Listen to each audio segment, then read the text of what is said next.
Assalamu alaikum wa rahmatullahi wa barakatuh. I would like to welcome all of you. I'm going to start with Surah Al-Fatiha and do short dua, inshallah. أعوذ بالله من الشيطان الرجيم. بسم الله الرحمن الرحيم.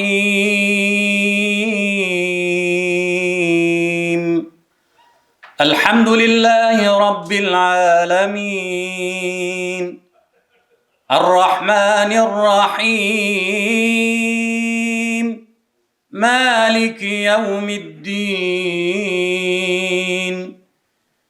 إياك نعبد وإياك نستعين. اهدنا الصراط المستقيم. صراط الذين أنعمت عليهم غير المغضوب عليهم ولا الضالين. آمين. بسم الله الرحمن الرحيم. الحمد لله رب العالمين. والصلاة والسلام على رسولنا محمد وعلى آله وصحبه أجمعين. O God, you are our Lord. There is no deity except you, and you are our Creator. We ask you to grant us the good of this world and of the hereafter. Guide us to the best of deeds and the best of morals, as none can guide to the best except you. Our Lord, give our souls piety and our conscience purity. You are the master of our souls and the guardian of our conscience. Grant us soundness of belief, goodness of character, forgiveness of our sins, and your eternal pleasure in the hereafter. O God, guide our footsteps and make us among those who strive for goodness, piety, and beauty. Ameen. Walhamdulillahi Rabbil Alameen.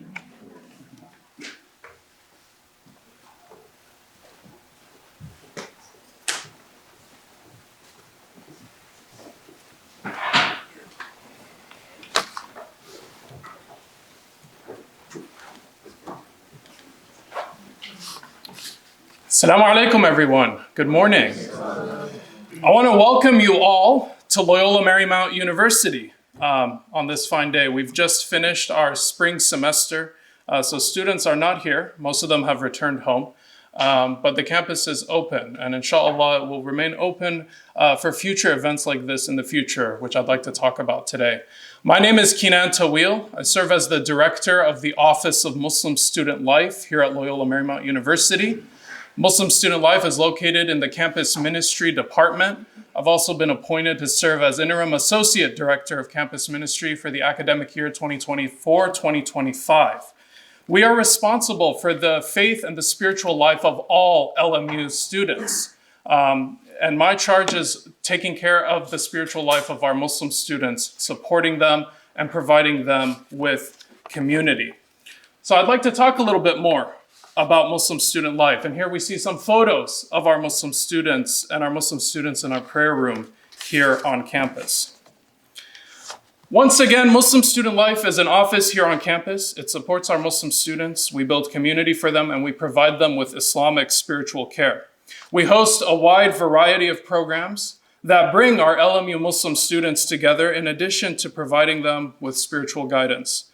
Our signature programs include weekly Friday Jum'ah prayers on campus, advising the Muslim Student Association, several Ramadan iftar dinners, Quran study groups, academic lectures like today's program, interfaith dialogues, film screenings, and cultural and social events. We have about 350 Muslim students. They're both international and American. And our campus student population at large here at Loyola Marymount is about 10,000. So we have a very large community. Alhamdulillah, we're growing. We continue to grow. Our numbers continue to increase. And the community is getting bigger and bigger, alhamdulillah. I also want to mention one thing.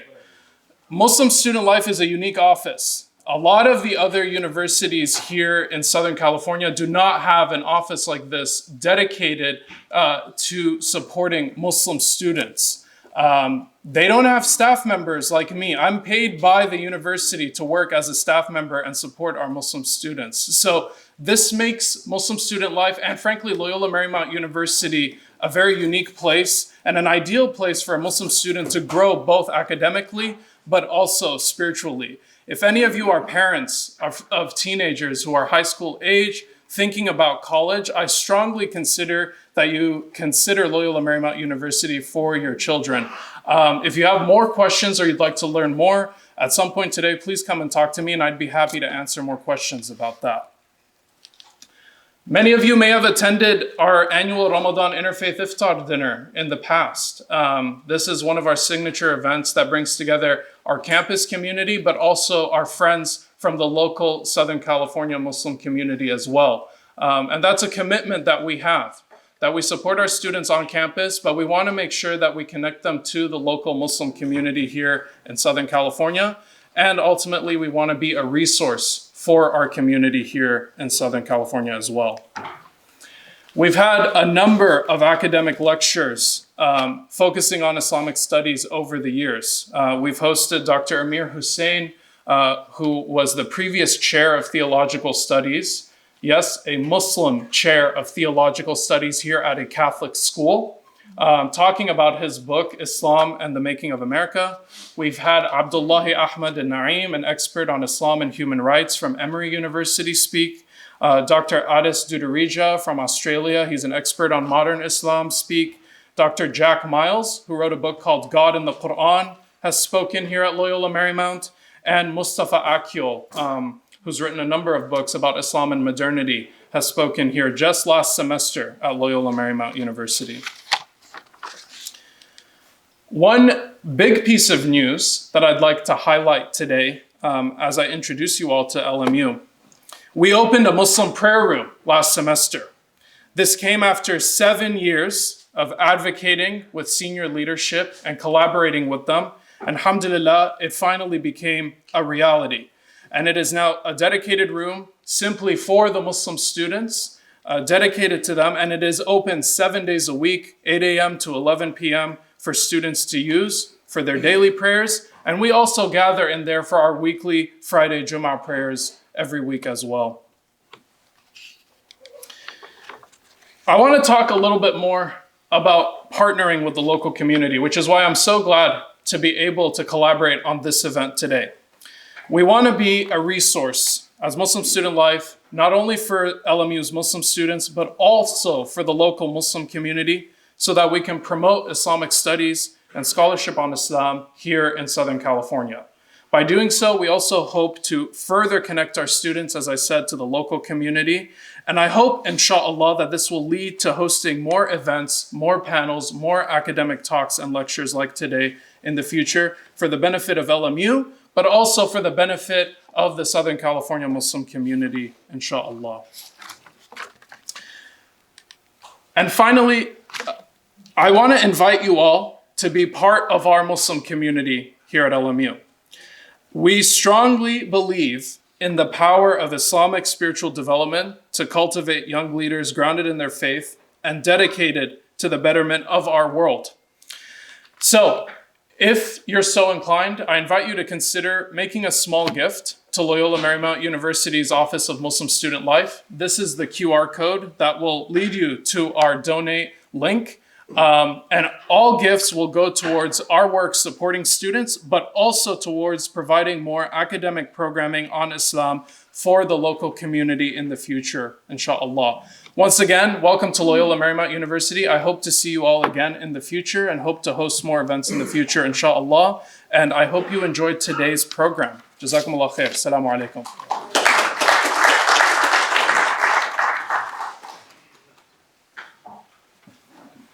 Bismillahirrahmanirrahim. Assalamu alaikum, everybody. Ashab Ali. Thank you guys for showing up on an early Saturday morning. I hope everybody got some coffee in them. So the task is, I'm Jabril Latif. I'm the Dean of Bayan Islamic Graduate School. The task is to bring together a panoply of ideas and thinkers, technologists, people at the forefront of this technology all together in one place in one day. It's an impossible task because we have Islam and artificial intelligence. Islam has been debated. We know it's submission to the creator of all things, so we can stick with that definition. But artificial intelligence, this takes some time to delve into. Now, there's a difference between a trend and a fad. A fad, what they would call in the Gulf hebba, is something that gets trendy and it's popular, and next year you ask him, hey, what happened to that squash game you were playing? Oh, we don't play it anymore. But a trend has long-lasting effects, and it can encroach upon your lifestyle in ways that are disruptive. So perhaps AI is a trend because it continues to be a topic of debate. And that's how we settle on this topic to make sure that we look at it from all angles that our community affords. The word artificial, I tried to understand where this comes from. It's a compound, or what they call murakkab mezji, a mix of two words. You have art and you have faser. Faser means to do or facilitate, what I'm trying to do here today. But art is a really interesting word and term because art comes from the Latin word ars, and ars means power. And I said, well, where'd that word come from? And I found a Sanskrit word called rati. And rati means attraction or love. And I said, is that connected to roti? Because it's really attracting to me. But ars means power. And you see this word still, we use it in our everyday nomenclature. If I hit you with my arm. And if I am getting aggressive, I send my army. So with this gift of having power, there's also a responsibility. So when it's put together in this context, I tried to make sure that we invited people who are going to give this thought and deliberation in a deep manner, who also are familiar with our tradition, so that we can come together, and hopefully this comes into a really fruitful discussion. So I'm honored that you've all made this journey, and some of you have come from very far places. And with that, I want to now introduce our very distinguished speaker and friend. So how do I do so in such a manner? He is, by training, a neurosurgeon and an eye specialist, ophthalmologist, but he's also in the world of AI. So Dr. Khizr Kederi is a clinical associate professor at the Institute of Stanford and University. It's a perception institute. He's also a founding director of the Stanford Human Perception Lab and the Stanford Vision Performance Center. He also serves as a faculty at the Stanford Institute of Human-Centered AI and the WUTSI Human Performance Alliance. He's also a very renowned technologist and futurist. If you go on YouTube, you can see a lot of his really amazing and captivating talks. He has pretty much pioneered a new field. It's the field of symbiotics. And the way I understand it and the way he's explained it to me, it's defined as the convergence of human science and computer science in order to design and develop a human-centric technology. Because Islam, it's submission, right? And artificial intelligence, one of the anxieties that we have, people who are not in the space, is, will this technology submit to us, right? So it's one of the fears and concerns that we want to address today. So with that, I want to bring up our distinguished speaker, and let's give him a round of applause. Thank you so much.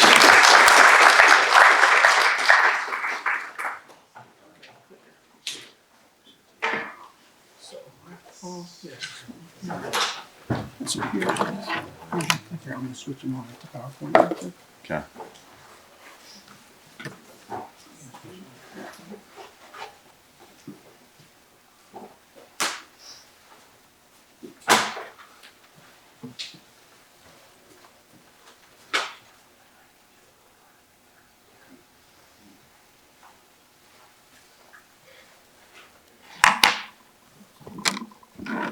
Assalamu alaikum, and good morning. All right, that was quite a nice welcome, and it's an honor to be here, and thank you all for being here. This is relatively sort of early, but you know, appreciate you spending your time here on a Saturday morning. So my talk today is solving for human in an artificially intelligent world.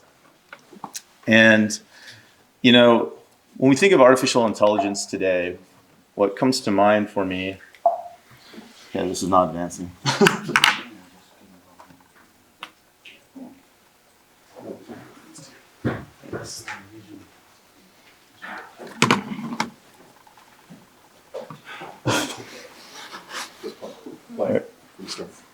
Play from start, thanks. I was trying to figure out where to look. All right, sweet. All right. There might be some technical difficulties. Thank you for your patience as well on this. But what comes to mind is, knowledge has power. It controls access to opportunity and to advancement. It's from Peter Drucker. Yes. And we saw what happened in the last 18 to 24 months with OpenAI and with Microsoft in this collaboration. I mean, AI has been around for many, many decades, but OpenAI made it tangible. It made it something with the chatbot with GPT-4. It made it something that people could actually, the interface, the messaging was something familiar to us. If anyone's sent a text or used WhatsApp, you're like, hey, and you could start asking it questions and it would respond. And this generative AI kind of, it went from being kind of in enterprise and in certain circles to actually global very quickly. So what can you do with that? Well, the opportunities and advancements, there's opportunities in education. Khan Academy was one of the first ones with OpenAI to actually create an assistant that could be used both by a student and by the teacher, because things are moving so fast in the education space. Microsoft obviously is using it for its products. So they're using copilots to kind of help you be more productive. And in the last 5 months, if any of you guys are in robotics, you're probably getting a lot of money sent your way for investment there, because now they're combining large language models with other types of modalities, specifically computer vision, to be able to understand what's going on in the real world and being able to incorporate it with language. And this is what Tesla is doing with Optimus Prime in like their Tesla factories, for example. So really cool, very kind of groundbreaking, but also could be very scary. So Jeff Hinton is, he led Google's AI, and he's actually considered one of the pioneers and one of the forefathers of artificial intelligence. It is hard to see how you can prevent the bad actors from using it for bad things. So he left Google to kind of get, to evangelize some of the potential things to be concerned about. Bad actors doing bad things. One of the first things people, I don't know if you guys remember this, were scams, where people were using generative like voice to mimic somebody. And disinformation, we're going to be seeing that a lot more this political cycle as well. Like what's real, what isn't in terms of deep fakes. And then biases. When you think about artificial intelligence, it's actually being programmed by humans originally. I mean, now there's AIs that will potentially program other artificial intelligent agents. Man, as I'm saying this, I'm sure people here are probably like a little bit scared and nervous. But there's also, along with these bad actors, in terms of putting in biases into the programming, one of the things is to just be aware of it and to educate. And that's kind of what we're all here today to do, and to find balance in terms of the technology. But these are some of the ways that it can be used to do bad things. So I really like this tweet, or X, or whatever you call it now. But, what kind of future do we really want? And the Institute for Human-Centered AI, they come up with AI indices reports every year. And any of you guys can get online and get access to it. They're free. And the 2024 report came in. And, for the most part, global opinions on it are 50-50 in terms of, its use, its trust. Like 50% of the population are like, hey, we're all for it. But what's really interesting is, one of the things that's kind of increased in the last 12 months is that it went from about 38% of people to now 52% of people are really nervous about all the potential and the different ways AI can affect their job, their daily life. So it's a significant increase. And, there was a study done with global, the same study in terms of global, this is from 2022, showed which countries are actually seeing this as favorable and adopting it. And if you look at the top 5 countries, you have China, Saudi Arabia, India, Peru. When you look at the bottom third, you have Germany, United States, the Netherlands, Canada, and France. Pretty interesting, right? When you think about that in terms of society and their ability to take on these new technologies, you can see some potential shifts in global economies, how things work. It could be from younger populations, but it's one of those things that even though this bottom third are some of the folks who are actually building the majority of the AI systems, the ones that are adopting it are not necessarily here in the States. So this is from 2022, and this is from, this is this year's report, and they showed that, of those countries like the Netherlands, the US, Canada, France, in the last 12 months, sentiment has changed. And most significant was the Netherlands. So they had a 10% increase in terms of favorable opinion. In the US, it increased about 2%. But showing how things are changing because we're hearing it more, it's in our news cycles, you're seeing it more in terms of work and entertainment and education. So it's becoming a little bit more in terms of, I don't know where Jibril is, but trend. It's becoming more in terms of daily life. But it still goes back to the question I had a little bit earlier. So what does the future look like? Does it look collaborative? Like Jarvis, I don't know if any of you guys watch movies, but I have a few movie references here. So, is it going to be collaborative with Iron Man and Jarvis, or is it going to be more consumptive, like WALL-E? Where we're just everything will just be sent to us. We don't have to really do anything, and the machines are going to control us. And I think a lot of that has to do about how we think and how we design, and kind of thinking differently about how we can approach intelligence. And so that's what we're doing at the Stanford Human Perception Lab. And does anyone know this movie? I'm sure anyone with kids probably knows this movie. I have nieces and nephews. I don't have kids, but I know this movie. Anyway, this is Ron's Gone Wrong. What I love about this is a human-machine interface, right? You have a young boy and you have his robot. But look in the back. How to be my friend. And it has all these different ways of an algorithm that this young boy developed. It's a really beautiful movie. I mean, it's very much more for adults, I think, in some ways. And when you think about that, I think what we don't take into account is the way we form relationships with other people is through interactions, engagement, and we don't realize how many signals are bouncing off us. From visual, being able to understand facial expressions, to hearing, to being in an environment like here. The way I'm presenting here would be very different if, we're sitting in the living room and just kind of chatting and be a little bit more informal and so forth. So context, right? And when you start thinking about all these different nuances between human to human interaction, can we approach human to machine interaction the same way? The last 40 years we spent in terms of making it really easy for humans to interact with technology. When you think about it, you have 2-year-olds or even less that are able to get on an iPad or an Apple Watch and just start messing around and searching. And you're like, how did they even get there? We made it so intuitive, right? But we haven't made it intuitive for the machines to interact back and to interact back in a more of a humanistic way. It's a good movie. You guys should definitely watch it. And so, this kind of got me thinking a lot more. And, my background has been kind of weird, to say the least. I was, I'm the son of immigrants, and, you have 3 choices in terms of what to do. It's doctor, and lawyer, or, maybe engineer. Those ones are tied. And so I became a physician. But it was pretty early on. I started at a relatively early age, and I was like, I did it almost begrudgingly. I was a little bit more of a creative. And, as I started learning more about the human body, I also realized so much about the human spirit.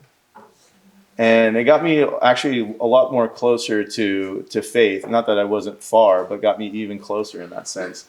And I started looking at what it was to be human in terms of we have these elegant machines, right? We have all these systems, cardiovascular system, neurologic system, all these other things. They all are like a beautiful symphony, right? that is interacted from the brain. And I'm like, what if I could take this information, because I got really into human perception. I'm like, what if I could, translate it in, or apply it into other domains? So the concept of cross-pollination. For any of you that are in school, I strongly recommend reading this book called Range. It's about being a generalist in a specialized world. You should have a core expertise, but being able to apply and communicate that across multiple other sectors is a very, I think, crucial skill in today's world. And so I started applying it. So as I finished residency, most people are like, okay, go out and be a physician, start a family, do all this stuff. I decided to do a startup that involved some of my research in human perception with athletes and games. So I created a video game company. And so I was couch surfing in the Bay Area. I was doing the whole and through that experience, I got access and I started learning a lot about technologies that are now pretty commonplace. So before it was called spatial computing, people were trying to figure out what it was: virtual reality, augmented reality, mixed reality, extended reality. I was involved with all of that kind of life cycle in the last 10, 15 years. And a lot of them would reach out to me because they were having problems in understanding why people got sick in these VR systems, why people were having problems. And so much had to do with the dyssynchrony between the technology and the person, the human-machine interface. So that kind of got me into this whole technology side. And, so I'm like, is there a different way? And so, this concept of symbiotics kind of came about for me in the sense that, is a way of combining human science with computer science. And if you kind of look at the folks in technology that are leaders today, a lot of them kind of use computer science to explain or to connect into humanity, right? It's a very binary approach. If any of you guys know who Sam Altman is, anyone? Okay, perfect. He's one of the founders of OpenAI. And at a congressional subcommittee meeting, he said, well, AI could empower individuals, or it could be like the atomic bomb, right? One or the other. But don't worry, he has a bunker in Hawaii, so he's going to be just fine. But so, how can we think differently? How can we put more of the human science in? And human science sure involves understanding the body, understanding perception, understanding medical, healthcare, but also involves the social sciences. It involves philosophy. It involves theology. And so it really is folks here that are in those spaces should be cross-pollinating with technologists, right? And so how are we approaching it? So the approach in terms of it is, the way I kind of look at intelligence is just look at how humans, alhamdulillah, the way we were born and the way we were created. When you look at a baby, they're using their perception of the world to make decisions and then to act. They don't know that a stove could be hot or cold at first, right? They don't know certain things about context and environment. They learn that through that process of perceiving, making decisions, and acting. And in today's AI, we focus a lot more on decision making and action. That's how it's designed. It's very much focused on knowledge. So if you're really good at giving context, you can make a good salary being a prompt engineer, because all you're doing is you're giving context to a chatbot, right? And so it's how do we kind of go back to how was humanity designed? And then let's go back in that direction. So you see, oh sweet, it is. So we have different ways in terms of tools and technologies we developed in terms of kind of understanding more about how humans interact. And so we've created what's called perception models. And what we've done is we've kind of looked at different ways and different modalities. So the easiest one, what I've learned through my entrepreneurial endeavors, is that you have to meet people where they're at. So this is showing through stimulus response. So if I'm just interacting with something on screen, I can capture how people are perceiving, how they're making decisions, how they're acting, which can help inform my model from a machine learning standpoint. People have been doing this in cameras, and we're kind of applying it the same. There's different modalities in terms of capturing data. And so we've kind of done the same thing here, where different facial expressions But we go a little bit deeper in terms of like different biometrics. I mean, I'm an ophthalmologist by background, so we'll look at things like interpalpebral fissure distance, the distance between eyelids, and things related to my subject matter expertise in terms of applying. And then, we did the same thing with wearables as well. So, I look at things in terms of very pragmatically from a technology standpoint is, how do we use, we're never going to be in an environment that's going to be super teched out. Like here we might have some cameras, we have a mic and so forth, but there'll be situations where we won't have that. How can a machine understand? So anyway, one of the things that's kind of putting this all together that we're doing is the Human Perception Project. And I use gaming as a gateway for symbiotics because almost half the world's population games. And it's the fastest rising in terms of Gen Alpha Z. It's like 72% like will be gaming in some way, shape, or form.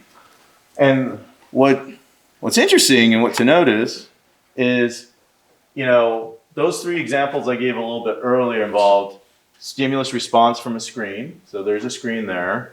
It involved cameras. There's a camera, whether she wants to turn it on or off.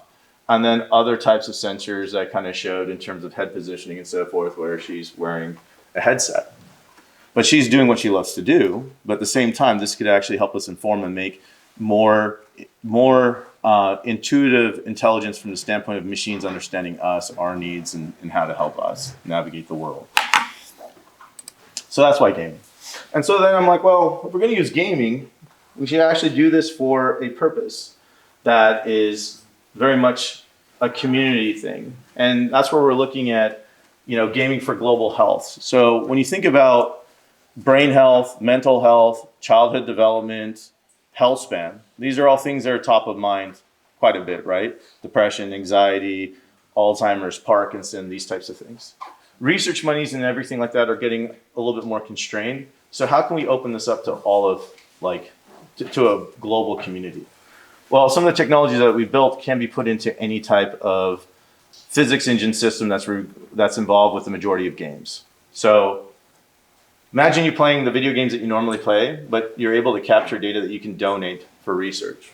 And that's what we're developing out through my lab. So gaming for global health. So do what you love to do, but you can actually donate your data just like you donate your blood for purposes beyond just entertainment. And so, I kind of took this from Apple because I have an Apple Watch. This actually gets measurements, you probably know, like heart rate and body temperature and things like that. But really, this is a connection to your brain and your brainstem. This is your cranial nerve 10.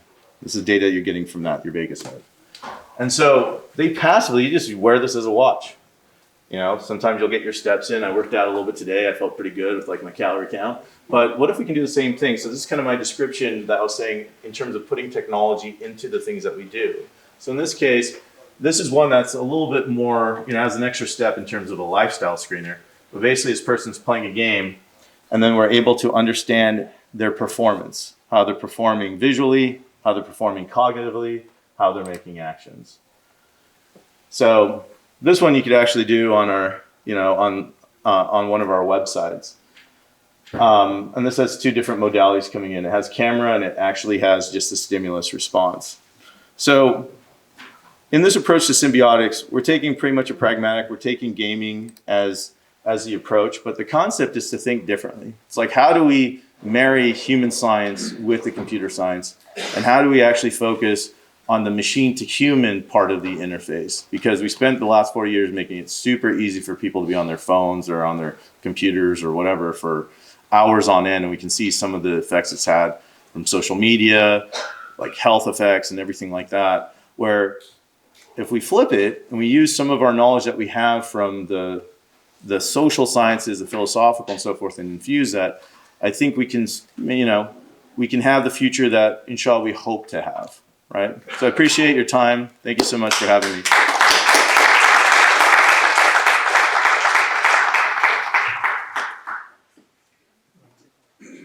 Oh, yeah. Thanks.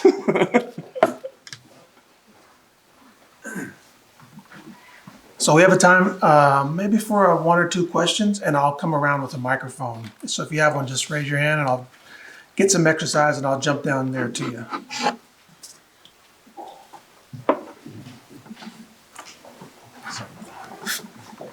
There's one question right there. Yeah. I think Jabril's going to come.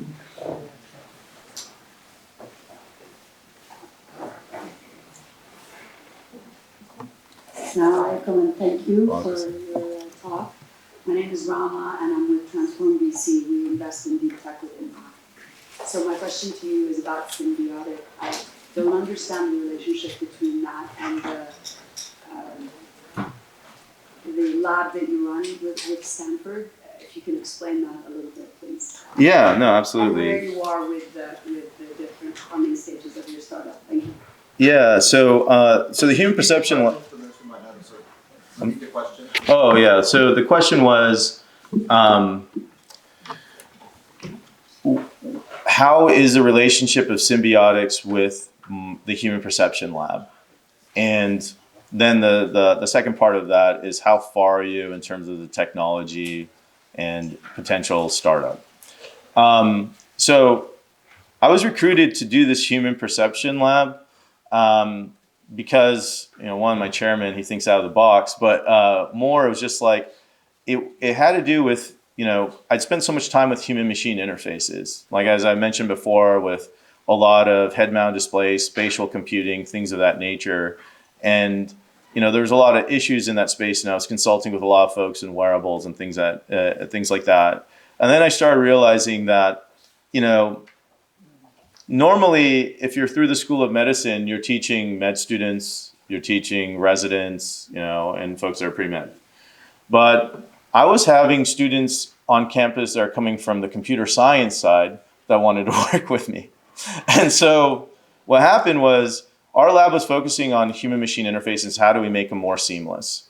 And then I started getting a lot of interest from computer science students saying, hey, we like the way you're approaching things. We don't know any of this. They don't take cognitive psychology. They don't really understand the other side. So it led to me starting to, create a curriculum around infusing the human science part with the computer science. And so the way it works is they learn a lot about human perception. So they learn a lot about like the 12 pairs of cranial nerves that allow any of us here to interact with our environments.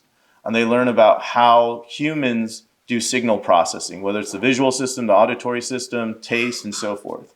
We'll model things like if you smell a cookie or if you smell whatever food, that you have memories, visual memories of like your grandmother, if it was something that from that. How does that work? And then how do you apply that from a computational standpoint? What are the similarities? What are the differences? And it's a capstone type of curriculum. So their whole focus is to create an application. So right now they're in the middle of that. And so they're learning both sides. So very long ago, the reason why all this kind of came about, this concept of symbiotics came about was when I was in med school, I had one professor that said, you're going to learn the science of medicine, but I'm going to teach you the art of medicine. And I feel like that balance between art and science is something that is kind of lacking today. In terms of actual like spin out and so forth, yeah, we are working on that as well. Happy to chat about that, offline. Yeah, how much time do I have, by the way? One more question. Okay. Wonderful talk. My name is Mohammed Shahada. I'm a visiting professor from Caltech in a perception lab as well. So I'm very familiar with what you're saying. But I'm going to talk about this donation. Say, I'm going to donate my data.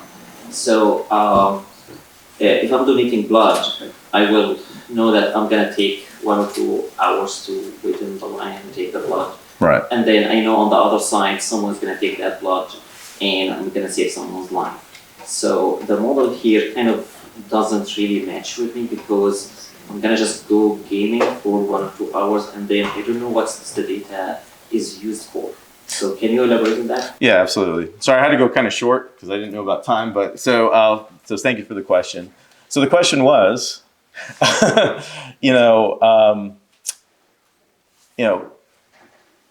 it's pretty familiar in terms of donating blood.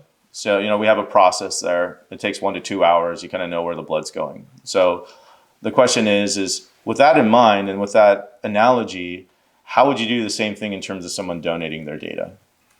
Well, what we've done is we have some of our tools that we've created will be open source for developers. And, I have a lot of connections in the gaming space where game developers that are interested in these categories, childhood development, brain health, mental health, overall health span, can integrate these tools that will allow for the ability to even collect the data, let alone donate it. And then what we're doing at our lab is we're creating the ability for a repository to allow for that data donation and give access to researchers around the world to be able to access that data for whatever type of study that they're doing. No problem. Well, I know there's a few more questions. I don't know. Okay. All right, cool. And there's one in the back too, Jabril. All right. I'm Jihad Brown. I'm with Bayan, one of the instructors there. The background that you're bringing in, as I've understood it from neuroscience into this space, I have a bit of a small background in philosophy of mind. What I wanted to ask was, the last time I touched base with the research of someone like David Chalmers, he was talking about extended consciousness. He was going way beyond what others have said. And of course, the position of the immaterial consciousness is an element of reality. When we go to the technology space, and even AI, which projects a bit of, a lot of certain, it takes us into a whole another world almost. But at the same time, as I understand it, it is reducible to strictly physical parameters. But because it interacts so much, because its focus is its interaction with a human person, human beings, and it's that consciousness that really becomes the site, almost that generates meaning, reifies meaning in the world. So from that point of view, in your experience, I know that you're attentive to this, what is that necessary role for human cognition, for the function of AI, whichever direction it's going to be taken? That's something that I've been thinking about for a long time.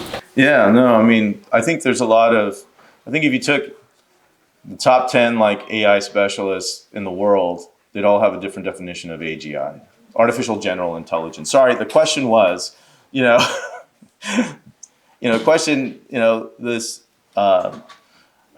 question was around consciousness, and as we kind of march towards this area of artificial intelligence being more ubiquitous, how does that actually affect human consciousness, or what's the role of human consciousness In the operation of AI. in the operation of AI? And I think, so with if you took 10, first you have to kind of figure out what is consciousness, and what is the definition of artificial general intelligence. And like I said, you take the top 10 folks, all have probably relatively varying degrees of differences in terms of what AGI is, but they all know that they're marching there. And a lot of that has to do with market forces.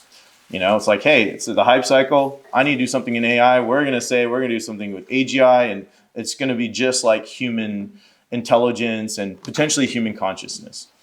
From my standpoint, I look at this as that the human is at the center. So the consciousness isn't the artificial part. I think if we try to replicate that, you saw all the different ways it can go bad, especially with the biases, right? And if it's then programmed, and then the AI is then programming something based off its knowledge, then you're just exponentially pushing out more and more bias. So I think when you flip it, it's not really artificial intelligence. What we're really marching towards with my lab is what's called ambient intelligence. It has to do with ubiquitousness. It has to do kind of with if any of you watch Minority Report or Altered Carbon, Blade Runner 2049, I watch a lot of movies. It's just your environment, how you interact with it, whether it's a physical or different levels of virtual. I'm at the the human is at the center of all of that interaction. So the consciousness should stay at the human, not like, oh, those are all going to be assumptive. Almost augmented intelligence in a sense. Or assisted. Yeah. Okay. I can get you on, I can talk to you later. Anyone else that has like a question? Sorry. Thank you. Give him a round of applause. And he has a flight to catch right now, too. We appreciate him making it on short notice. He has a flight to catch. He just came out of another meeting, and so we really benefited from you. Thanks so much. So we're going to move on to the next panel. And the next panel is called Prometheus and the Perennial Struggle with Techne. And this came out of an idea of a dialogue that I had with Rushan a couple months back in the Bay Area. And we were talking about Prometheus. In the Greek tradition, he comes down, he kind of breaks the code and gives fire to humans. And, humans don't know how to act. So they start, doing what they do. And so, he kind of gets censored by the rest of the pantheon of gods. And so we've always had this kind of back and forth struggle with technology. So the write-up for this session is the metaphor of Prometheus is understood as the human mastery of nature. Khalifat al-Ard, you could even think of. To this backdrop, this panel will examine the double-edged nature of technological advancement with a particular examination of AI through various Muslim and philosophical lenses. They'll ask questions like, what is intelligence? This is what I got from Sheikh Jihad Brown. Or what is learning? The conversation will delve into the guardrails. We had a lot of requests about talking about the guardrails. For example, the responsibilities of Muslim technologists and scholars to help ensure that AI serves as a tool for the maslaha al-amma, the benefit of us all, rather than as a means of exploitation. So it's going to be a great discussion. We're a little bit short on time, but I want to give the balance of the time to the two speakers, and hopefully I'll get to you with your questions, inshallah. So I'm going to bring up first Dr. Khalid Qadir, really interesting thinker. One of my teachers calls him the gem of Berkeley. I won't name the teacher, but he knows who I'm talking about. He's a civil engineer and an environmental engineer. He's at UC Berkeley. We're really happy to host him. He lectures in kind of that cross-pollinized department. His research focuses on the complex role that engineering expertise plays in the politics of international development, poverty alleviation, talks a lot about economics. And his current work focuses on the intersection of poverty, expertise, and politics. You could even say finance is in there. He teaches a course called Global Poverty in Practice, and it's a program named as such. And he also teaches political economy. He was awarded many awards. One of them is the Consolation Prize for Engineering Education. So it's really our honor to benefit from him this morning. And right after him, we will bring up Dr. Rushan Abbasi at Stanford, and then they'll have a conversation here on the panel. Dr. Rushan has a very extant CV, so I am going to truncate that a bit. He's married to a well-known artist in the Bay Area. He has 2 kids where he resides. He's a professor of Islamic studies at Stanford. He's working on 2 books, one about Mecca and one on Islam and the secular. So very interesting and profound thinker. So first we're going to bring up Dr. Khalid, and it's my honor to have you here, sir.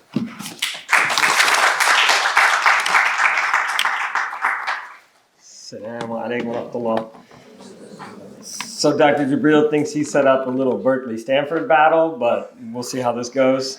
Bismillahirrahmanirrahim. Thanks for inviting me here. I just want to make a few points that I hope might frame the way we talk about the issue of AI as Muslims and might help us start a conversation that goes beyond the simple sort of, can we do good or is it going to be the end of the world? Like, something that gets a little more nuance than that. One of the challenges of doing this is that, as Langdon Winter pointed out long ago, we don't really have a philosophy of technology because, he writes, the astonishing hold the idea of progress has exercised on social thought during the industrial age. Instead of a philosophy of technology, we have a philosophy of progress that subsumes all other approaches to technology. Winter goes on to describe our societal approach to technology as technological somnambulism. The idea that we are reconstituting the conditions of human existence, yet totally unaware of what we're doing, that we're literally sleepwalking our way into and through technology. This makes it difficult to think about technology because we're not used to doing that. We're not used to being asked to do that. We're used to being asked to execute technology, design technology, build it, but not really think about it and think about what forms of life it's creating and what forms of life it's negating. We see tech as somehow just a facilitator of progress, which is the ultimate goal of contemporary Western civilization. What is the purpose of this progress? Where will it take us? These are less clear. So before I dive into that, I want to suggest that we consider letting go of the term AI. I think it's a deceptive term when it's used in the public frame.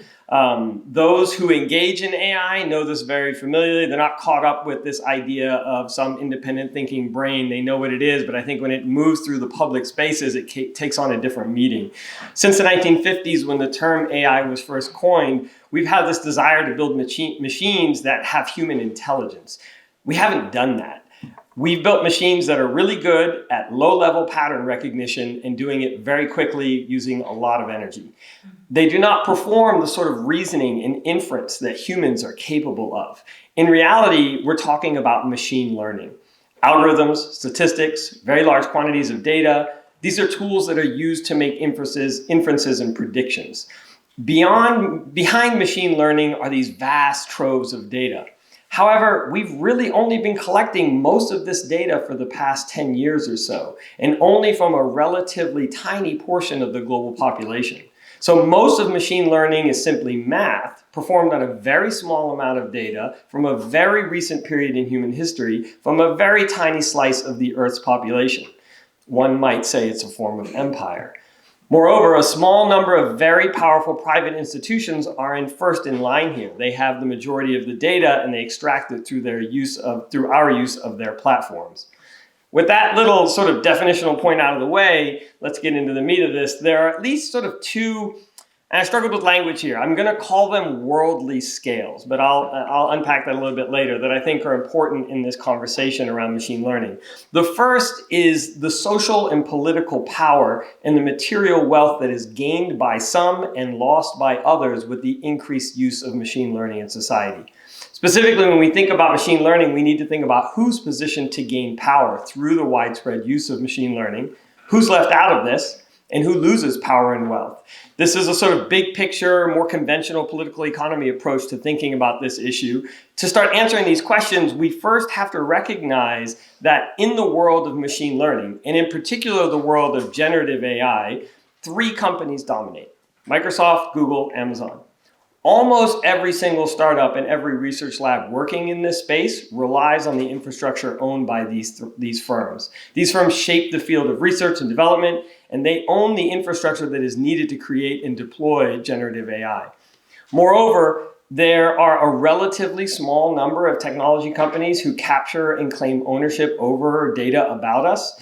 And when we realize this, it becomes important to talk about workers, citizens, and consumers who are subject to the decisions of these commercially oriented technology companies that increasingly mandate what pathways are open to us and which ones are closed.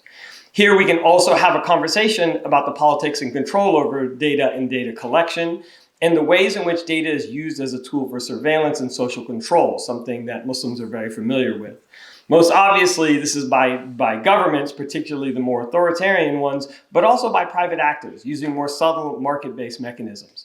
The effects of this surveillance and control are not the same for everyone, as we might imagine. Different people are affected differently. Coldry and Mayhouse in the profound book, The Cost of Connection, describe, and I quote, our everyday relations with data as colonial in nature.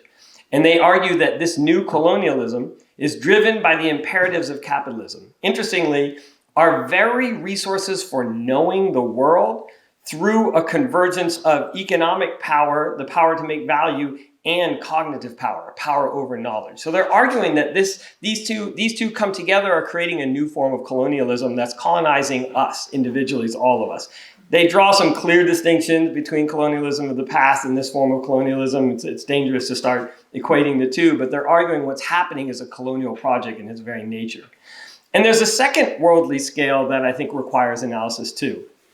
I'm going to get a little wonky here, so I apologize. Political economy, as Timothy Mitchell has written, was historically never about the politics of the economy. It wasn't about competing political forces within some artificial, socially constructed object, the national economy. In fact, the economy, with that definite article the, is a relatively recent intervention of the mid-20th century. This object has not always been a part of our discourse. Instead, political economy was understood as the economy or the governance of the polity. It was about the affairs of the people in relation to scarce resources and in relation to power. With that in mind, to think about machine learning in a political economic framework, we need to think about the ways in which the increased uses of these technologies brings forth a new governing process in our lives.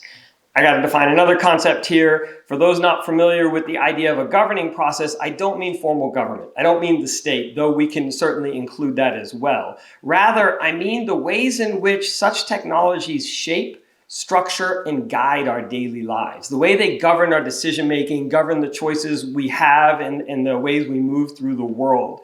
The ways they shape our understandings of truth and reality.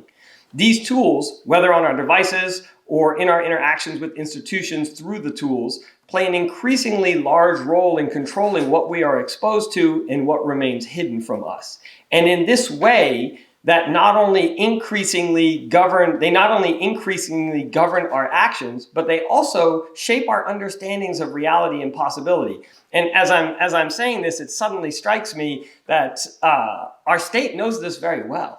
There's a reason they want to ban TikTok, because they understand how these tools shape and govern our understandings of reality. And so they're acting very proactively with that understanding.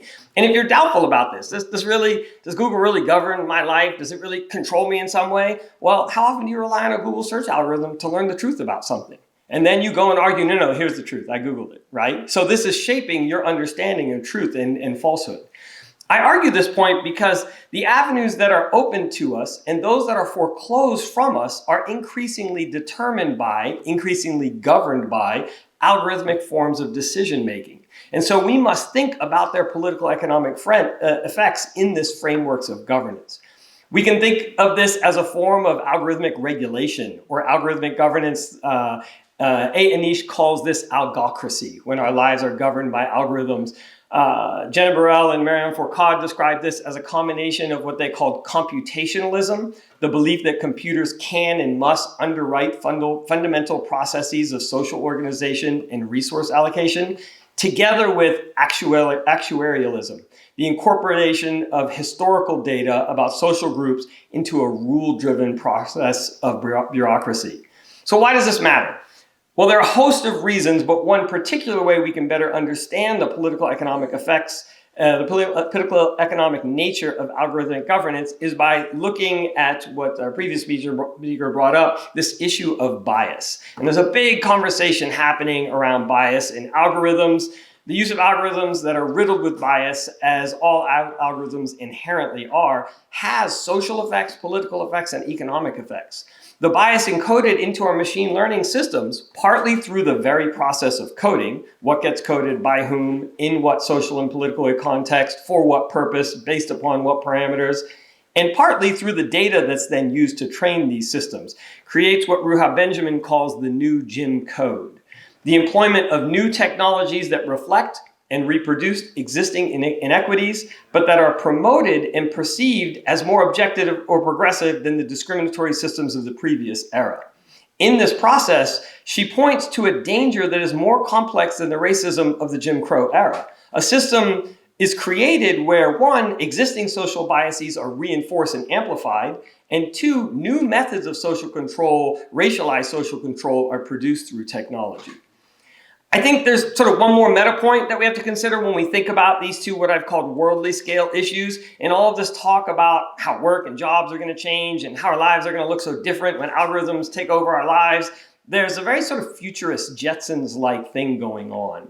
Behind this talk, there's an implication that we will have all the things we want and we'll have them for less, and we will no longer require so much labor to get any of those things. This is, of course, ridiculous. However, I can go further than this. To start, we have to disaggregate the we that is so casually thrown around here. Our current moment is one of extremely high and growing inequality. Increasingly, economic growth is only for the wealthy, and in particular for those who own financial capital. If you look at sort of disaggregated GDP numbers, you'll find that the top 10% are capturing upwards of 120% of all of our economic growth. By definition, that means the bottom 90% are getting poorer through this process. Second, we have to face the fact, and that's in the United States. In globally, it's an even more extreme phenomenon. Second, we have to come to face with the fact that our current economic model doesn't actually work. And it's failing the majority of people in the world. Despite the kind of good news narrative you'll hear coming out of the Gates Foundation, we're finding increased numbers of malnutrition, increased amounts of hunger in the world, decreased ability to meet basic needs throughout the world. Right now, we're in a moment of what economists call demand-side secular stagnation. It's long-term stagnation. The problem that they're getting at is that we don't buy enough stuff. Our entire economic model, developed by John Maynard Keynes, is built around the fact that we are going to constantly buy more. It's this 3% never-ending growth rate is the goal. And those of you who are more mathematically inclined, I ask my students usually, draw 3% compounded over time. Right? There's a problem here. We can't just do that forever, and yet that is the economic basis for contemporary Western societies. Workers are already suffering. Large numbers of people are already underemployed because they've been, or unemployed. And in the United States, when we count unemployment, if you haven't been employed for 6 months, you're no longer counted. So those numbers are all wrapped up in methods of counting. And I think this is an important sort of side note about data, that data always involves methods. What gets counted, how it gets counted. It's not just a number that represents truth. It's a number that represents a social process and decisions that were made as how to count. We are, as the former governor of the Bank of England put it recently, sleepwalking into an economic crisis because of this never-ending need for 3% growth compounded annually. On top of this, we have ever-increasing resource extraction and the present specter of global climate change sitting in front of us. Our economic system produces these outcomes. They're not an unrelated side effect, but they're very much rooted in the economic system we live within. Machine learning is not simply digital. Machine learning is material. It requires immense amounts of water, immense amounts of energy to run servers on locations throughout the world. They produce enormous amounts of climate emissions. Data centers alone, just the data centers, are expected to emit 15% of all human climate emissions by 2040. Just data centers. More of the same stuff, only now with machine learning, is not changing the situation we're in. If I can be tautological here, it's more of the same. It may, in fact, even get us down this road of climate change faster, and I don't think that's a road we want to go down. So in all of this, I've talked about machine learning in what I've called this worldly sense, and I want to be careful about creating some artificial separation between the so-called worldly artifacts and spiritual realities. These two are not separate. But we're here to talk about AI and Islam, and I haven't really done that explicitly yet. While these worldly realities are not separate from our faith, we are, after all, supposed to be a Khalifa or Khulafa stewards on this earth. I'm going to take issue with your definition of Khalifa there. But there's more to talk about here. Machine learning technologies and computing technologies more broadly are built around a very narrow epistemological framework. And this should concern us as Muslims. They're based around quantitative positivist epistemologies that believe you know things by seeing, hearing, feeling, touching, smelling, that this is the basis of knowledge. This is such a narrow way of understanding. As a system that relies on a relatively tiny amount of data put together with algorithms to ostensibly increase human knowledge and capabilities, we should pause before wholeheartedly embracing these technologies. Machine learning abstracts the contextual specificity of the world, takes large amounts of data, and uses that to create abstract truths, which it then drops back down onto the world in different places. AI has no wisdom. It's incapable of making sound judgment in the way a human can. Moreover, in this process, it defaults to a majoritarian view. Now, you can program your way around this, but you're still programming a way of marginalizing some approaches and centering others. So you're still going to fall in these traps. And most fundamentally, my biggest concern with this as a Muslim is that the knowledge AI works with is simply aqli knowledge. It's just mental knowledge. It's just brain knowledge. It has no spiritual knowledge. Ultimately, spiritual knowledge is the source of truth for us. And AI doesn't see with the heart. It only sees with the brain. And if you're a person who doesn't see with the heart, from an Islamic perspective, you are in a way psychotic. You're unable to see the ultimate reality of the world. So I'm going to stop with that and pass it on to my Stanford colleague and look forward to questions afterwards.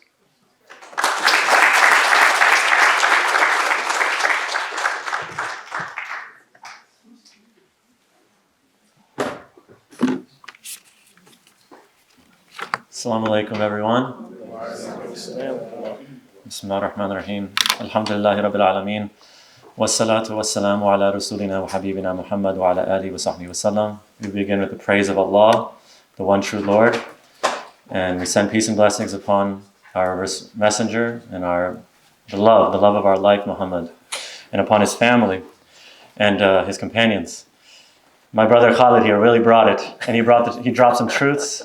And mashallah, we hadn't met before. We're both from the Bay Area, but I think we deeply sympathize with one another on these issues. But I want to take a little bit of a different approach, and it comes from the fact that when Brother Jibril first told me to offer this opportunity to me, I was very wary of joining because I don't know much about technology, and I'm as I mentioned in my video, I'm a Luddite. But I realized for two reasons I should accept this invitation and should start reckoning with the position I'm in now. The first is that I teach at Stanford University. I teach at the heart of Silicon Valley, like my brother Khizr here, on the opposite side of campus, in the humanities, the dying humanities, religious studies, the dying of the dying, or the living dead perhaps, in the main quad, which is beautiful on the outside, but on the inside it don't look so nice. But and the second reason is because I'm not a technologist. I don't talk about the making and doing of things. It just never was in my blood. I couldn't even have the patience for a puzzle. But my 6-year-old son is. He is. I would describe him as a philo-technologist because he loves philo. He loves to talk about techno and doing and making. And he builds things all the time. And I've learned to deal with it and accept it. And I realize that this is an opportunity for me to reflect not only myself, my family, but the position I'm in now. I, on the other hand, am a philologist, and I love the word. And so what I want to do is focus on some words. And I actually took the assignment to heart from my dear brother here because I revisited Prometheus on my flight over here when I was up in the air, which is really the best time for thinking. This is something I learned from Kenny Smith, if you all know, from Inside the NBA, the best sports commentary show in history. He once said he was sitting on a flight and a psychologist told him that something happens in your brain when you're at these levels of elevation. I think it just has to do with the fact that you're close to death. And that's when that real thinking happens, right? So I started to think about Prometheus. And when I reread the story, I was struck by one thing, which is when we think about Prometheus, we often get into this state of fear and trembling surrounding these anxieties about technology. But the story itself is actually a celebration, let's say, it's a very subtle one, but a celebration of Prometheus who gave humans technology. And I'll describe why in a second. He is not described in detail, at least as it's... so there are two renditions of Prometheus' mythology, most famously. There's Hesiod's Theogony, where there's just the details of what happened to Prometheus, and we can put that aside. It's not interesting. The interesting one is by Aeschylus, Prometheus Unbound, the only text we have in full, this famous play. And it's about the torture of Prometheus, right, for giving us this gift. But it's all from the perspective of Prometheus.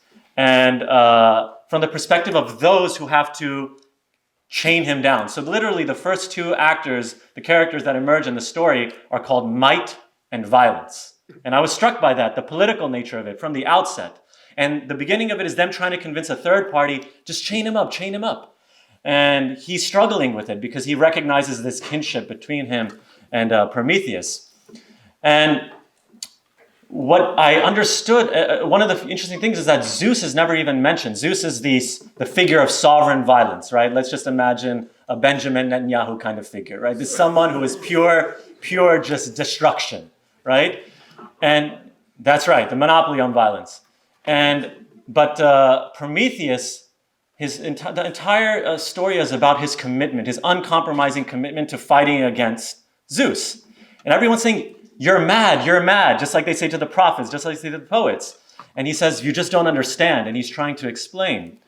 And what struck me about that is when I was coming into this, I thought I would also lament the woes of technology, and we should. And I was very appreciative of all these facts that we are now coming to terms with. But, we are the Ummah al-Wasat, right? We are this middle community, and I wonder about what that means to be in a middle path between things. Because as it's presented in this play, it seems as if what Prometheus gave us was a good thing. And it maps on, in my view, to what the Quran also says about various kinds of makings and doings, whether it's the ships that Allah has given us for trade and so on and so forth, that there's a manfa, there's a nafa in it, there's a benefit in it, there's a utility in it. So we don't reject utility in it. So I want to think about what would it look like to carve this middle space. And so I thought, why not juxtapose two different kinds of figures of technology? Prometheus and Sam Altman, who we had already mentioned. Two very different kinds of figures. And I actually don't think it's a random thing. I think it maps on very precisely to this entire history of, or the history we're trying to tell. So I was talking to Brother Ahmed Reza earlier, and also Brother Hashim. And he was mentioning to me how we might need a meta-narrative. Like, how do we approach this as a meta-narrative? Because we are inevitably embedded in a narrative. You can pretend that there's no framing, but there's a framing. It's the framing, it's the soup that our kids drink. This is just how we think about things. So what would our framing, our history, right, our story, history is a story, that's where it comes from. What would our story be? And one thing that struck me about this relationship between Prometheus and technology is that he gives us fire. And I always thought, what is this about fire? Like, why fire? And so I started reflecting on it, and you think about the origins of fire. So this is just apparently from the scientific consensus that I just looked up, but 1 million years ago, let's say, that plus or minus, fire came about. That's what they say. And when you ask them where it came about, how it came about, they don't answer that. But they say it was a very long, convoluted, gradual process. And then I keep saying, but how? And they say it's long and convoluted. But what's the origin? And you think about the boon that came with fire. Warmth, protection from predators, a new kind of nightlife where you can be with friends, light. I mean, it was an amazing advancement. And the thing that struck me is that it was about the same time as language also began, according to scientific consensus. Again, you're not allowed to probe into the origins. Actually, in 1866, the Linguistic Society of Paris banned probing into the origins of language. The Philological Society, 10 years later, also banned looking into the origins of language, while at the same time they were allowing looking into the origins of morality in their totally banal, useless way, and other sorts of things. And I think there's a significance attached to the fact that they wanted to avoid the question of where these things come from, especially in light of the fact that we have in the Quran a very clear origin story of where language comes from, where Adam is taught the names of things, right, and the power that comes with it. But you think about what Brother Jibril was mentioning earlier, right, the dual possibility, and that's what I started to connect this question of fire and language to. So the beginning of fire is this amazing thing. But then fire, what is fire in modern technology? Fire is pure destruction. I mean, when we think about fire, we think of Jahannam, hell, right? But there's a missile, a hellfire missile, which is literally being dropped on children at this very moment, right? Whether we pretend that the atomic bomb could have been, no, it is inevitable that these things take place under a certain kind of regime with no restraint. And that leads me to the issue of language, because language perhaps might be seen in a similar way. The beginning of language is a profound moment for humans, right? Because now you can relate to one another and you can bond yourself to one another. This is the amazing vernacular phrase that comes from the prisons, really. Word is bond. What does that mean? It's a bond. It keeps you together. But what is at the heart of that bond? Truthfulness. That you are saying the truth, that I trust that you're saying the truth. And that begs the question of what happens when falsehood begins to infuse this data. And I wonder to what extent that then becomes a kind of analogy to the fall of fire, the rise and fall of fire. So you have the rise of language, of trust, a community is rooted in trust, whether Muslim or indigenous. That's how they're able to replicate. But now you have a society, not only where there's ideological bias very clearly. Even the Republicans, they love to talk about this because they do look at ChatGPT and it's not so nice to Trump and nice to Biden, right? But even more fundamentally, the replication crisis. There is a current replication crisis in science. Every field studies it differently. But for example, in the field of psychology, it's likely that 40% of their findings are not replicable and therefore cannot be verified. And we don't really know where the truth is anymore, right? And so if that becomes streamlined and processed into these machines and begins to structure our society, it becomes a kind of dangerous potentiality. Now, one of the things about Prometheus that's interesting is Prometheus is not only the one who brings fire, but he's also, his name comes from the word for forethought. He thinks in advance. He thinks carefully in advance. And I think that is what distinguishes the Muslim, that they think very carefully. This is what taqwa is. It's kind of like care.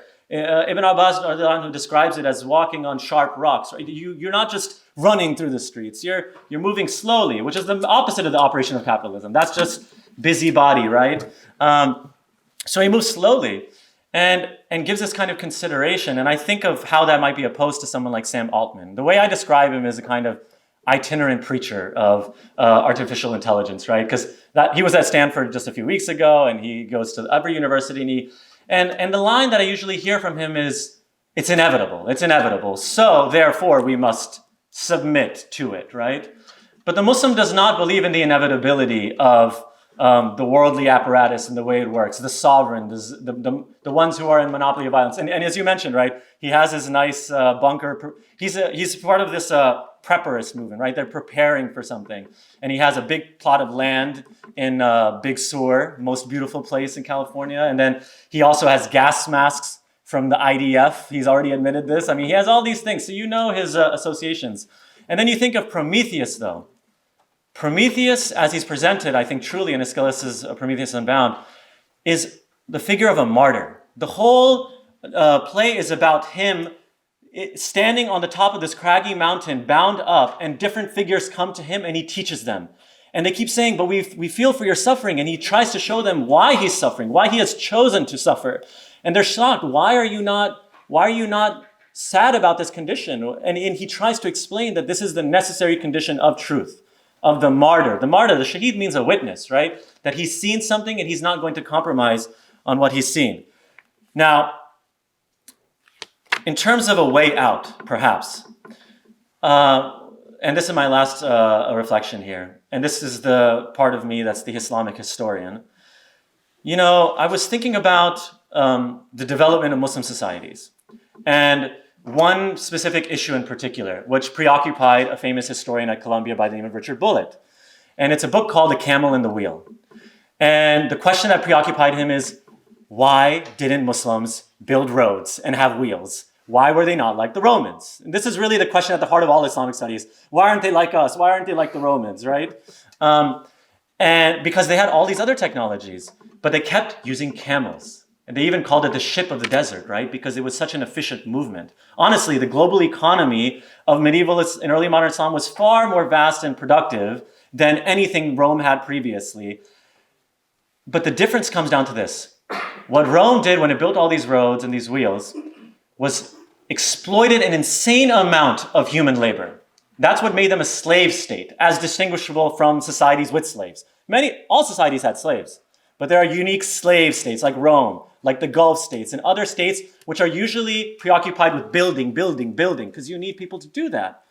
And that movement of constant building is, I think, precisely what Islam historically placed a restraint on. And I think that the fact that it happened vis-a-vis the camel is significant because the camel has a sacred place within our tradition.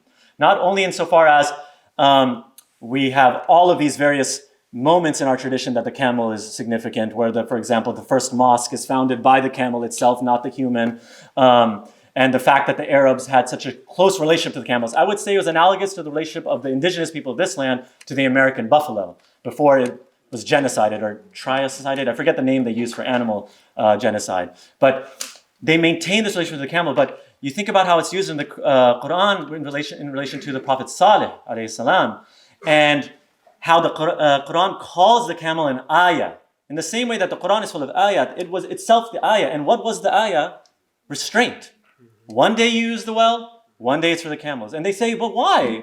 Things were okay. They had enough things, but they just said, we need more. What you have in the Islamic case, I think, is this practice of a restraint alongside a development as well. And this is also historically accounted for.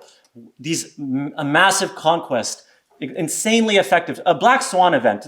My advisor, Michael Cook, who's written this new history of the Muslim world, basically calls the origins the Black Swan event. It can't be explained by what came before, right? We have a way of explaining it, but those things they don't admit into their vocabulary. But Fred Donner, so many historians talk about this commercial enterprise that was at the heart of this early Islamic society from the Quraysh and so on. And you continue to see it. I still see it in the Bay Area. I just met with a bunch of technologists last week, and I'm just so in awe, really, of these great Muslim figures who have just put themselves to so much work to make money, right? Because we don't say making money is a bad thing in and of itself. So I started to think that perhaps what we need is a kind of an acceptance. We are not Marxists who just lament the very fact of exchange, right? We accept it. And we also know that there are some people who are capable of building that kind of growth. But what we do as almost a precondition of that growth is we center a restraint which is always, without a doubt, connected to the plight of the poor. As Brother Khalid was just mentioning now, that the poor was always centered, the huquq, the haqq, right? This right, the rights, these rights that are embedded between us, they're always connected to the mustada'afin. In the political manuals that you read, there's always an elevation of not just freedom for all. No, that's a myth. But no, the protection of the poor, which will always try to be avoided. And so I think that one way we might start to think very practically and pragmatically about our position, our position as witnesses, really, in this society, prophetic witnesses, is to kind of take this balanced approach that rigorously, unflinchingly encounters and addresses these facts, which Brother Khalid has laid out for us, but then also goes back into its own history and even its present moment to articulate a kind of alternative that wouldn't be something that requires some kind of massive revolution, but rather something that we might even describe as a kind of righteous power, building a kind of righteous power, because that's precisely, I believe at least, what the Prophet ﷺ and all the prophets, the legacy of Sulaiman and Dawood and others, passed down along to us. I thank you all for your time, and I look forward to the conversation, inshallah.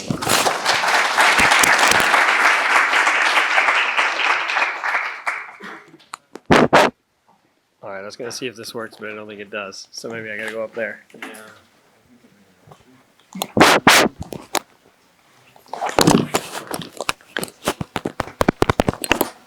That's great. So we're a little bit behind time, but profound speeches always are going to require someone to ask some questions to follow up. I have a whole bunch of that. I get a chance to ask them later at coffee. So you guys get a chance right now. So we'll get the mic to you. Okay, right here in the back. Brother, I follow this brother on LinkedIn. He's a coach for people just like that. Do we have the other mic here? No? Okay. Back there in the middle, Dr. James. Yeah. Back there? Yeah.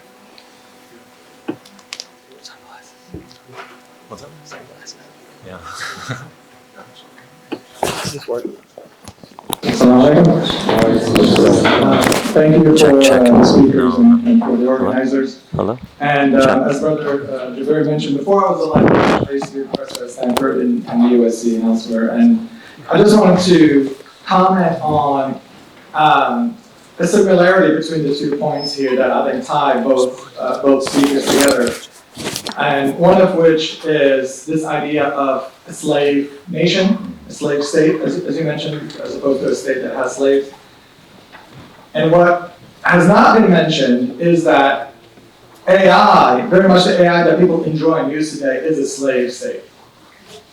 ChatGPT uses tremendous amount of free to cheap labor around the world in Africa, people making dollars a day, to go and correct the mistakes of the elderly.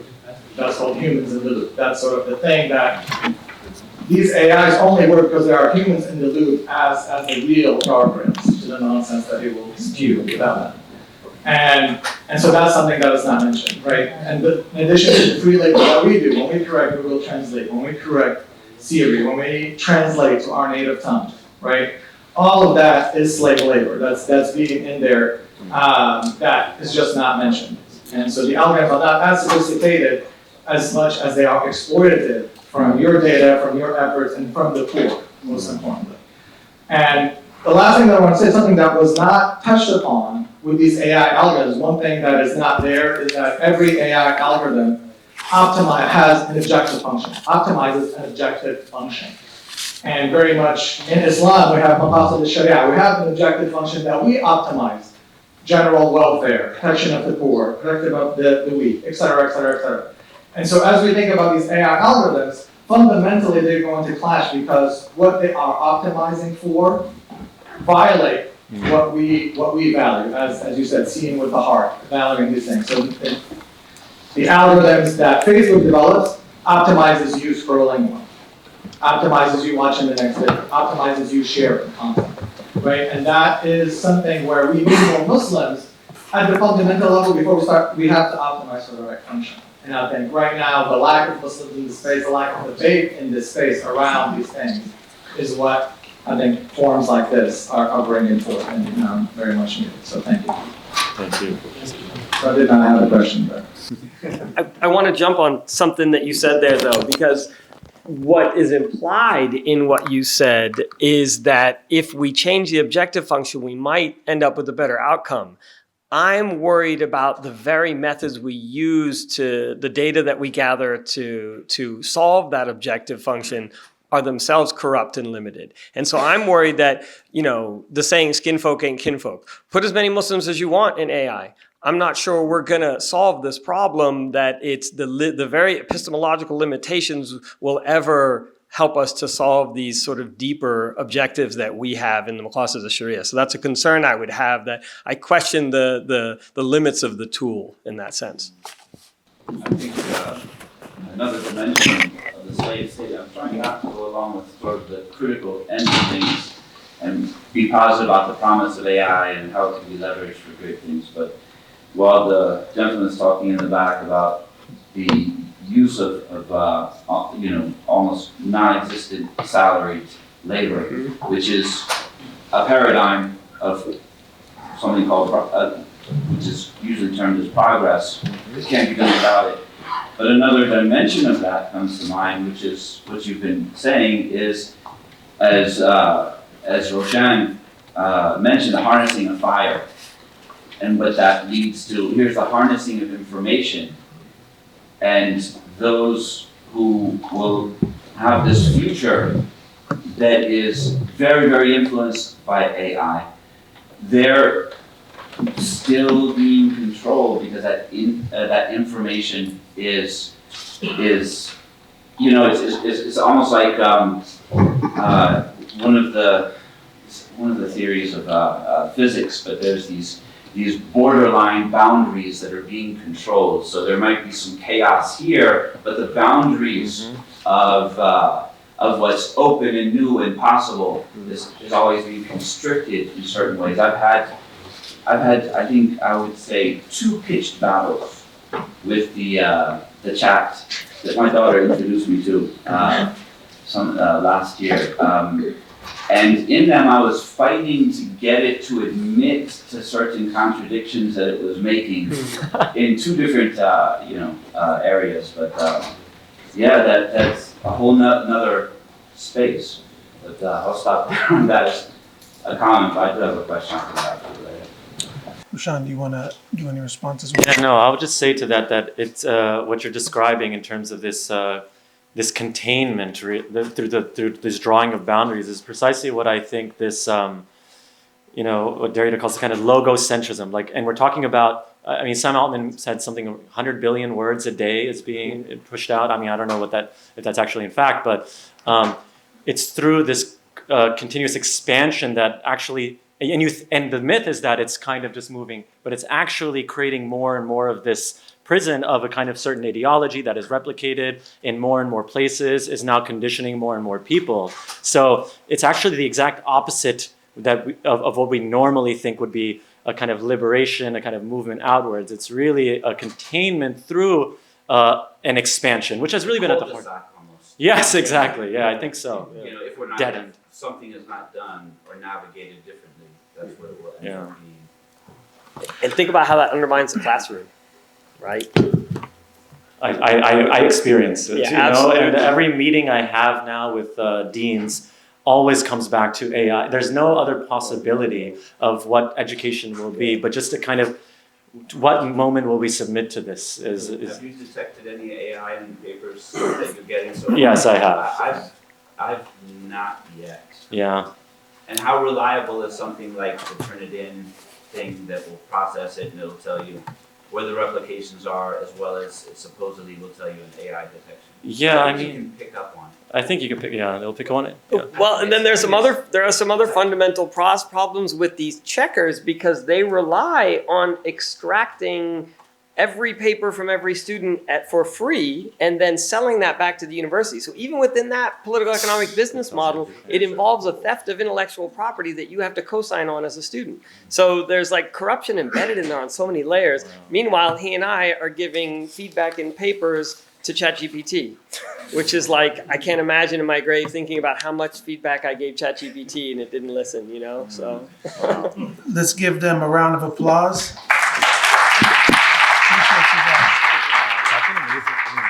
You're just speaking to ChatGPT, and I wonder how far we'll go in there. Next group's on. Yeah.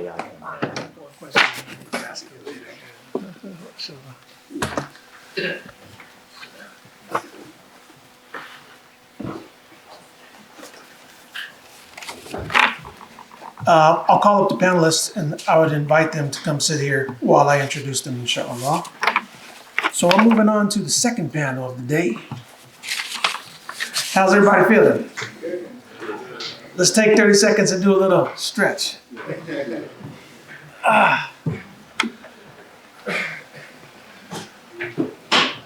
You can sit. I'll introduce you from here. Okay. So when the barcode goes up, I'm asking for money. Yeah. So we'll have this panel, inshallah, right at 12:30. We're going to have Congressman Ro Khanna call in on Zoom. And our president of Bayan, Jihad Turk, will ask him a few questions. One of those is about this TikTok ban and some of the policy things that we can expect coming down the pipeline. Congressman Ro was one of the earliest to call for a ceasefire. Perhaps not as soon as we wanted, but we are his constituents, and we have to remind these folks of that. Anything? So there's a suggested what do we call it? A suggested donation. We're going to have lunch catered by the famous Persian place Hatem, and that's right after the congressman. And then we have a good about hour and 10. So even though we're a little bit behind schedule, when I used to be the director of global studies, I used to hold a lot of conferences. Never did they finish on time, not one single time in my career. So I always kind of planned for that. So we have a lunch. I'd like to get everybody here to exchange ideas over lunch, and some very interesting, profound thoughts are in my mind right now about some of the questions that were raised. So we're getting ready to go into another deep panel, which is from people who are very well how can we say it? They're very prodigious in their field. These are inventors. These are people who are thinkers, but they're also builders and movers. So the panel is, if I can get to the name of it, we called it AI as a force for good. And we've heard a lot about how AI is problematic, but it also has a wide latitude and propensity to be used in positive ways. I've started playing around with it myself, and I'm sure many of you have done the same. And so there's a lot of positive outcomes. The way we've titled the panel is, it explores the ethical dimensions and transformative potentials of AI as a catalyst for some type of social benefit. It's going to hopefully discuss how it can be harnessed to tackle pressing global challenges across sectors like healthcare or education or finance. And at the same time, we'll try to adhere to universal ethical principles that prioritize justice and privacy, or privacy. I've been hanging out with British people too long. And the common good. The session will highlight successful AI initiatives that these gentlemen lead that demonstrate the integration of innovation with ethics, serving as models for developing technologies that are equitable, that's what we hope for, and transparent. The panelists' goals are to foster dialogue among us, and we're a wide set of stakeholders here, and hopefully we're trying to build an inclusive AI future that is a true force for good. So let me get into the bios here, some really nice backgrounds here. So Ahmed Reza here, to my immediate left, is the founder of Yobi. I recommend that we all try to interact with this thing. I kind of got the early test on it. If you want to text Ahmed, you talk to his virtual assistant first. And if the virtual assistant deems it an escalated issue, then you can reach the real Ahmed, which I love. And I need that as soon as possible. He was actually a child actor as a youth. I don't know if you mind me mentioning that, but too late, it's on the record. And he's a thought leader and a technologist. He was also a Milken Scholar. So if we're talking about the highest, barometer you can reach, that's a very formidable distinction at Cornell University. He laid the groundwork for his success later on to get into technology and innovation. He had a very notable tenure at NASA as well, in aerospace engineering. And this kind of honed his problem-solving skills and deepened his understanding of innovation and what's needed. So then he pivoted into entrepreneurialism, and he's had quite a few successful ventures. And I just mentioned Yobi, but I'm sure he's going to get into another. In the middle here, we have Ahsan Ahmed. He's the current CTO of Ripcord. Ripcord is a technological firm up in the Bay Area. They're all three coming down from the Bay Area to join us. He's a very passionate person and a passionate technologist. If you follow him on LinkedIn, he's posting all the time about really cool things that are, the cutting edge of the tech. He's gone through engineering as training, and he's also done sales, software engineering, a bunch of other things that's not here on his CV. But it motivated him kind of to have customer empathy because, he says customers deserves better products. So he's always developing products. He's also an industry veteran in the content management space. So he's been in 2 decades across, most of the world. He speaks 3 or 4 languages.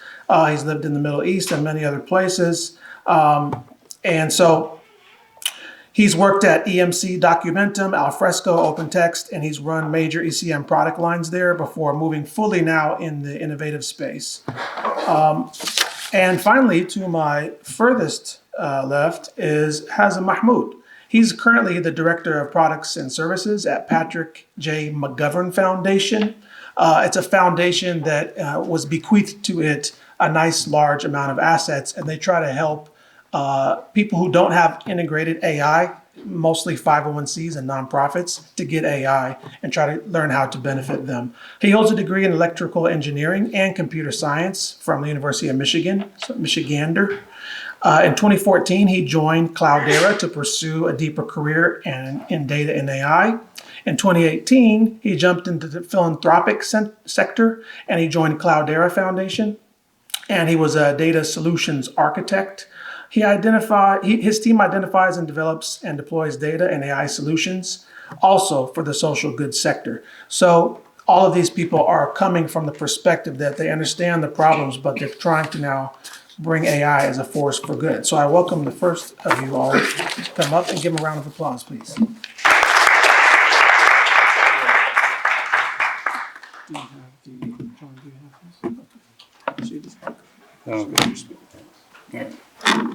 Assalamu alaikum.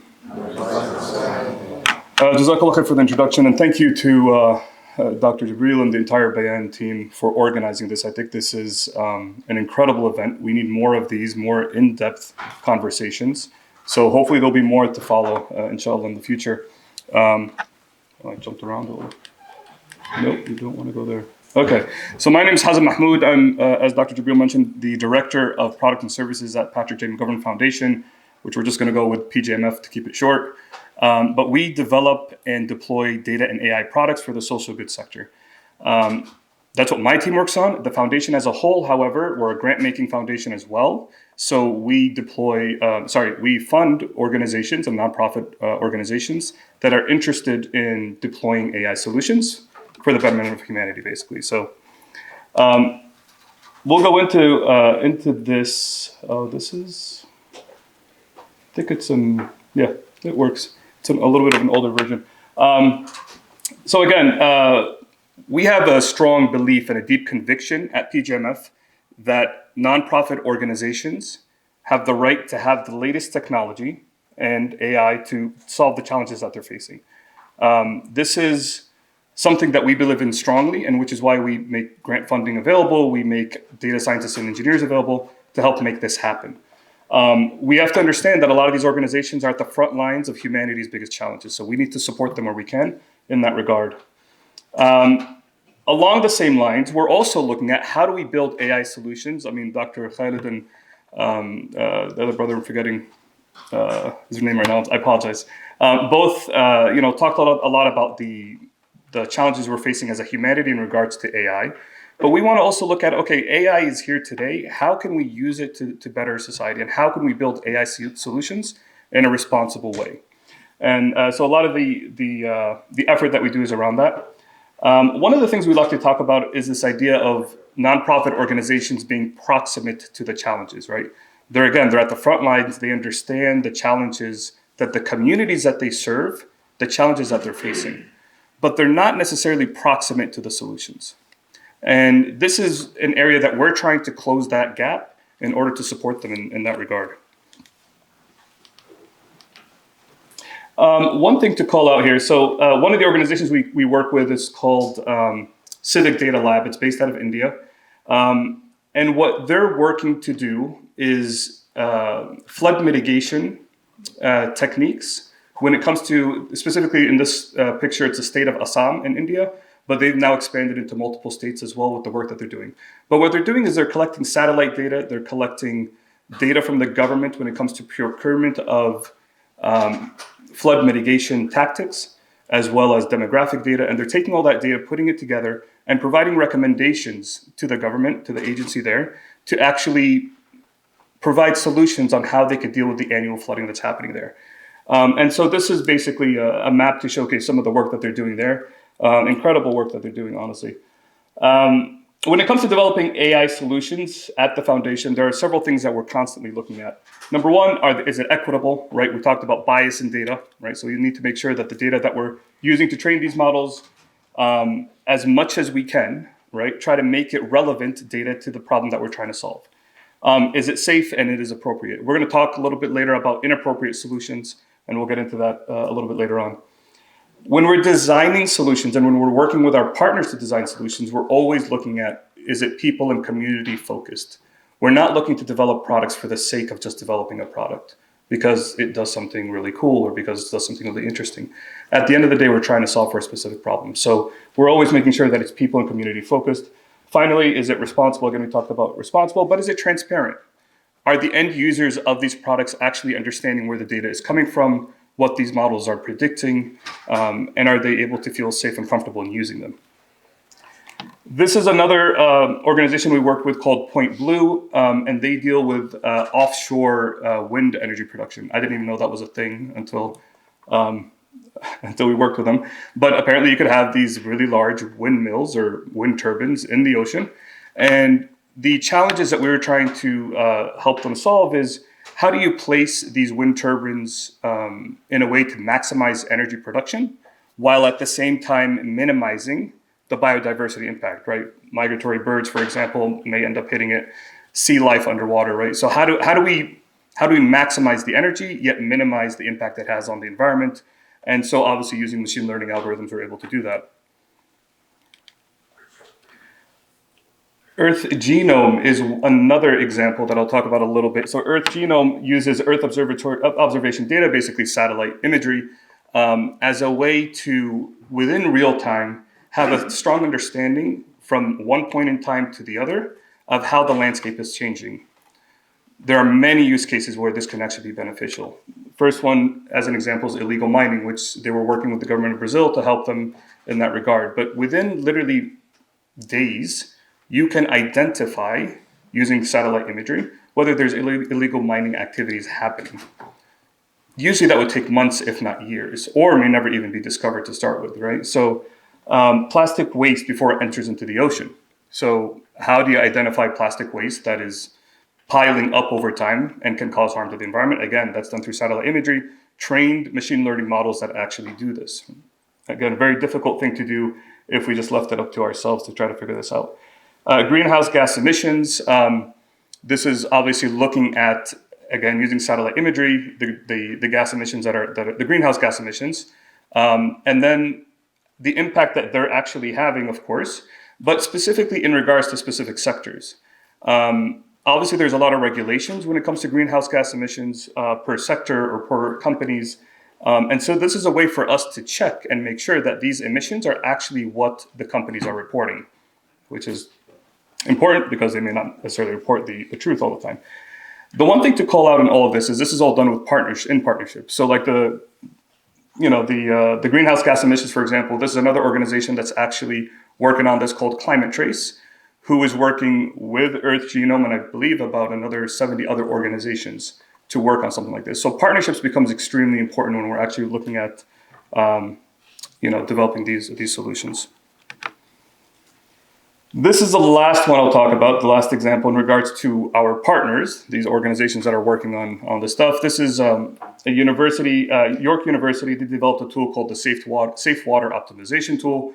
The way this works is identifying chlorine levels at refugee camps, obviously, making sure that these chlorine levels are where they need to be in order for diseases to not spread and so on.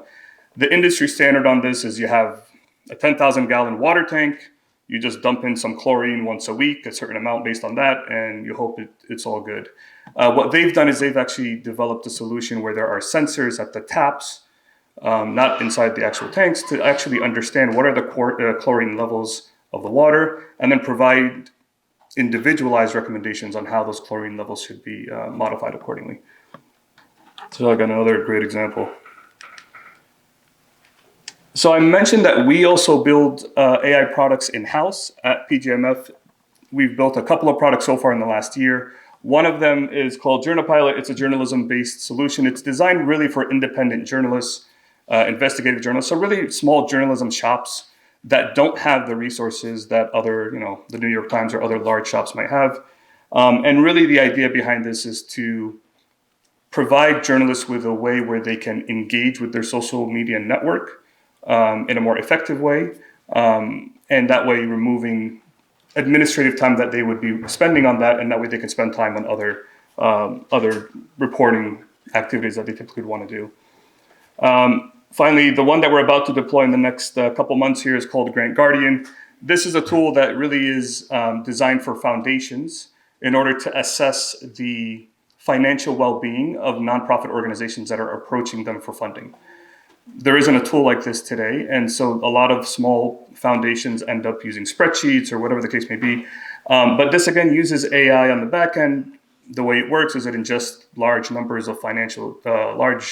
of financial documents, pulls out the numbers that it needs, and then provides a risk score, a financial risk score of that organization. So again, another way where we can use, in this case, large language models in order to provide some benefit to the sector. Now, this came out all wrong, which is why I was a little bit wondering why the presentation was off. But is there a way we can actually... Anyways, we'll have to read it the way it is. So one of the things about this slide is really what I'd like to call out is the risks of using AI, of not using AI, and of not knowing that you're using AI. So we talked a little bit about, the benefits, some of the use cases of AI where it's beneficial to society, and that's a great thing. But there are still risks, and we need to call out those risks as well. So this is kind of the idea of an automobile, right? You can use a car, right? The promise of an automobile. You could use a car to drop your kids off at school, to go grocery shopping, to take you to work, lots of great stuff. But you could also use it as your getaway vehicle in robbing a bank, right? So again, this is about how do we use AI. We, of course, are here to try to understand how we can use AI for good. And so we're trying to constantly, push the left image there. But again, there are definitely risks. And one of the main things that I want to call out is just because we can use artificial intelligence doesn't mean that we should. And this is a very, very critical point because there have been numerous failures of using AI in certain situations that have caused problems for society. The first example, and unfortunately can't read it there because the images should have left by now. But it's called Compass. Some of you may have heard of this. It's a criminal justice system risk assessment tool. So it provides judges with the ability with a recommendation for a sentencing of an individual. You can imagine all the issues that can come with that and the bias that goes into that. That was a system that obviously, caused a lot of issues. There was another one that was a little bit scarier called Predpol, which is think of Minority Report. I think one of the speakers was talking about it earlier. But basically a way to provide police with recommendations on which communities they should go police, because the data that's available to them is recommending that this city or that city, right, has high crime rates. Obviously, the problem with that, the feedback loop, you put police in any community, they're going to find things, they're going to, give citations, they're going to arrest people, it doesn't matter which community. And then that feedback loop comes back into the AI system and further exacerbates the problem, right? So these are a couple of examples. There's also a lot of examples around healthcare when it comes to the privacy of data. Healthcare is one of those areas where you don't want to get it wrong, right? If you're making a recommendation or a prediction.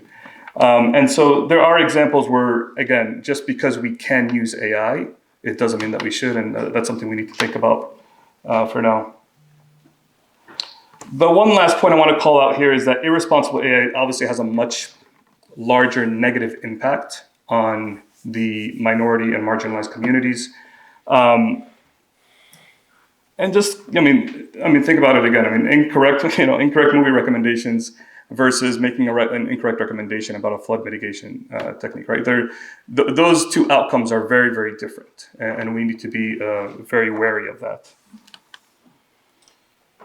So when it comes to risks of not using AI, there are a couple that we need to think about. Number one, there are missed opportunities of addressing the challenges that are facing us today as a society, and I shared a few of those examples earlier, but we need to understand that there are actual risks to also not using AI, and we need to keep that in mind.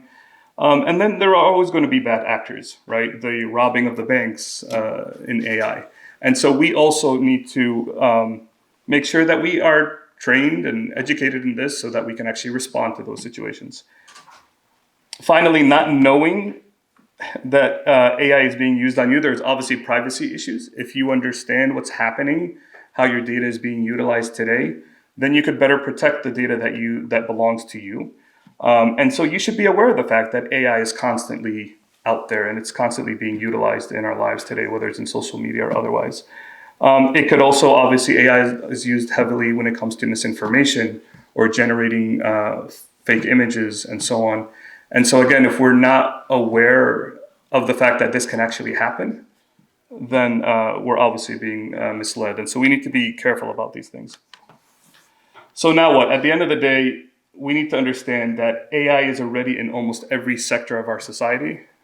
And we have to understand that to be a positive source of change, you really need to be educated in how AI is impacting your sector. So if you're an educator, if you're a teacher, understand how AI is being used, understand how your students are using AI at home. If you're a doctor, same thing, right? And we need to be the ones sitting at the table and really trying to co-develop and co-ideate how these solutions are designed, built, and deployed, because it does have an impact on people's lives.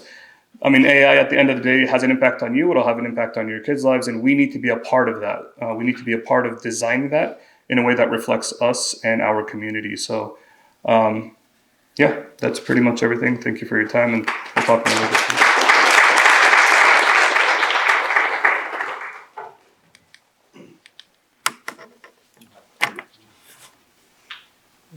Okay. I'll keep it up. No, let's move on. You're good. Okay.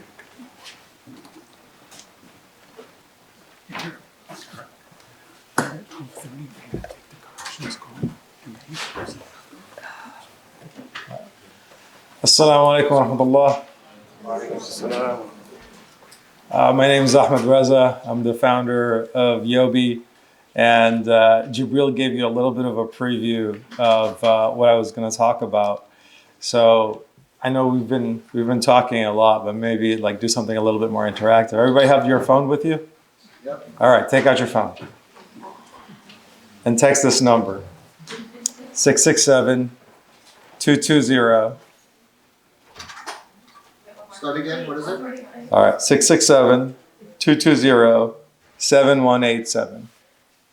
Can you say that again? 667-220-7187. You could just say salam or anything.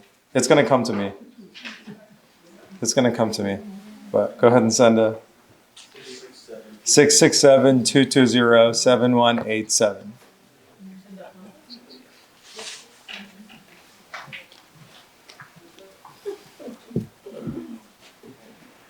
Assalamu alaikum, Brother Hazim.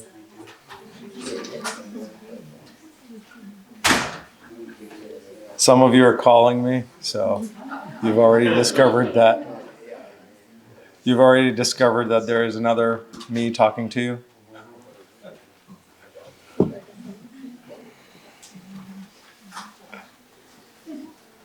All right, talk about audience engagement. I see it coming through right now. Marhaba.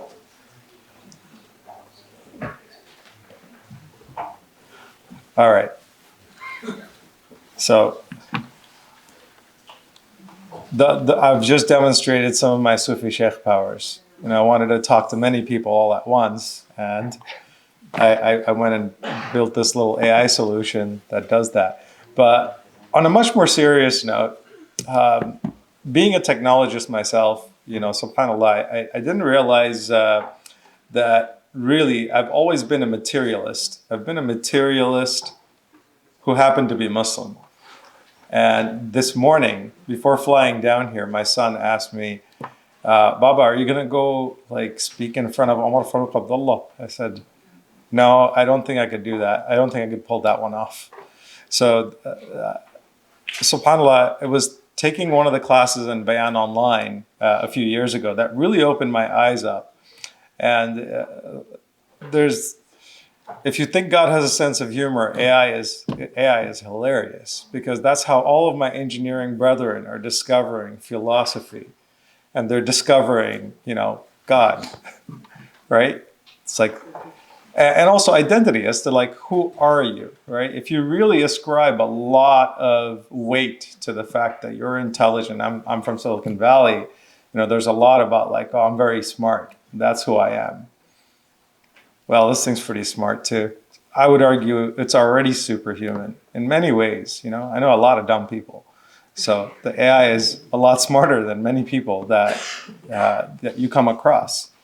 And one of the dumbest things is not coming to terms with the fact that you're going to die, right? That's the beauty of the Quran. You go back to the Quran in Surah Ar-Rahman, Allah tells you everything's perpetually being destroyed. I'm currently being destroyed as I stand here before you, right? All of us are. And that is the conditioning of being human. I think one of the scholars before me mentioned just putting everything in your life around you to make money. What a horrible way to live, right? And I say this as a high priest of capitalism, an entrepreneur, right? I'm supposed to be all about money. And usually when Muslim youth come to me, they're like, I want to be like you. I'm like, no, you don't. You think you want to be like me. But really, ultimately, is it money that brings you happiness? Brother James was up here. I don't know if he's still here, but he's one of the guys I follow on LinkedIn. I can't believe I'm speaking in front of him, right? He left a lot of that stuff behind to find true happiness, to find fulfillment. And subhanAllah, it was in Dr. Omar Farooq Abdullah's class where I learned to reframe things. He talks about your cognitive frame.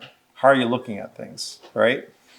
So, for example, when I first came in here, I was looking for a power outlet. And I think many of the other folks that came in here early were also. Sitting up here, I realized every single seat has a power outlet. It's right behind you, sister. It's like right there by your elbow. Right? It's all about like how you look at things. And here we are, oftentimes looking at the world through the cognitive frame of a materialist, where we're looking at this AI, and there's so much BS in the AI. Like, seriously, right? It's artificially intelligent. Yeah, it's smarter than you in many ways. But is it human? Like, is it making you ask, who are you? What makes you you? For me, what makes me me is my ruh. It's my relationship with my Rabb. Right? More than ever before, I can unequivocally say that the world needs Allah.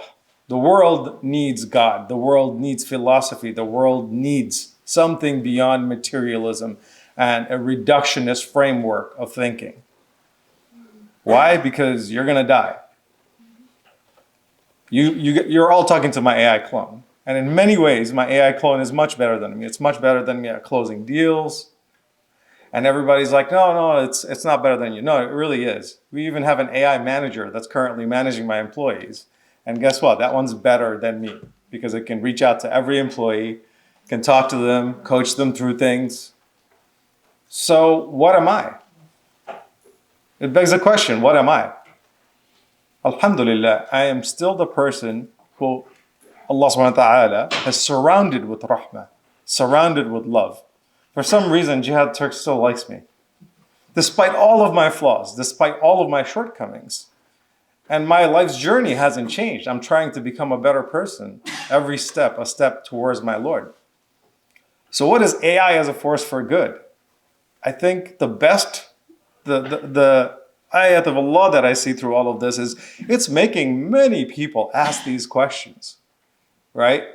If the intelligence doesn't define me, if the wealth doesn't define me, if the material doesn't define me, what the heck does? That's a really important question to ask, right? And then, if there's something more to me than something that sounds exactly like me, something that closes more sales than me, something that manages better than me, might be a better CEO than me, what am I? Well, if you look at yourself as a subset of those things, shame on you. I am a slave of Allah. And that is so special. That means everything. And every other human being is a creation of Allah. Imperfect by design. And we become better. So if you think about somebody that you love, think about someone that you truly love, your mom, your brother, sister, right? Did you ever look at your mom and say, you know what? If your eyes were a little bit different, your nose was a little nicer, I would love you more. No, never occurred to you. Your mom's food is the best food that you eat, right? It's in the imperfections. Like we're able to connect with one another in a way that is not reductionist. You don't reduce your mom down to like just the food that she makes you or, the nose or the looks. Yet we do this to ourselves all the time and we're miserable. We're going out of existence because of this. right? Right now, as we watch this war that's happening, right? One group of people are among the losers, among the khasirin, and it's not the people who are dying, right? So here's this AI that's making me question about my existence. What does my life mean? And I think it's making the entire materialist world question that. Everybody's afraid of the AI. Everybody's afraid of, what if it takes my jobs? Well, I guarantee you, you're going to die and that will take your job. All your wealth will remain behind, right? As a high priest of materialism, as the high priest of wealth and money and bling bling, right? I'll tell you what, that stuff is BS. It goes away. I'm going to quote Nas here. Not Surah Nas, but Nas, the rapper. Right? He said, but what's it all worth? Can't take it with you under this earth. Rich men died and tried, but none of it worked. They'll just rob your grave. And that's what happened with the pharaohs. Right? The pharaohs built these pyramids. They took their stuff with them because they're going to take it to the afterlife. Nope. They're being dug up. That gold is gone. Right? The skeletons are all that's left behind. So that, again, begs the question, who are you? What are you? And how can AI be a force for good? So I started this thing, AI as a force for good. We make a playful take on the Jedi. We wear the Jedi robes and we put our hands out. We're like, AI as a force for good. A lot of it's a lot of Muslims, because I happen to notice that there are a lot of Muslims in AI. And that can't be a coincidence that Allah subhanahu wa ta'ala allowed so many Muslims to be in this thing that's going to be the future. Well, what does that mean? We're supposed to be the people of khair. We are supposed to be the people of good. While AI can do a lot of things like machines, let's just call it machines. While machines can do a lot of things much better than us, the one thing that we can do is look at our heart, look at our ruh, check with ourselves and go, is this khair? Is this good? Knowing that I'm going to die, right? I can just check in with myself in 2 seconds and tell you this is good or no, this is definitely not good. This is definitely bad for humanity. This is definitely oppression. So for AI to be a force for good, we really need human beings who are a force for good. We really need the Muslimin to act like Muslimin, to know what it means to be Muslims. I myself didn't really know what it meant to be Muslims, to look at the world through the cognitive frame of a Muslim. To look at this world where I'm not super worried about AI. And the reason I'm not worried is La hawla wa la quwwata illa billah. And if I sound like a religious fanatic, I'm sorry. I really believe this stuff. Right? La hawla wa la quwwata illa billah. Allah subhanahu wa ta'ala is the one with all the power. He's orchestrating everything. And if you guys follow Star Wars, since we're talking about AI as a force for good, Yoda, I just learned from Jibreel, Yoda was kind of modeled on Khidr. And if you go to Surah Kahf, and you think about Khidr, like Khidr knows these things. And what's the big overarching theme? That Allah's got things under control. It'll be fine. Yes, there's been colonialism. Yes, there's been a lot of horrible things that are happening. But it'll be fine. Step back. Do you. Step back and do the right thing. Keep doing the right thing. And just watch. They're supposed to win. They're supposed to have oppressed us. I shouldn't even be at the table. Yet, I find myself in a place where the table's ours. Lots of Muslim entrepreneurs, lots of good people, lots of people who are not Muslim even, right? It doesn't matter if you're Muslim, if you're Christian, you're Jewish. If you are a person of faith, you are asking these questions. Goodness is inherent in humanity.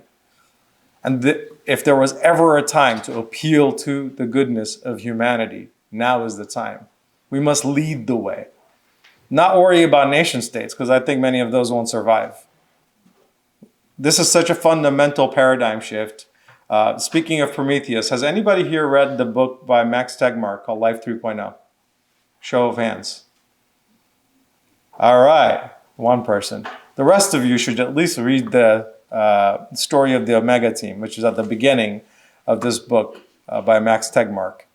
It's basically how AI is going to dominate the world, change nation states, and do some really crazy things.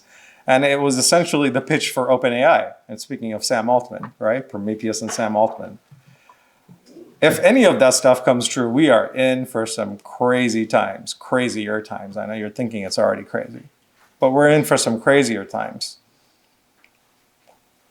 Regardless, we must trust that Allah subhanahu wa ta'ala has everything well under control, and we must do what we have been doing, do the right thing. Just take the next step, trust in Allah, do the right thing. And just observe from a different cognitive frame, what's Allah's plan? What's the right direction to be marching in? And if Yoda is based on Khidr, right? We must have that wisdom. We must be that force for good. We must be the rebel alliance against the empire as the empire consolidates power and buys OpenAI and other things. Sorry for being too preachy. And if you want to know more about Yobi or what I do, you already have access to my AI, which will do a much better job. The human me can at least tell you as a Muslim and as a human being that being a force for good, what we're doing is just gathering people. So if you're in the AI space, reach out to one of the organizers. There's organizers across the country. We're just gathering people because we're calling to humanity. We're calling to goodness. Because if you get the humans right, the AI will align just fine. Jazakallah khair. Thank you for your time.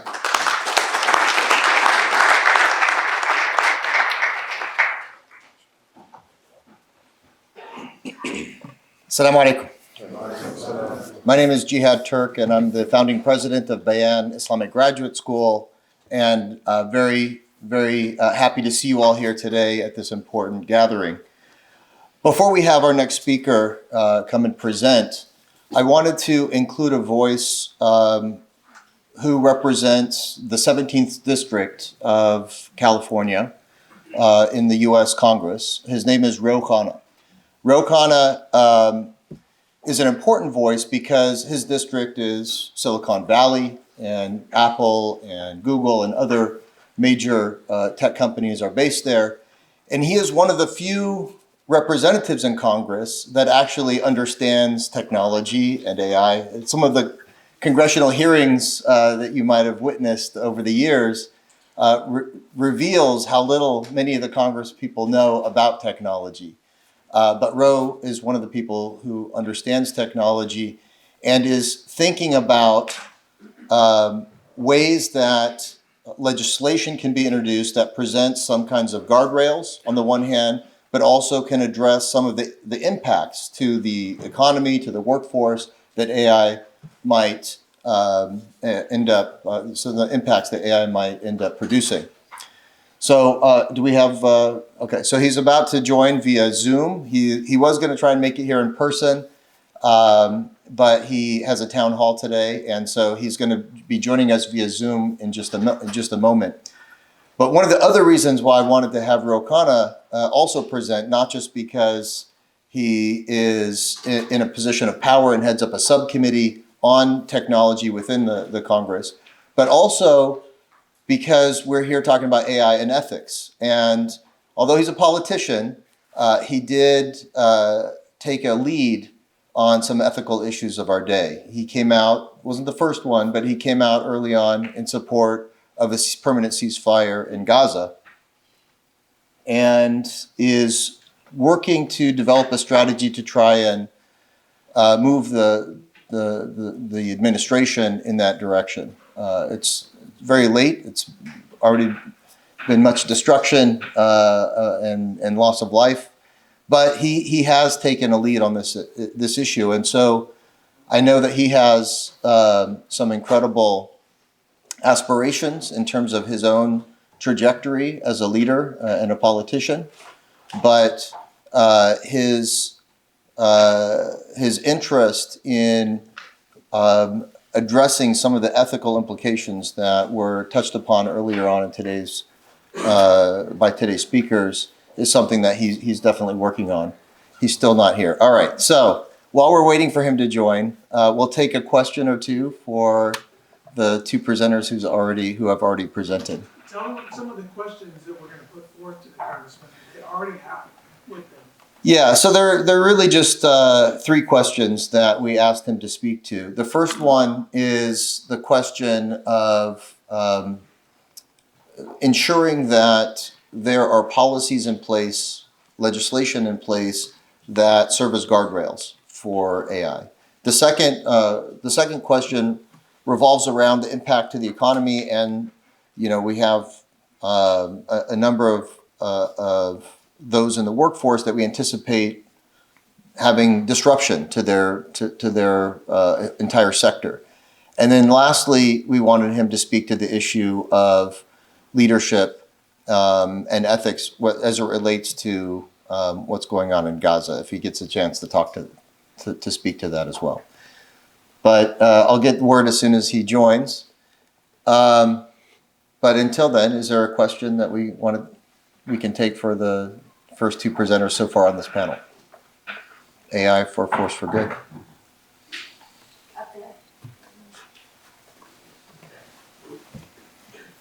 Is every question ready?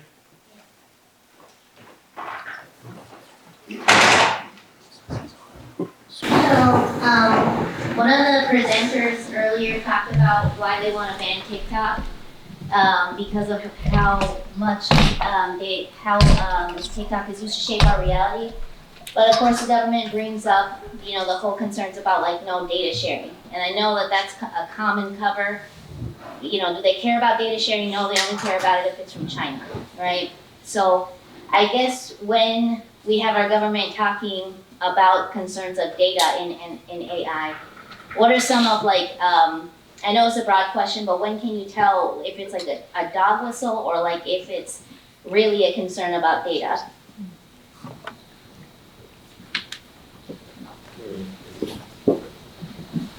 Can you repeat the question? All right, so the question I think was around the banning of TikTok. Was this around data sharing? Is it a dog whistle, or is there genuinely a concern around data? So I think, I'm sorry I keep referring to Omar Farooq Abdullah so much, but he cited a book about cognitive dissonance, Don't Think of a White Elephant. That's a really good book. There's a lot of classics that we can refer back to during these times, because lots of fancy terms get thrown around that nobody understands to make it seem justified, right? Like rights to defend yourself or something, right? It's like, oh, those sounds like fancy words, but the reality is, I think a lot of the governments around the world are grappling with this new tech. Ahmed, we have Congressman. Sorry to interrupt. Ro, can you hear me?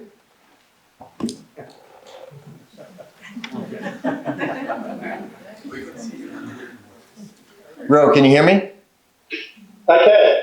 All right. Well, thank you so much for joining us. I know that you're busy and on the road. You were hoping to be here in person, but you weren't able to make it in your schedule. But we appreciate the 10 minutes that you did set aside in between your events to speak to us. And I sent you a few questions to talk about. But really, we're talking about the nexus of AI and ethics. And you sit in a rather particular position that gives you a vantage point and opportunity to really speak to some of these issues as it relates to the work that you're doing in Congress. So the floor is yours. You have about 10 minutes, and we'd love to keep the camera on if you don't mind. Keep it on? Yeah, go ahead. I can't see you, so I didn't know you were seeing We me. can see you. We're all smiling, and there are beautiful people here in the room. But go ahead. The floor is yours. Wonderful. Well, I appreciate your thinking about the ethics of AI, and that is central to what we're going to face with the AI revolution.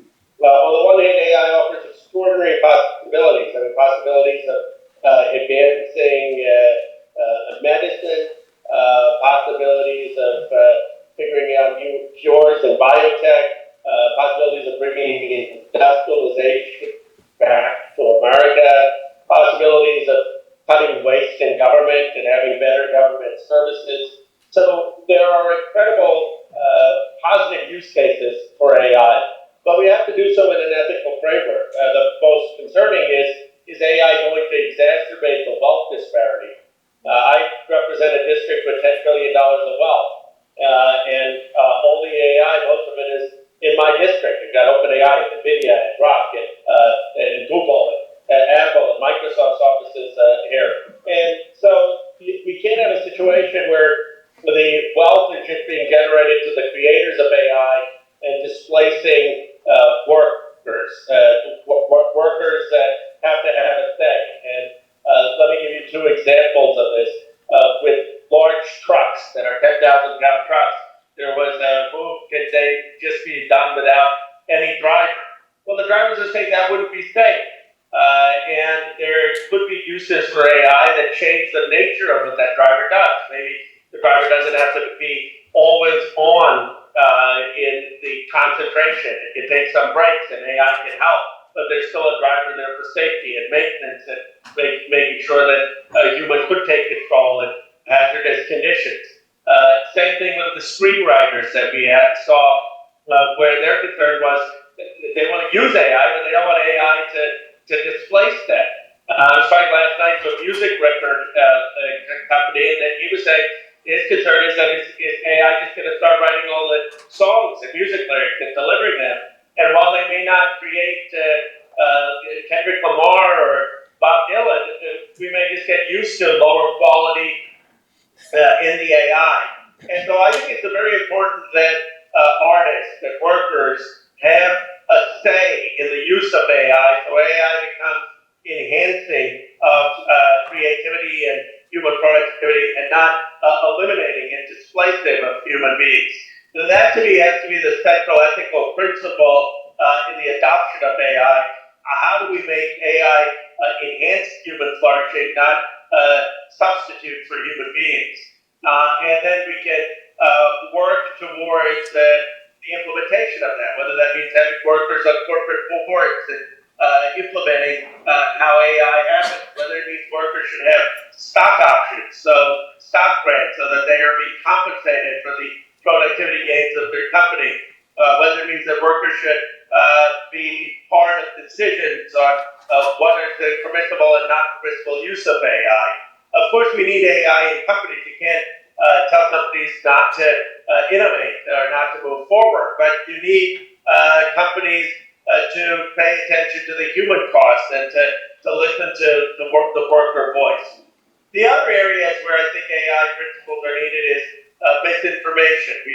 We should have clear labeling if something is an AI product. If this was AI talking to you instead of me, you should know that. You should know that, okay, this is an AI bot talking to you. We should know what information is sent into AI, and so we know what data sets are being used, and are those data sets clean or are they not clean?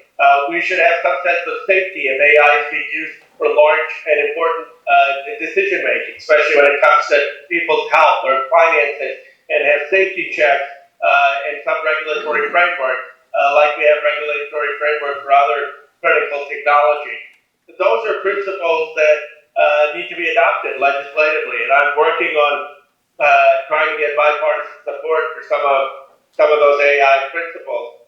And then we need AI principles on warfare. I believe that no decision on making a strike against another country or human being should be taken just based on AI. That you need a human check before the final decision to shoot or to target is made. And that is those are AI principles we're trying to adopt into the Pentagon. I'm on the Armed Services Committee, the ranking member on AI for the military. And what does that ethical principles look like in AI warfare? Right? You're going to move towards largely drone and semi-autonomous machine warfare, where decisions may not be made by human beings. And I think it's very important that you have human decisions. And I think it's very important that we understand what modern warfare will look like, where you don't necessarily have soldiers paying the consequence with their lives. Does that make us more cavalier to start war or to attack other countries?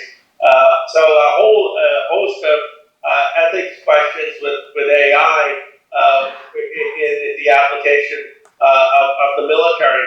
And then in terms of the election coming up, I'm very concerned about AI being able to generate false content quickly and disseminate it fast and have something go viral that's basically misleading, telling people not to vote or the wrong polling place or giving misinformation. What is the responsibility of tech platforms to combat that? To not allow a flooding of misinformation on our social media platforms. AI makes the cost of manufacturing false content much lower, and it allows you to scale it. You could have thousands of people generating this kind of false content and flooding social media. And I don't think we're prepared for how we would address that. And so in the information ecosystem, having principles is very important. Let me end by saying this. I think we're at a key juncture where we haven't figured out how to make AI partisan. So having thoughtful principles may actually break through. And I am very impressed that you're having this a conference, that you're invoking the faith tradition, which all different faiths teach us about human dignity, about humility, about making sure that technology is used in ways that encourage human flourishing in the planet and not in ways that dominate human beings to the planet. That if you can help inform what thinking is needed for AI principles, then you would do a great public service.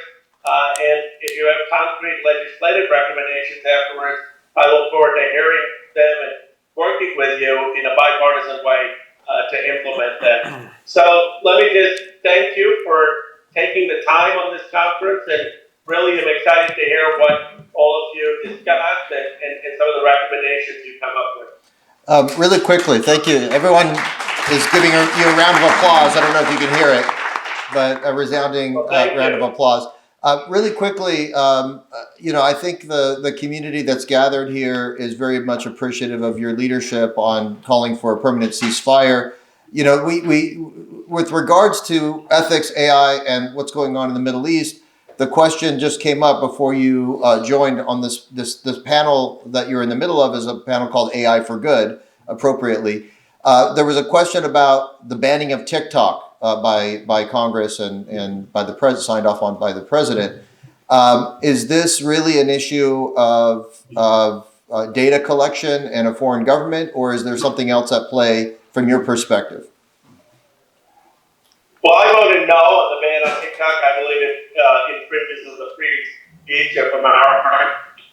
So we'll strike it down. If you're on TikTok, take a look at my video recently I put out about 3 days ago, where Mitt Romney basically admitted that one of the reasons people voted for the ban is that there were too many people on TikTok talking about Palestinian lives. And there was disproportionate more folks on TikTok talking about the humanitarian crisis in Gaza than not. That video has got 500,000 views. I basically called Romney out on it, and I said he said the quiet part out loud. But if you can look at that video on TikTok, share it with others, because I don't think that we should be suppressing speech at a time where there is so much humanitarian suffering in Gaza. And I've been a very, very strong voice against the offensive weapons to Netanyahu. I was one of 37 who voted against that. I voted for a permanent ceasefire.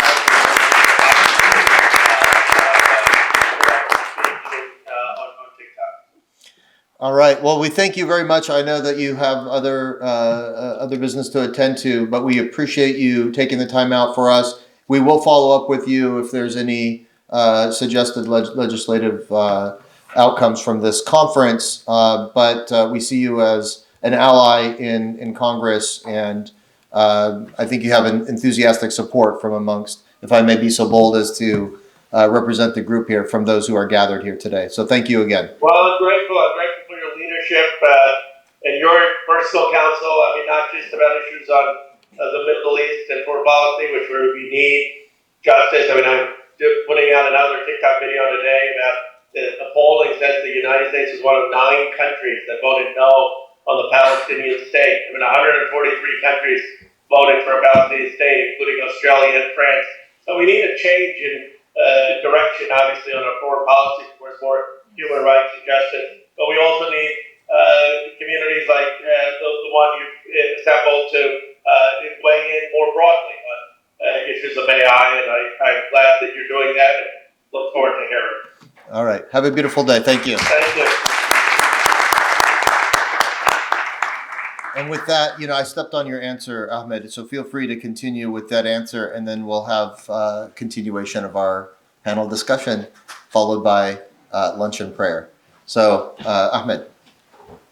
All right. So, speaking of cognitive dissonance, media, and social media. So, if you look at it, it's pretty clear that the reason TikTok is being banned is because it's kind of like a tacit recognition of AI that's already among us. Everybody's afraid of this future AI that's going to, I don't know what it's going to do, but we presently have AI in social media that's being used in TikTok, that's being used in X, that's being used in Facebook. That's targeting our kids, that's targeting us. And we are no match. Our puny, dopamine-filled human brains are no match to the algorithm. And all of a sudden, when you have one of these platforms that are propagating a message that is not what the folks here want, suddenly you're starting to actually see a conflict getting played out at a much bigger level than us, right? And all of a sudden, free speech and everything else goes out the window, and you kind of have to admit that these systems are insanely powerful, and governments recognize it now, and they're all trying to grasp on to how can I amass this power? How can I accumulate this power? So there's 2 billion Muslims.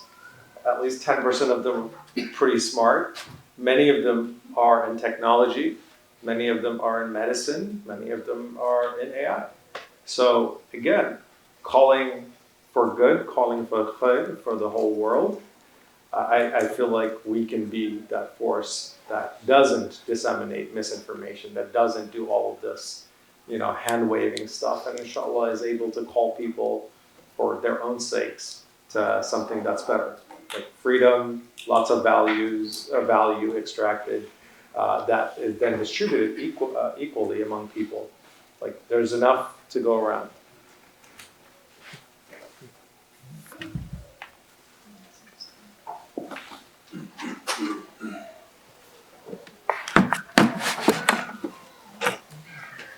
All right, assalamu alaikum everyone. All right, so my name is Ahsan. There was a lot of things that I was thinking I wanted to talk about today, and I was given 15 minutes, and I have like an hour of things to say. So I picked a couple things that I want to talk about, and I'll try to go real quick. I thought it was really important to start with defining our terms. Sorry, I've got this in front of me here.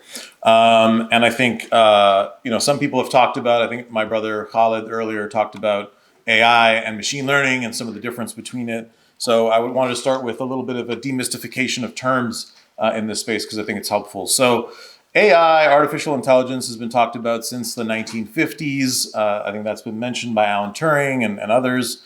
But really the idea of artificial intelligence are any kind of machine that simulates or mimics human behavior, right? And that can be done in many different ways. It could be rules-based, it could be algorithmic, it could be heuristics. But there is a subset of artificial intelligence that is called machine learning. And what machine learning is really pattern recognition based on data itself. You have a bunch of humans that will go through a process of gathering and collecting the data, and then they will annotate the data. They will label the data. Basically, this is a process of teaching the machine what you want it to learn. And then there is, another subset that's more nascent called deep learning, which requires vast amounts of data to do this, and it does it through a neural network. So think of these as layers of filtering trying to mimic the human brain in some way. Kind of the same idea, you have labeling and so on. And then the new kid on the block is generative AI. Really, I think the inception of that is probably 2017, but using really massively large data sets. Think of the entire internet, like the whole corpus of written human history, and trying to fit that into a model to really understand language very well, to understand intent very well, and to do some kind of, I guess, reasoning type tasks. Some people think of generative AI as like a search engine. So you go to ChatGPT and you ask it about facts. That's not what it's for. So you tend to get like hallucinations when you do that. So how does this stuff work without getting too technical? It's really a very fancy autocorrect feature like what you have on your phone, but it's just way, way, way better. So there's a sequence of words you put in, the cat sat on, and then based on that previous sequence and everything it's learned, it's going to predict the next word, and that's really how it works. So obviously the information that it's trained on is going to influence very heavily what it's going to say next. And then I wanted to talk about this really cool thing called embeddings, which is also another term you may encounter in the space. Embeddings are the way we encode language in the machine learning space into these like mathematical vectors, right? So I've represented the words king, queen, man, and woman on this chart, and they can all be represented by a vector or an embedding. And these actually have relationships between each other. As the machine learning algorithm learns about language, it sort of understands the relative nearness or farness of these words from each other in language. And what's interesting is if you went from English to Japanese, these vectors would actually remain in the same space. So it kind of understands, the same concept across languages. But what's cool about mathematical vectors, and I've represented in 2D, but these are typically like 1,000-dimensional vectors, is you can do math operations on them. So you could do something like king minus man, subtract those two vectors, and you'll get the yellow vector on the left. And that really represents a concept. What is that concept? It's royalty, right? I didn't write it out, but that's what it is.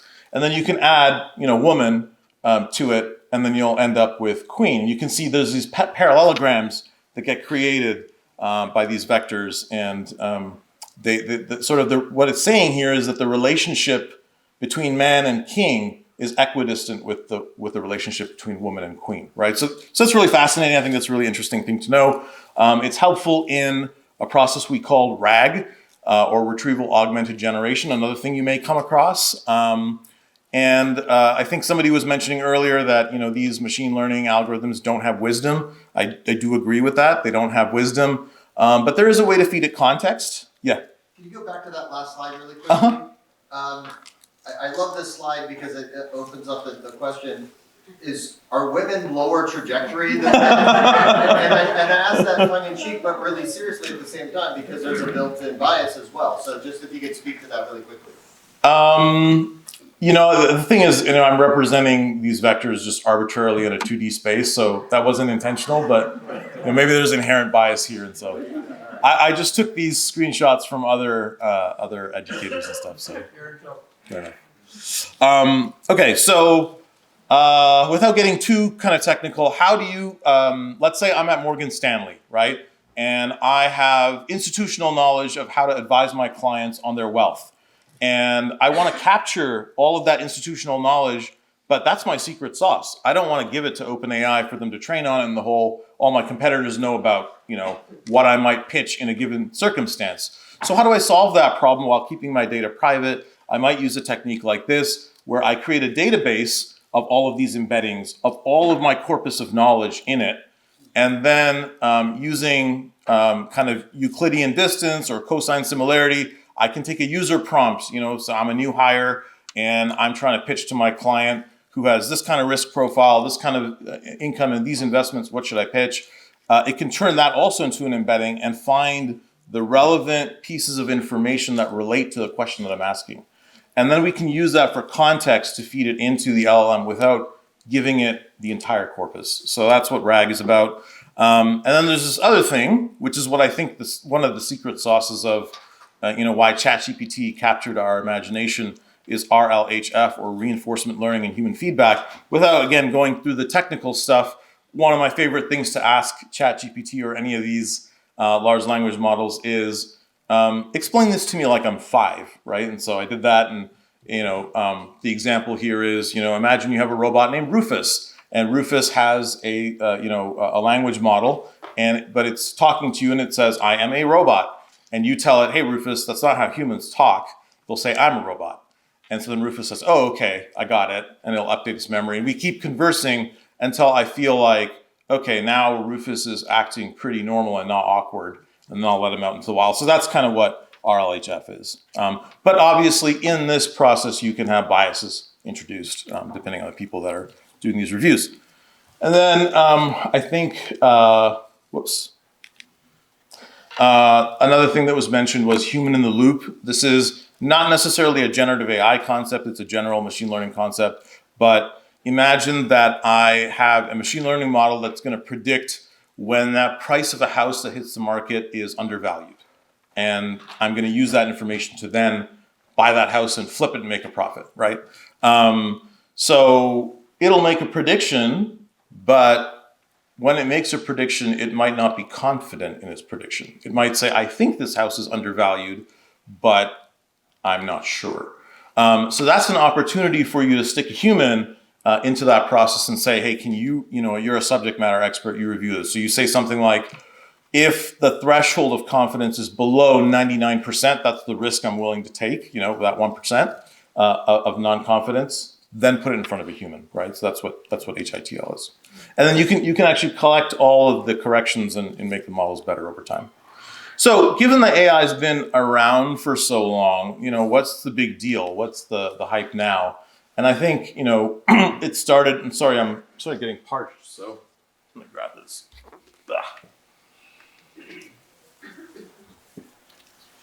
It started in the summer of 2022 with companies like Stable Diffusion and Midjourney, and they put out these algorithms to generate art and generate images, and got very popular.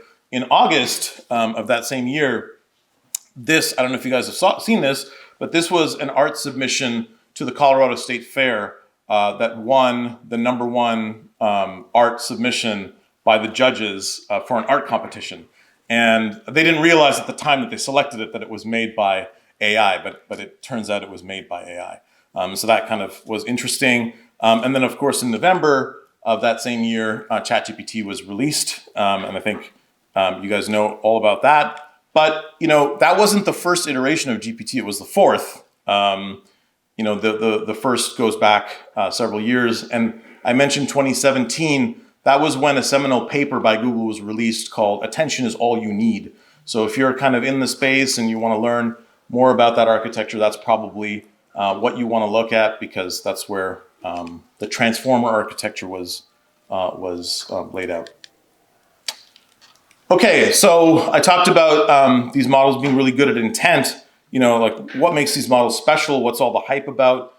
So I kind of gave it this example to try to trip it up earlier today or yesterday. Tell me how many trophies the Oilers have won, and also tell me how many cups the Oilers have won. So if you're a sports fan, you might know that there's the Houston Oilers, defunct team in the NFL.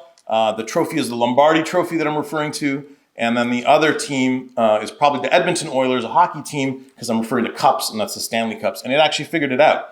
I tried to trip it up, but it was clever enough to kind of. And this is kind of the first time that we saw large language models like this really understand intent very well. Before this, and I think it's because of that RLHF kind of process. All right, so then, the hype cycle started. We have hundreds of companies now in the AI space.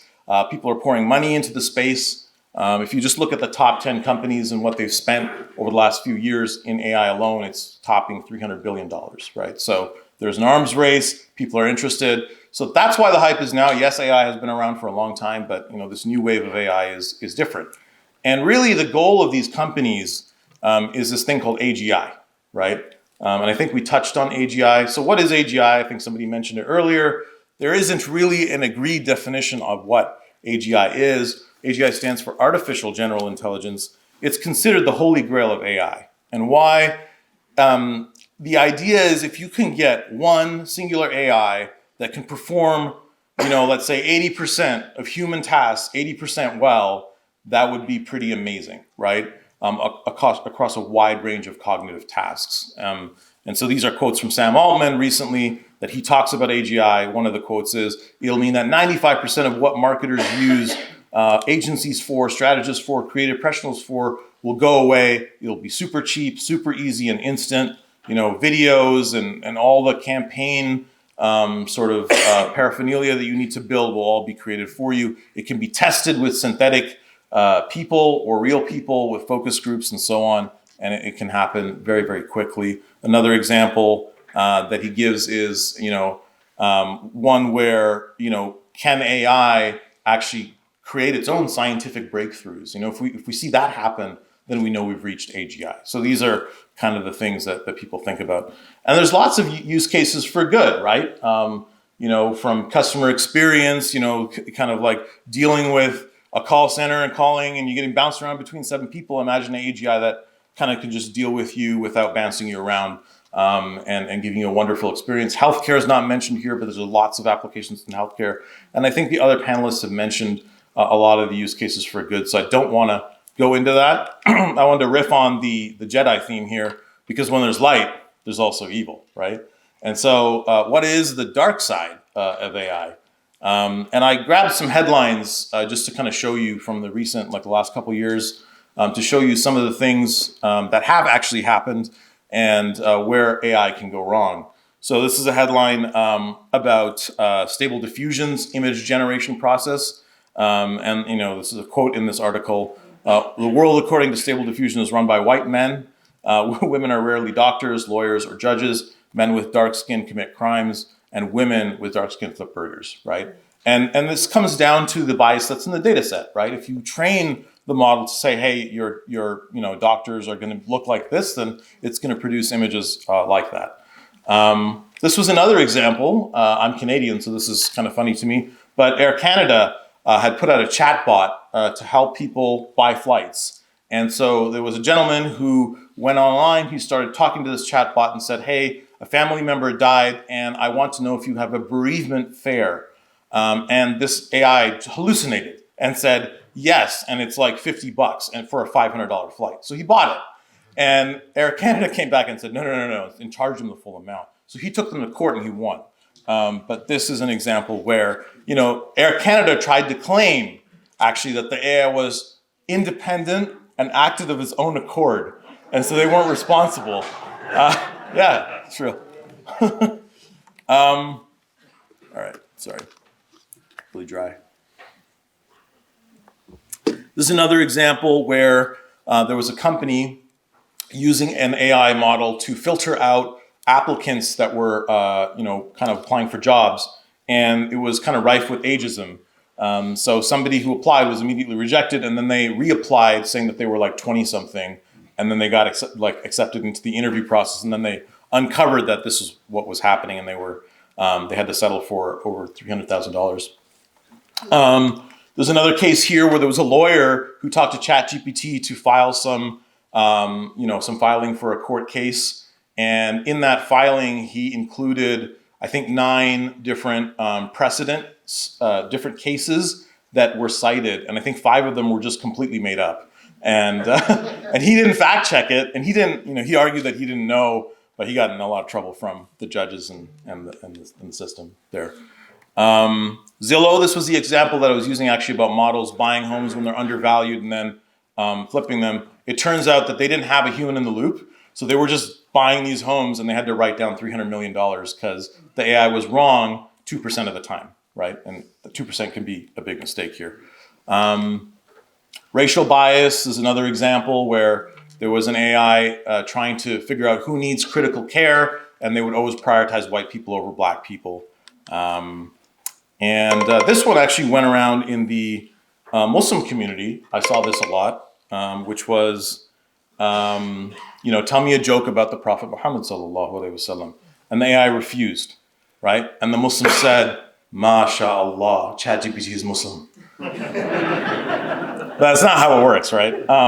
And then, they do the same thing with Jesus, and it will tell the joke. And this is again because of the data set. I believe that it was trained on the internet, and the sort of, Muslims are still very fervent about their prophet and protecting it, and that comes out in the data. Whereas, maybe other religions aren't. And, we as Muslims, I as a Muslim feel bad about that. Like the answer should be the same for both, right? Okay, and then the most egregious example here that many of you probably know, there have been multiple reports about the AI the IDF is using. There are a couple different AIs they're using. One that's been widely reported is called Lavender, right? And what Lavender does is essentially find people that they think are suspicious in order to generate kill lists for people in Gaza. And they're doing so with data that's just purely based on social media. So for example, if you liked a post that said, from the river to the sea, you could be put on that list, by this AI. And in addition, it was found that Meta has been feeding WhatsApp data to the IDF. And so if you were in a group with another person who was liked something that they didn't like, you're also put on that list, right? And so this is like when AI can become completely psychotic, right? So what are some of the common issues with AI systems? We talked about them. Inherent biases in data sets can come out. Reward hacking. So this is where, imagine you have a vacuum cleaner or a robot vacuum cleaner, and we talked about objective functions earlier, but you tell it its objective function is to make sure there's no mess, right? And it's going to get a reward every time it looks around and there's no mess. But what if the robot goes into a corner and closes its eyes? And then it never sees mess, and it just kind of mines rewards. This is cheating, right? So this is what reward hacking is. Hallucinations, again, this can be controlled with guardrails. I find that giving context to an AI does help prevent hallucinations, but it's not perfect. Short context windows is another problem where you have vast amounts of data that you want to feed the AI, but because there's a limited space within which you can feed the data to, so when ChatGPT was launched, you could probably feed about 6 pages of text into it. Today, there are models that support 1,500 pages of text in them. So it's getting better there. There's overfitting and underfitting problems when you train machine learning models. So kind of relating this maybe to an example that's more understandable is, let's say your mom taught you how to make biryani, right? And it's like the best biryani. I'm Punjabi, so we have the best biryani for sure. And I got a Hyderabadi person coming over, and I try to make a recipe that's for them, but I've never really learned it because I'm overfitted to the Punjabi version and it doesn't taste good, right? So that's overfitting. Underfitting is like, okay, I need to make spaghetti, but I've only learned how to boil pasta and I don't really know how to put it all together. So these are kind of problems when there's maybe you're overcorrecting on too much of a specific data set or not enough data. You can also have data drift. Your data can change underneath you over time. I'm in the document management space, so we process lots of financial transactions, banking, invoices, things like that. But sometimes the documents change as time goes on, and the models sort of drift. And then, of course, unethical use. So this is kind of my last slide. How do we limit the bad, right? How do we fight back against the dark side? I think it's in kind of events like this, actually, but I think we need to get involved. I think Ahmed mentioned that a lot of Muslims are here, and that's great in the space. But if we're not at the table, then we don't have a voice in how this technology is used. I think if you're a student and if you're inclined to do so in the field, then go into it fully, become an expert. That's one thing to think about. Policy and lawmakers, I think Jihad mentioned it, like how uneducated some of those Congress people are, those lawmakers and policymakers are. Don't be one of those people if you're in that space. Get educated, understand how the technology works, at least a rudimentary sort of understanding of it, and get beyond the fear, uncertainty, and doubt.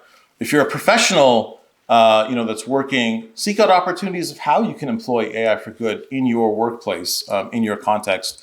And if you're an educator, then I would say you can embed, think about how you embed AI in your curriculum to sort of teach more about it. And then in the community, the mosque, religious, social context, if you're an imam then organized ways for people to come together and congregate and learn. I think Bayan and the sponsors here have done that's a great example actually for us of this right now. And then for everyone else, just stay informed, stay engaged, and that's really all I had to say.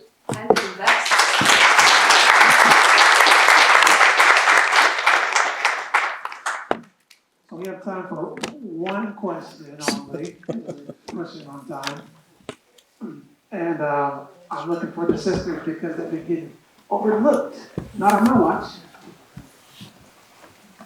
So I have a question maybe for all panelists or whichever one you want to answer. And that is, what do you think of kind of this concept that, like 60 years ago, everybody ate organic, grass-fed beef. That was a normal thing. And then we started manufacturing, like just basically, manufacturing the slaughter and having farms do crazy things that weren't sort of natural. So do you think that's going to happen with AI in this space? Like, eventually they'll be like, oh, these poems are especially written by a human or something. I don't know, I just wonder kind of your thoughts on that.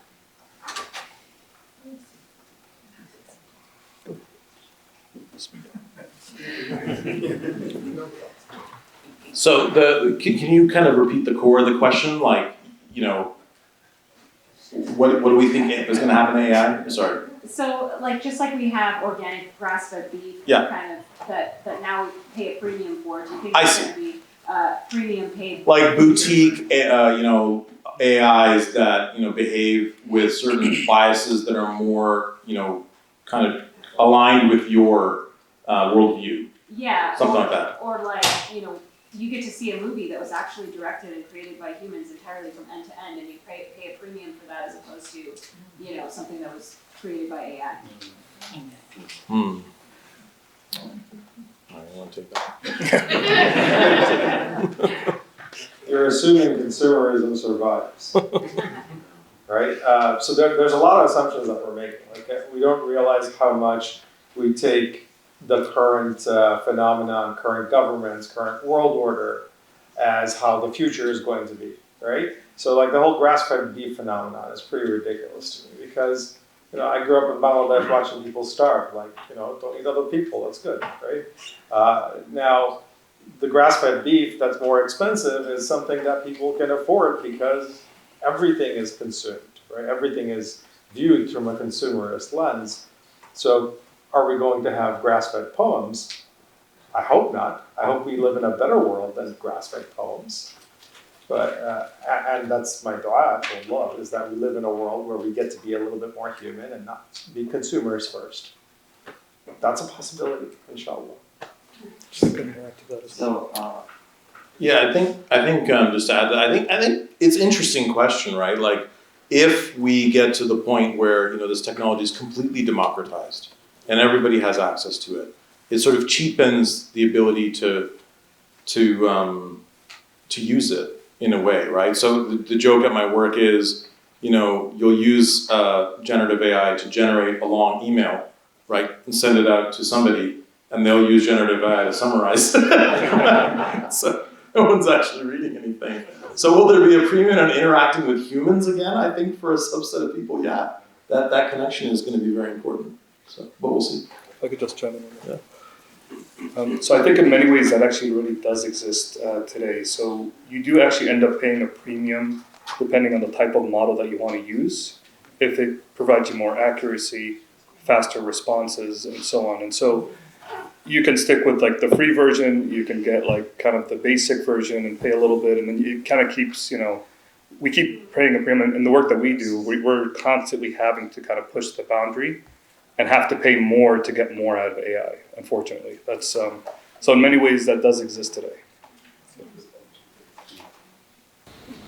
I just get to give a comment. Yes, the answer is probably yes. So in neuroscience, there is something called theory of mind, which means who from the other side you should think that this is a person and this is an AI. So you feel that inside this is another person.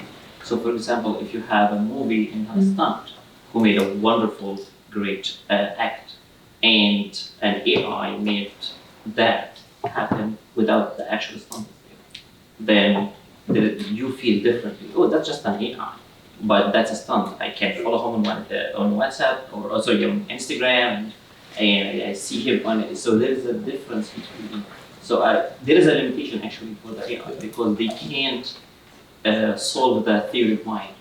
Who's behind that? I would strongly disagree with that. I think when already checked the Turing test that's been going on for a long time with computing, and computers are now sufficiently able to predict for future outcomes in a similar way that our own minds do. So at the level we're at right now, yes, you can discern something made from stable diffusion because they're all pulling from the same training data.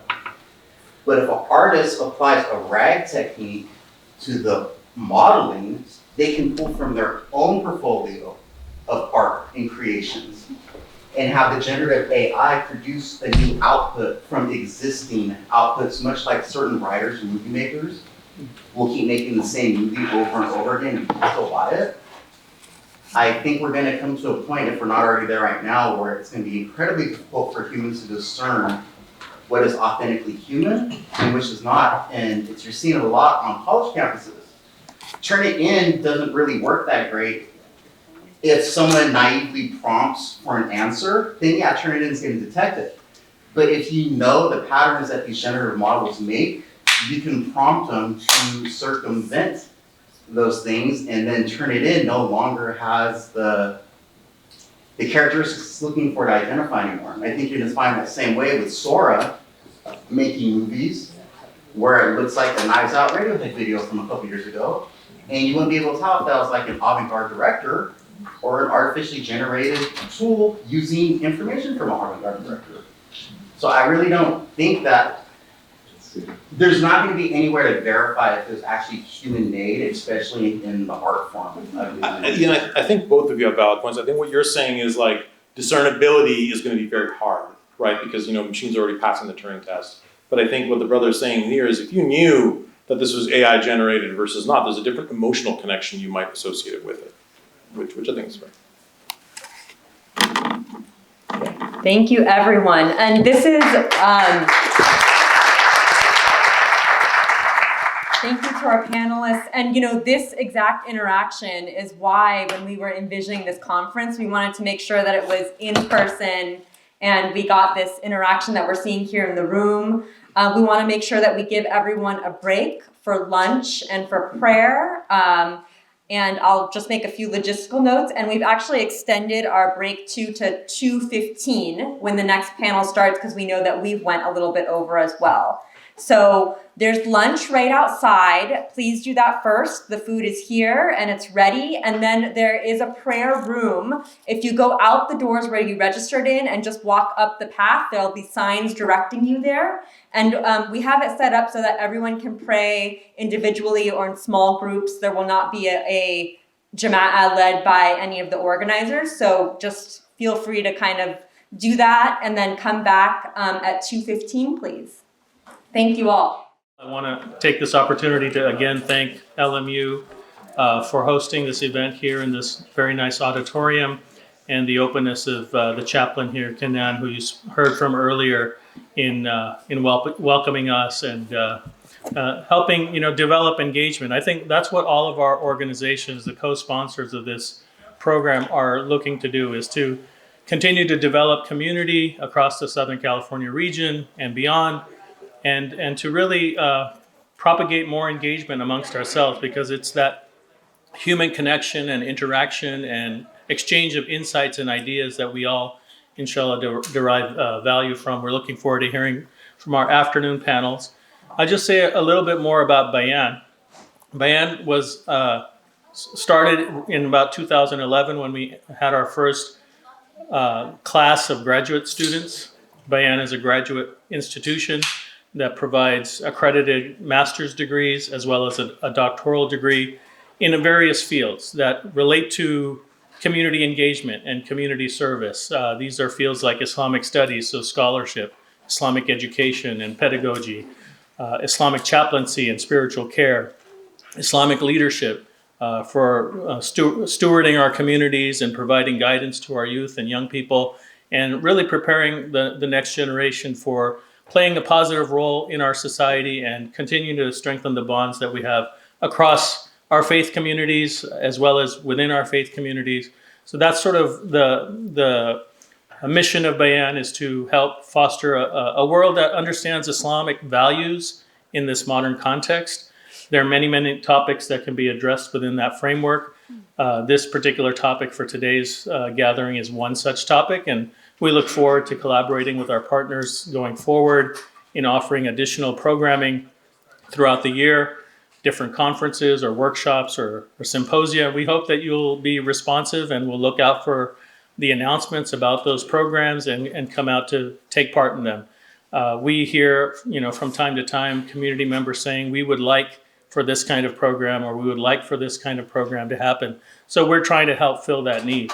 And so the more you share the word about our various organizations and our respective missions and your attendance, the better for our collective upliftment.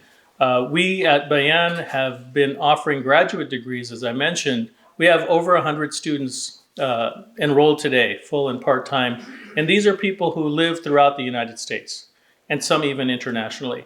They come and study at Bayan in a very unique hybrid format, which provides opportunity to learn online, but also to gather in person for an intensive week of classes with their professors in Chicago. Originally, we started our program here in Southern California at the Claremont School of Theology. And then through some transitions, we migrated our program in 2019 to the Chicago Theological Seminary. However, our administration is still based here in Southern California. Bayan is a Southern California institution. And again, we continue to look forward to engaging our community here locally in a variety of ways.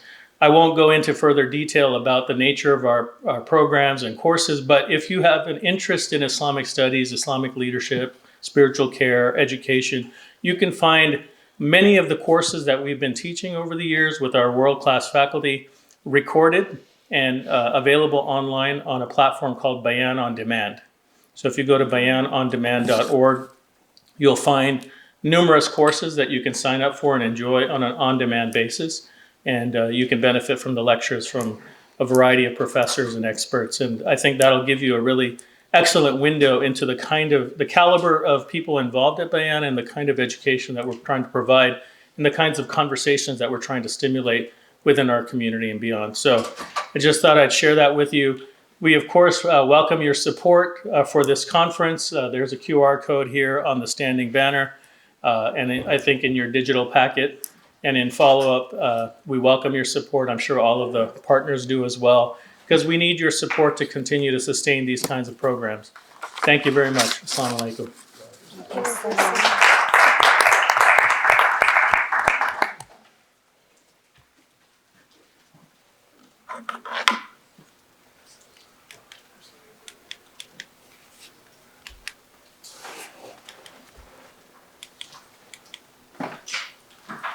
Okay.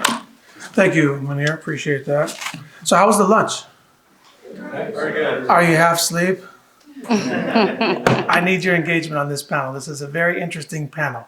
Now, I wanted to call it the Palestine panel, and I almost did. But with some consultation with some of my peers here, it was brought to my attention that people who have visible profiles are Muslim, the best and brightest amongst us in high places. They're being attacked for their espousing, their truths online and other spaces. And so I thought of a euphemism that I could say, like a kinaya, right? Something that signifies something else. And so I called it, Why Flags Have to Become Watermelons. And some people said, what's that mean? Well, some of you know what it means. If you type in the word Palestine, hashtag, we want to end the suffering there. May Allah open up for them victory and forgive all of the people who have passed away. Ameen. Amen. If you use an algorithm and you try to say something about Palestine, you're censored. And we all know this anecdotally, experientially, and many other modes of knowing. And so I was thinking, well, how do I title this Palestine and wink, wink to my community that we want to discuss this issue, but also not attract people who don't want the best for our community. And many of us, I've seen many of you on the encampments over the last few weeks speaking, giving the khutbahs, supporting. I'm on a group, I guess I'm old now because it's called Uncles Who Drink Chai. And they told us, uncles, we need your support, in case something gets out of hand. So we're hobbling up there. I got one meniscus torn. So we're trying to do our best, but we really appreciate what these students are doing. They're sacrificing, in some cases, their careers, their public profiles. So the title is Why Flags Have to Become Watermelons, because يعني خلينا نقول باللهجة ليش الإعلام in عالم الدولة تصير صورة البطيخ. And it doesn't make any sense for some people. Why does it have to become a watermelon? Because this is a code for I want to say what I can't, but I'm oppressed. But the algorithm is from Al-Khwarizmi, Muslim, Persian, big contributor to the civilization. So how is it that Muslims have an invention and they're taking this tool of ours to oppress us online? So based on that, I thought, who do I know that can talk about these truths? People who are trained in law, also from the Islamic community, understand our tradition. And so that's what we have here assorted amongst us. So the algorithm is a Muslim invention, but it's now used as a weapon of oppression, with recent human tragedies witnessed by millions still weighing heavy on the hearts and the minds. Muslims and people of conscience, like Congressman Rowe, are questioning the fundamental assumptions embedded in the tech itself, the platforms, the algorithms that are starting to govern our lives. This panel, inshallah, explores how biases embedded in the platforms and their algorithms can lead to the discrimination and to the silencing of critical voices that challenge dominant narratives, particularly those advocating against specific human rights violations. You notice I haven't mentioned Palestine once yet in here. In contrast, it also examines the responsibilities tech companies have from their perspective in regards to mitigating risks associated with AI, including privacy and security concerns. So I'll introduce two of the speakers. This is the first panel they've joined, and Dr. Khalid Qadir has graciously stayed along to help moderate and have a conversation about some of these topics that he publishes on. The first speaker is Serene Sawaf. She's an Esquire. She's a trained lawyer, member of the Bar Association, Muslim Bar Association, might I add. Also works in an attorney capacity, we could say. She might elaborate upon that. As a member of the Muslim Bar Association in California, she coordinates with like-minded organizations and firms to host and participate in panels like this that address the community's needs. She earned her JD at UCLA School of Law. She served at that time as editor-in-chief of the Journal of Islamic and Near Eastern Law and as a board member of the Muslim Law Students Association. Prior to pursuing her law degree, Serene worked at the Muslim Public Affairs Council as the Hate Crimes Prevention Department coordinator, then as the Southern California Government Relations Director, all of which inspired her to pursue law degree. She cares about justice. So does Dina Shahada. Dina Shahada is the Civil Rights Managing Attorney at CARE. She specializes in direct legal services to American Muslims, a lot of people who are coming here who don't know their rights, facing religious discrimination in a vast array of matters, including employment, travel, education, interaction with law enforcement, and the FBI. If you ever have a problem with the FBI, you need to call Dina. Public accommodation, I'm serious. She tells you, don't speak, wait till I get there. Public accommodation in prisons, as well as advocating for victims of hate crimes and hate incidents. So I'll give them a round of applause, please. And Serene, you're starting off.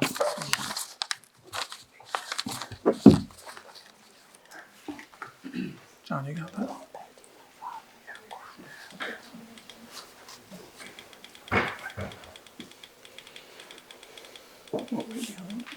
Okay. Jazakallah khair, Jibril. And just so you guys know, this guy is not just an uncle. He was playing basketball with my husband in the Muslim Basketball League, and they were MVPs, for the record. Maybe you guys are a little rusty, but it'll come back to you. All right, so while we get my slides up and going, Assalamu alaikum, everybody. Thank you so much for organizing this. To all the organizers, it's so great to be here. And it's so great to be back home and see so many familiar faces.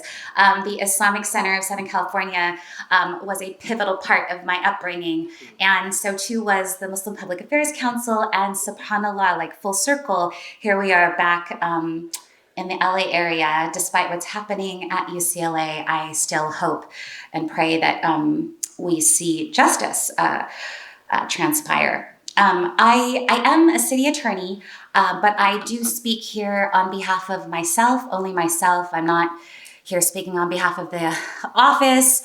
I have no interest in doing so. In fact, not even the organization. All the views expressed here are mine and mine alone. That's my disclaimer. Okay. All right, so now that we have this slide, and forgive me, I'm not the best when it comes to tech, but I thought there was a clicker. Oh, Jibril took the clicker. You see that? Okay. All right. So, we talked a little. Jibril did a wonderful intro because this kind of threw me for a spin. I thought, AI, what are we doing? But apparently, this is absolutely relevant and on point. Before I get into post October 7th, I want to first hit on context. So, what are we talking about when we're saying social media platforms and what our community is experiencing? Well, according to Amani Al-Khattabi, the founder of a digital publication, Muslim Girl, she indicated that it has been used for decades to reflect Palestinian solidarity. But since October, it's, quote, taken on a much more widespread understanding where people are using the emoji because of what it's come to represent on social media. Dr. Krasnow, a scholar of Palestinian art and lecturer of Islamic art in the Residential College of the University of Michigan, also explains that the watermelon has symbols. The watermelon symbol has roots in Israel's suppression of the Palestinian flag in Gaza and West Bank. So watermelons were actually displayed instead of the flag when it was effectively banned between 1967 and 1993. That's something that was actually news to me. Furthermore, art, okay, we talk about art, and these are like images I found online, but the expression of art in political activism is something that we're seeing throughout cultural communities. Art is part of the conflict, according to a 57-year-old in Ramallah, in the West Bank. The war is not only a physical one, it's about culture, it's about representation. And we can add that art's power to sway ideology has long been known as a potent weapon. Hence, authoritarian regimes haste in censoring all forms of art. Symbols that on the surface appear to be unrelated to the subject of contention are a way of circumventing punitive measures, but also subverting the prohibition. So, we get creative. We talk about how do we get to the hearts and minds. We find ways, music, culture, art, that penetrate people's hearts and go beyond overthinking things because of the way people have been programmed, right? And find ways to connect. I think that's an important point. Dr. Mansour also points out in an exhibition and two other Palestinian artists that back in, the 80s, he wrote in a recent email to the New York Times that an Israeli soldier had told them not to paint anything in the colors of the flag, including the watermelon. So now we see the watermelon as a form of resistance, as a form of solidarity with the people of Gaza, the people of West Bank, and really the collective Palestinian community. So what have we seen since October 7th? Intentional algorithmic self-censorship to avoid content censorship. I hope that sounds smart. I just came up with it. In other words, we are tweaking our words so that we don't become censored. We're self-censoring and using things like we're embedding numbers inside of the words. We're using emojis such as the watermelon to reflect Palestine. And ultimately, according to an Arab American artist in Manhattan, the intention in using a watermelon is so that we don't get censored. subtly make its way through that crack in the door. We're not trying to have them quash our discussions. We are trying to still connect with people across the world.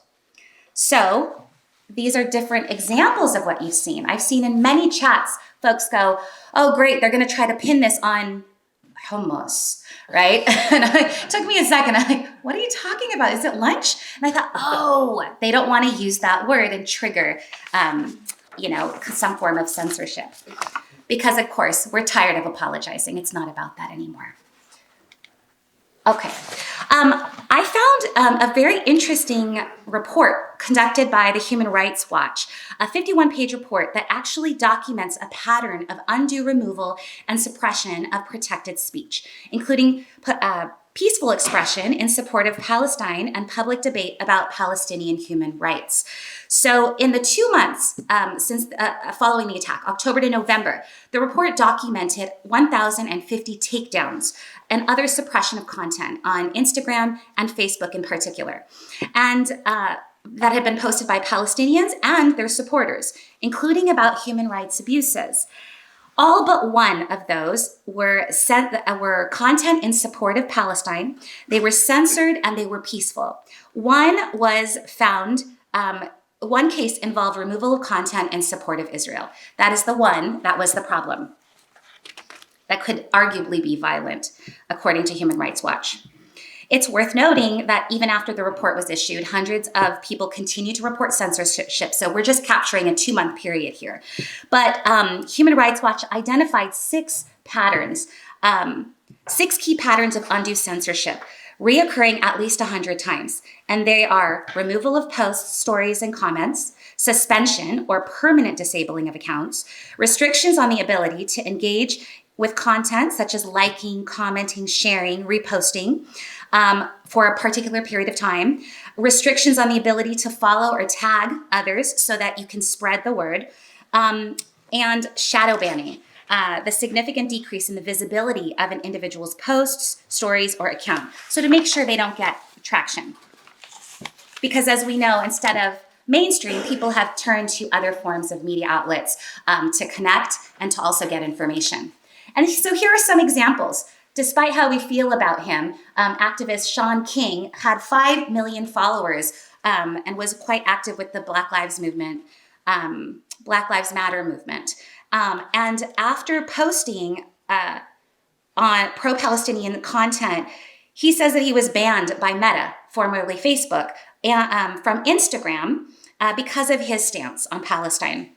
According to Meta, quote, the account was disabled due to multiple instances of praise for designated entities in violation of our policies, says a spokesperson in an email. Okay, but then even their, quote, dangerous organizations and individuals policy has come under scrutiny. And the Human Rights Watch report pointed to a series of flaws in its enforcement, noting, quote, heightened censorship, unquote, around content supporting Palestinians. So it's skewed. We also see another example, Susan Sarandon, Academy Award-winning actress. She posted a graphic that I have captured on the bottom right corner. Stop the bombs. Workers demand peace and justice for Palestine. Ceasefire now. After 24,000 users liked it, 7,600 shared it, 1,100 commented on it, X, formerly Twitter, flagged it. X flagged the post with limited visibility and a warning that stated, this post may violate X's rules against violent speech. And further wrote, we try to keep X a place for healthy conversation, so we've disabled most of the ways to engage with this post. I mean, just look at that. That's a bunch of garbage. What exactly is violent about Stop the Bombs? In fact, it's the opposite. She's calling for nonviolence. She's calling for, the exact opposite. It's insane that they would actually go on record saying that. And, the bright line is, of course, that 510,000 people have now viewed Sarandon's post. So you try to suppress and then people get curious and more people start to see what's actually happening. So little silver linings are important. She was also dropped by her talent agency UTA for anti-Semitic remarks, and specifically she was essentially shedding light on what Muslims are undergoing, and said there are a lot of people that are afraid of being Jewish at this time. They're getting a taste of what it feels like to be Muslim in this country, so often subjected to violence. That was deemed anti-Semitic, and her talent agency dropped her. I'm not sure what the status is now, but she apologized and said, I was just trying to point out that Muslims have been subject to hate crimes. She's drawing on 9/11, of course, and even prior. And she was pointing to bigotry and tried to underscore that. And then another example is the actress from Scream. I guess the Scream series 7. I can't believe they have 7 now. I think I stopped at 1 or 2 when I was a kid. But October 22nd of 2023, the main actress, I believe, Melissa Barrera, she posted, I have been actively looking for videos and information about the Palestinian side for the last 2 weeks or so, following accounts, etc. Why? Because Western media only shows the other side. Why do they do that? I will let you deduce for yourself. Usually, the algorithm on social media gets the gist. Well, my Discover page on Instagram will only show me videos showing and talking about the Israeli side. Censorship is very real. That, and then she was accused also of false references to genocide and ethnic cleansing after she reposted an article that was written by an Israeli historian, Raz Segal, and was printed in the Jewish Currents, a left-leaning magazine. And the title, forgive me for the font, but I can't even read it here. A textbook case of genocide. Yes. And this Israeli historian is the director of the master's degree program in Holocaust and Genocide Studies at Stockton University. She reposted it, and then they gave her a lot of slack with this quote, Spyglass Media, zero tolerance for anti-Semitism. What are we talking about when we say anti-Semitism?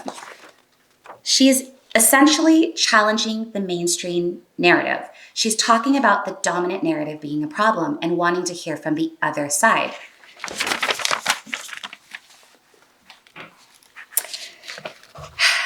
But I say all this just to also give examples, but also note that this isn't something that began in October of 2023. October 7th of 2023.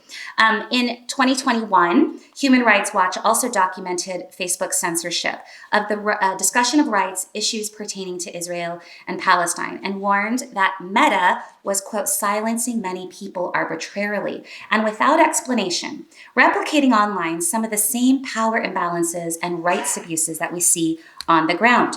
And they reference the planned takeover of Israeli authorities of Palestinian homes in Sheikh Jarrah, neighborhood of occupied Eastern Jerusalem, that triggered protests and violence along with censorship of pro-Palestine content on Facebook and Instagram. That was back in 2021.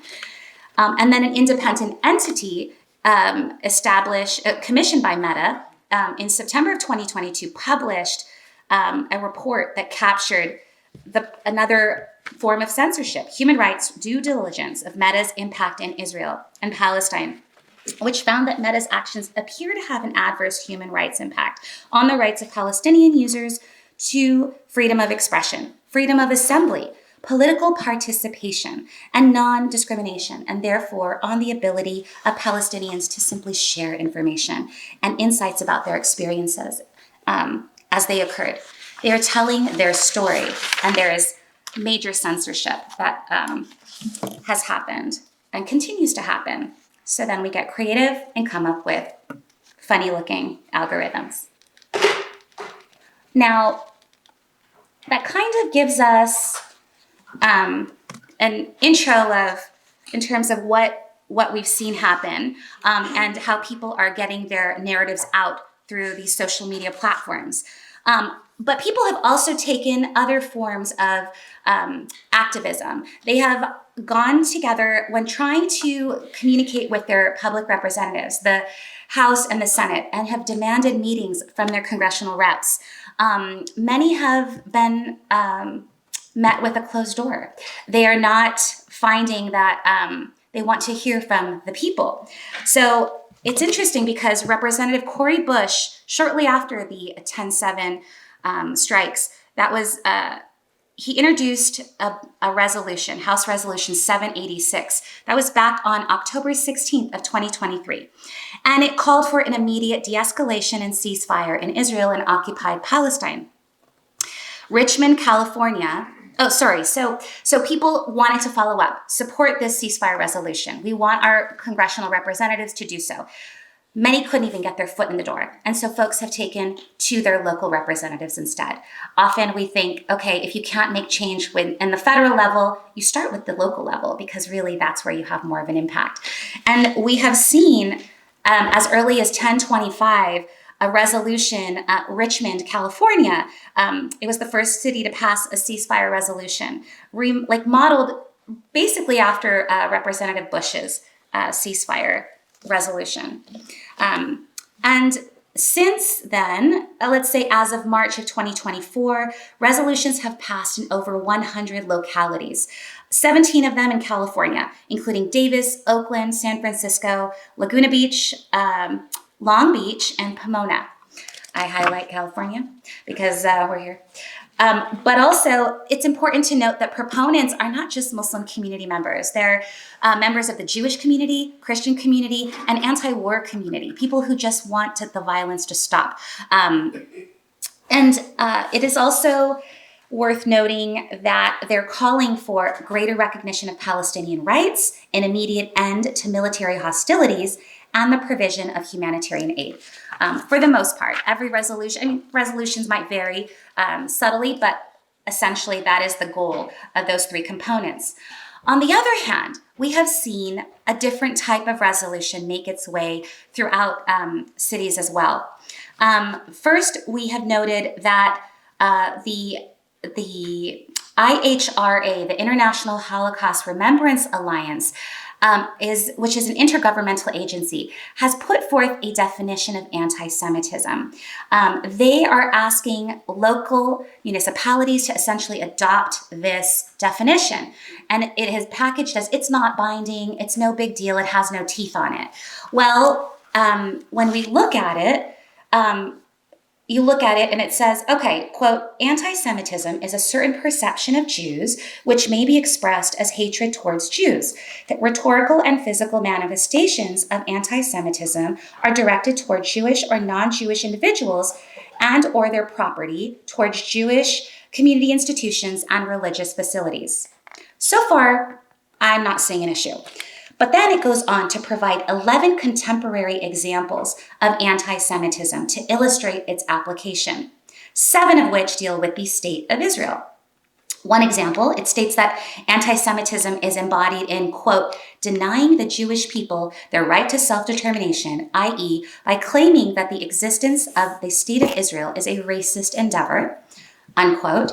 It also applies anti-Semitism to, quote, double standards of requiring a behavior not expected or demanded of any other democratic nation, and, quote, drawing comparisons of contemporary Israeli policy to that of the Nazis, unquote. There is a congressional problem as well because the U.S. House this month, May 1st, passed under the Anti-Semitism Awareness Act of 2023, it incorporates that definition into Title VI of the Civil Rights Act of 1964. Now, why is that a problem? Because we're expanding the traditional meaning of hatred of a people, of Jewish people, to encompass all criticism of Jewish institutions and even the nation state of Israel.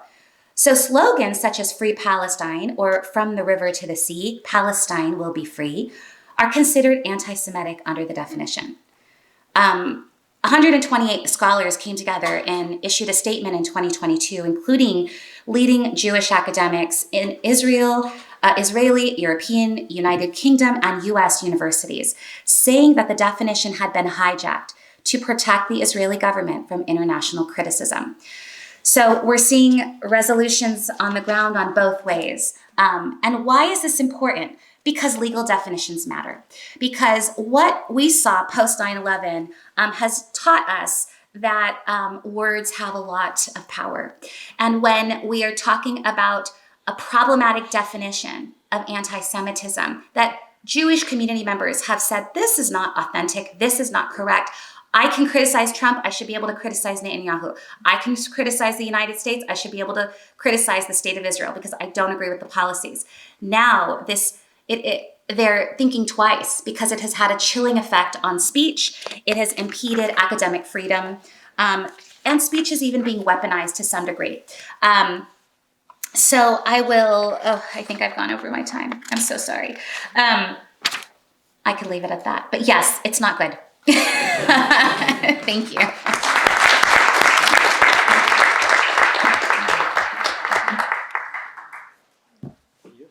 Would you like me to stand up there? Yeah, or? good. Okay. Yeah. You don't have to. Sorry. Oh no, it's okay. I think I probably Okay. Thank you, Serene. That was very educational and impactful. And Assalamu alaikum, first of all, and peace be upon all of you. That's just the translation of what I just said.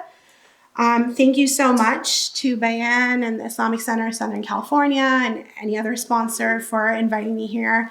As I was introduced, I am the Civil Rights Managing Attorney for CARE Los Angeles.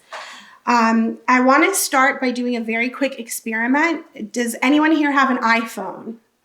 If you have an iPhone, take it out, go to your messages, and in your message, type militant. And if you see anything interesting pop up on the predictive text, just yell it out. It's going to suggest 3 words that are predicted after militant. What are some interesting words that may have popped up for you when you type in militant? Islamic. Palestinian. Well, isn't that interesting?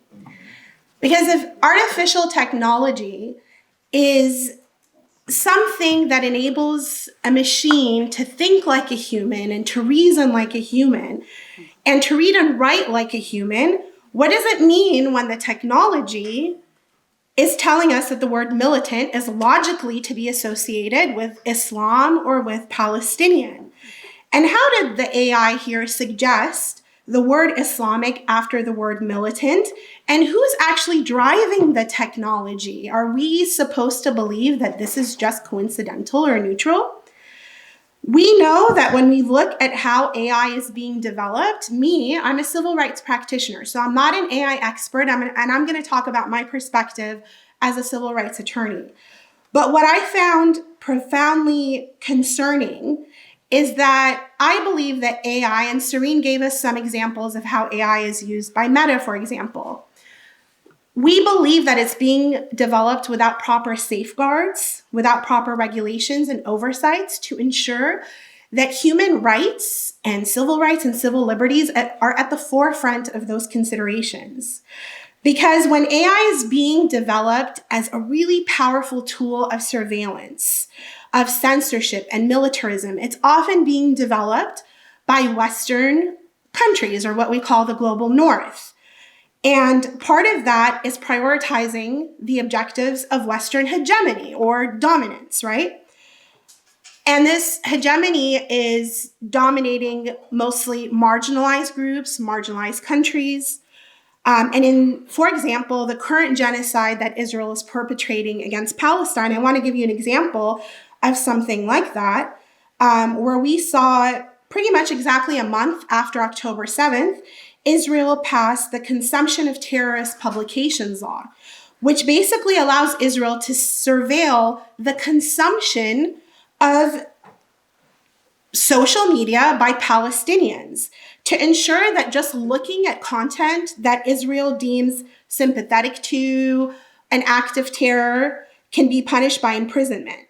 So this means that just consuming content that Israel objects to can get you in jail. And we know that that same outlook, that same technology, the development of artificial intelligence for mass surveillance, that it's used here in the United States. We know that American corporations like Google and Amazon use this type of technology. You all may heard that just a couple weeks ago, dozens of Google employees were arrested for protesting their employer's contract, which is known as Project Nimbus, with Israel. and it provides artificial intelligence to Israel to make it a lot easier for Israel to do what it's already too damn good at, in my opinion, which is to basically harass and dispossess and murder and detain Palestinian civilians. And they do this with advanced facial recognition, with object tracking. It's a $1.22 billion contract that Google doesn't think we really need to know much about. And domestically, the militant abuse of AI that we see on an international level is something that we also see and that deeply concerns us as civil rights practitioners and should concern all of you as well. Because we know that the tactics used in Israel are really just an extension of our own country's abusive history of surveillance that goes back decades and decades and decades, back to the civil rights movement and beyond that. And I'm going to give you just a few examples of the harmful ways that AI is being used in our country to harass communities of color and minorities. So, for example, many of you here may have heard or actually own something called a Ring doorbell. So we found out a few years ago that the Ring doorbell, which is actually developed by Amazon, had partnered with more than 400 police forces across the US to grant them potential access to your Ring camera records without your knowledge. We know that ICE, the Immigration and Customs Enforcement, uses a system called Giant Oak Search Technology to help it analyze all of our social media posts and to figure out what social media posts it thinks are derogatory to the American government. And what does it do with those social media posts? It helps them use that information as part of their immigration enforcement to deport people or infringe on people's rights. We know that facial recognition technologies are also used by the police and law enforcement, and it was developed with police and law enforcement to more accurately identify white faces. So it got pretty good at identifying white faces, but if you are like me and you are brown or many shades darker or black or anywhere in between, you're out of luck, basically, because Black and brown faces are at higher risk of being incorrectly identified by artificial intelligence. This has led to wrongful arrests, to wrongful incarceration. So it's not a game. We're talking about people's lives. This goes much, much beyond, a social media post. We know that during the BLM protests, the Black Lives Matter protests, that the NYPD was using facial recognition and technology to conduct mass surveillance. And we know that outside the criminal context, so let's say you're applying for a job, there are companies that use AI to go through job applications. So we learned that there was AI that was analyzing job applications and downgrading women's applications because it was trained on a data set that was mostly made out of men. Interesting. And other AI that screened job candidates through their vocal tones and facial recognition, but it was trained on white vocal tones, Caucasian vocal tones. So and white faces. So if it was assessing a darker skinned face or an African American vocal tone, those applicants were also at higher risk of being discriminated against. And all of this is deeply concerning because it has the potential to significantly endanger our civil rights. We're at a moment in time where we are seeing a very far-reaching attempt to silence Palestinian voices. I know Jabril didn't want to call this panel, use the term Palestine, but it's important to know what this is all about. There's a very concerted effort today to target pro-Palestinian voices and pro-Palestinian advocacy.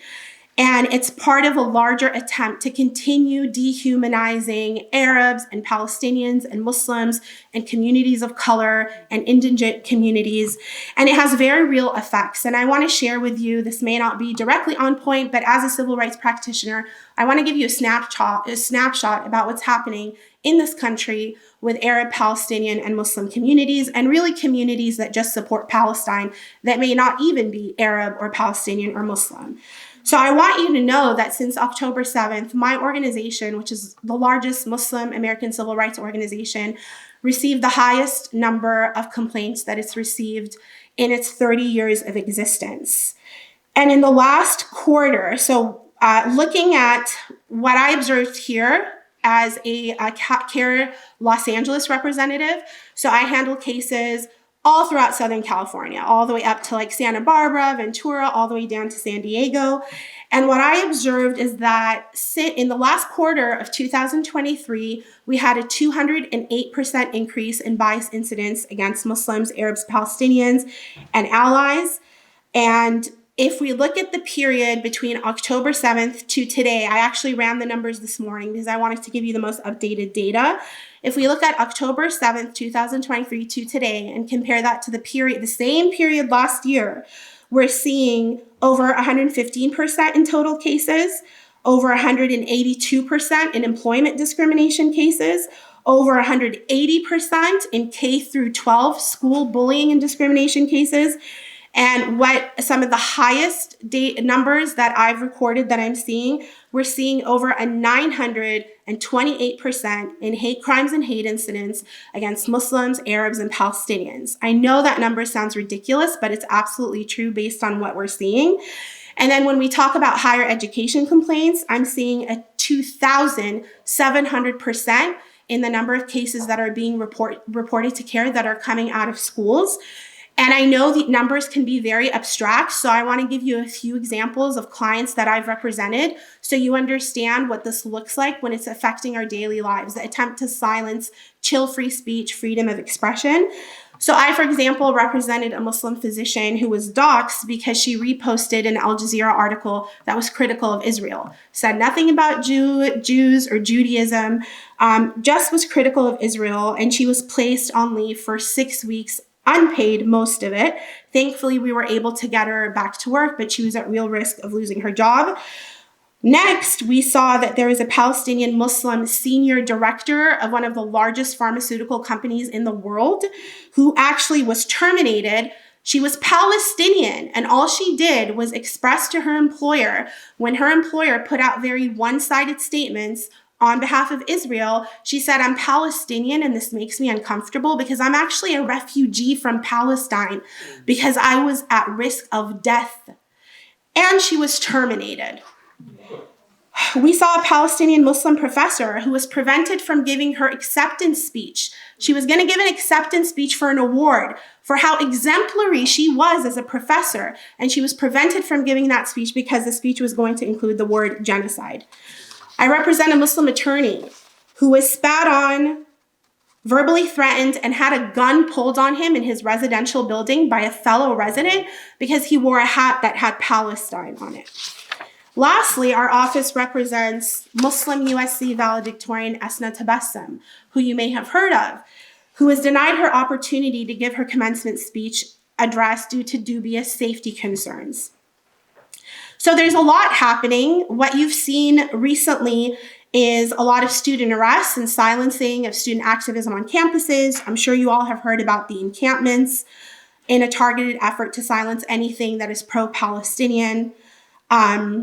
Here in Southern California, we've definitely seen hundreds of people arrested. And on the heels of these arrests, we're also seeing schools suspend the students that are participating in these actions. How am I doing on time, by the way? Good? Okay. And this it goes back to the very beginning of October 7th. What happened after October 7th? You saw that Florida tried to deactivate all of its Students for Justice in Palestine chapters immediately. You saw the Anti-Defamation League come out with a ridiculous letter telling schools, start investigating your Palestinian student activists for terrorist activities. We've seen false characterizations of Palestinian activism as anti-Semitic. Serene spoke about some of that. Here in Southern California, when students were protesting and saying, we charge you with genocide, a lot of Zionists came out and said, they're actually saying, we want Jewish genocide, as if that's ever something any type of anti-war protesters would ever say. And it set off a firestorm. It sounds ridiculous, but this firestorm ended up getting UPenn's president to resign, and after her, the Harvard president, Claudine Gay, who I want to add was the first person of color to hold that position in Harvard's 386-year history. This is what we are up against, and I wanted to give you that snapshot so you understand that what we are seeing with artificial technology, it is a tool that I think can be used for good and can be very beneficial. But at the same time, it has immense risk of endangering the lives and liberties of so many of us, and of you and of me. So we have to care about these types of things, because what I'm seeing on my end is really devastating. And on that light note, thank you.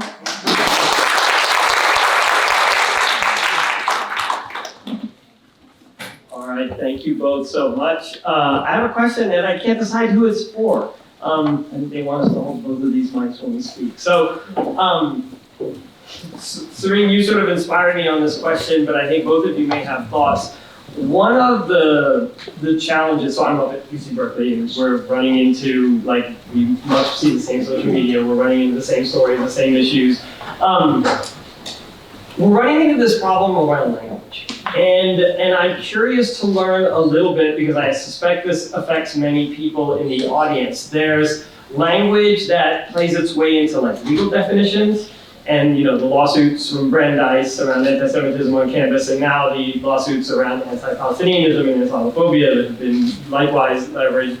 But then there's like this parallel universe of institutional policies that, you spoke about people getting fired, but this isn't because they wrote the law. This has to do with language around institutional policies. So what light can you shed for us to help us understand it's almost, do we live in this too legal society where we have to navigate the legal world of our jobs and the legal world of the law? Like, how do we understand this, how language plays out in these two different spaces? Whichever one of you would like. Yeah. What's it? Yeah. I'll go first because Dina's better. She's going to provide a richer explanation. I think that's a great question, because whether we call it institutional policy, whether it's legal or institutional policy or cancel culture, we have seen language play a role in repercussions being used against folks. I tried to hit on it earlier, even on material support statutes. I mean, when we say, after 9/11, there were so many people that were subject to prosecution, that were subject to being placed on a list, on a no-fly list. We know about the watch lists, people who had their immigration paperwork held, and they were deported eventually on some minor immigration violation, but it started as terrorism. ACLU did a lot of work on that. I believe CARE and MPAC, we were all involved at the time I was with MPAC. I remember that being a big issue.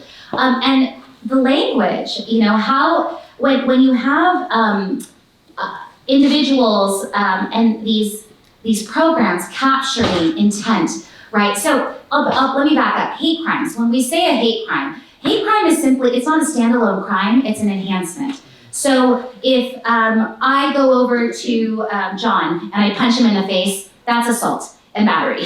But then if I say, I hate you, John, because you're white, okay, well then that has indicated a motive. The language I've used has reflected intent. My intention is I want to hurt him because of his identity. One of these protected categories is your ethnicity. The FBI, I believe the federal categories are race, religion, disability, sexual orientation, ethnicity, gender, or gender identity. These are federal. California gets a little more involved. But for the sake of keeping it easier, let's focus on federal. So when we say that somebody is anti-Semitic because they are criticizing the state of Israel in its current onslaught of the Palestinian people, and that when there are people who equate what they are seeing to what happened in apartheid Africa, to whatever genocide historically we can think of, that could be used as evidence of motive, of intent.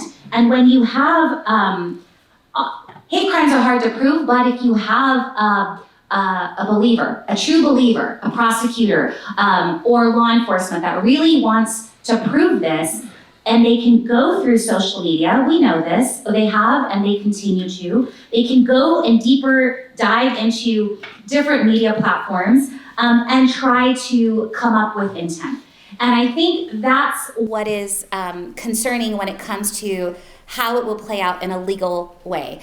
In other ways, yes, we've seen it play out in policies, cancel culture, and I think that just challenging, I think Mehdi Hassan, for example, does a wonderful job in challenging definitions and pushing back. And we're no longer having to start with, we do not support X, Y, or Z organization. No, we are American. We are absolutely entitled to be here, and we don't start with an apology.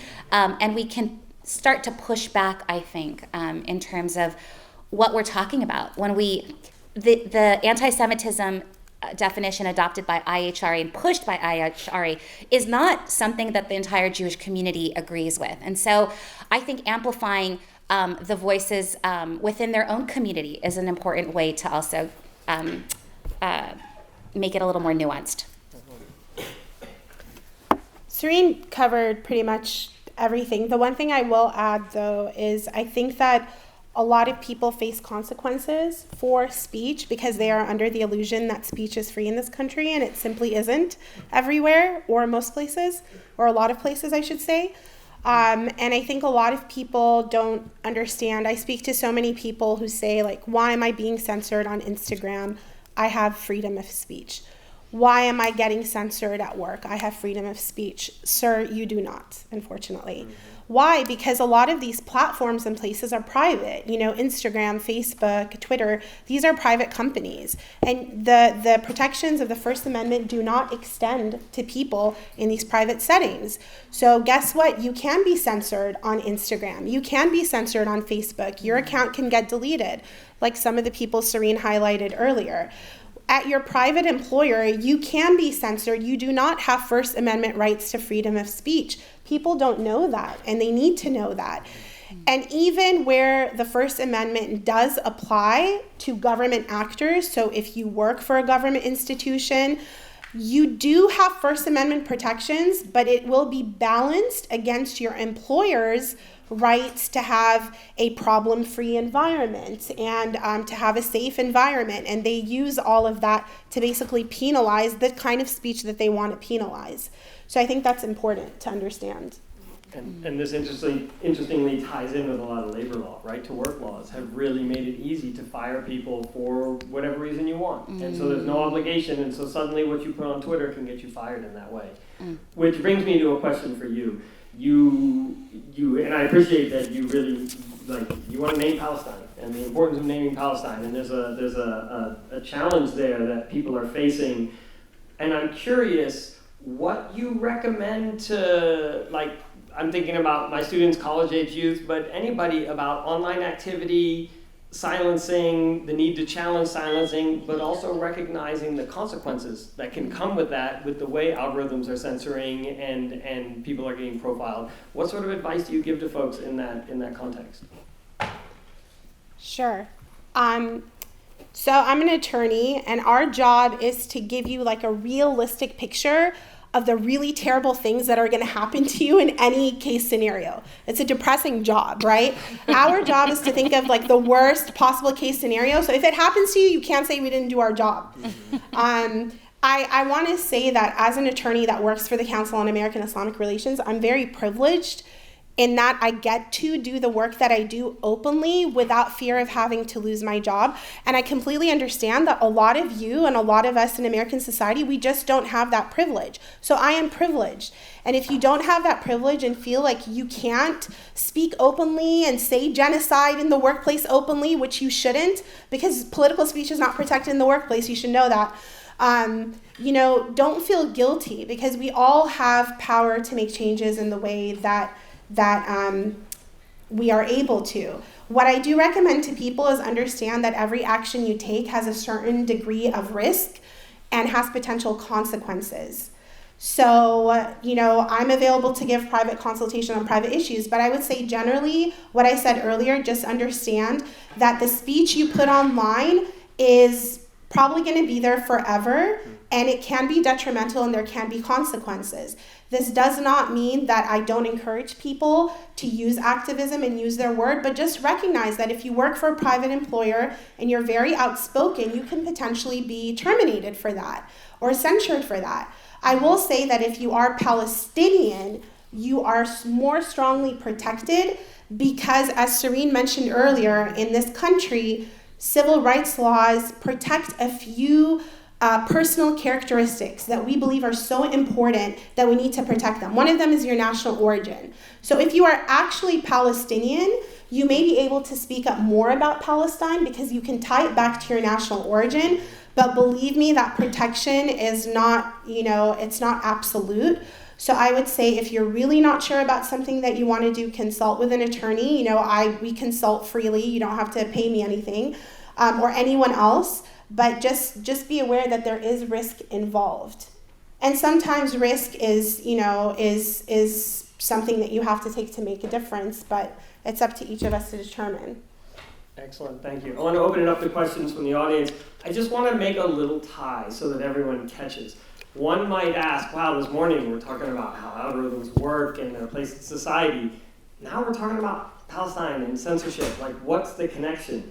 Well, the connection is very much in the line of what you've been saying in this conversation about we are workers in AI spaces, many of us. And what does it mean to be a laborer in this space doing AI work in the context of an ongoing genocide? How can we navigate that in a thoughtful way? And so to remember that AI doesn't just exist in the bits and bytes of the computer, but also exists in the bodies of workers and organizing around workers, hence the Google folks who were arrested and now 50 have been fired. So badly that they not only fired the ones who did the sit-in, they fired everyone connected to them.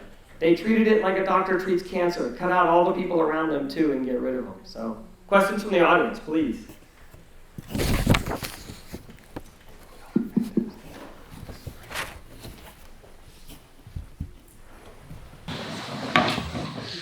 Assalamu alaikum. Thank you to everyone.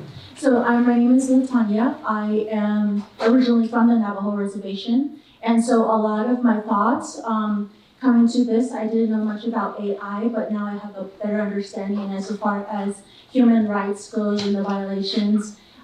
Speaking on that and how it comes back, I want to tie it back to how Native Indigenous peoples are in relation to AI, which is practically non-existent. We have very few, maybe a handful of people that are getting involved in tech, and why is that? Is because a lot of us are fighting against these mining companies that are coming and drilling and taking away our rights and our cultural, like the burials, the significance of these places, and without any consent, without any consultation.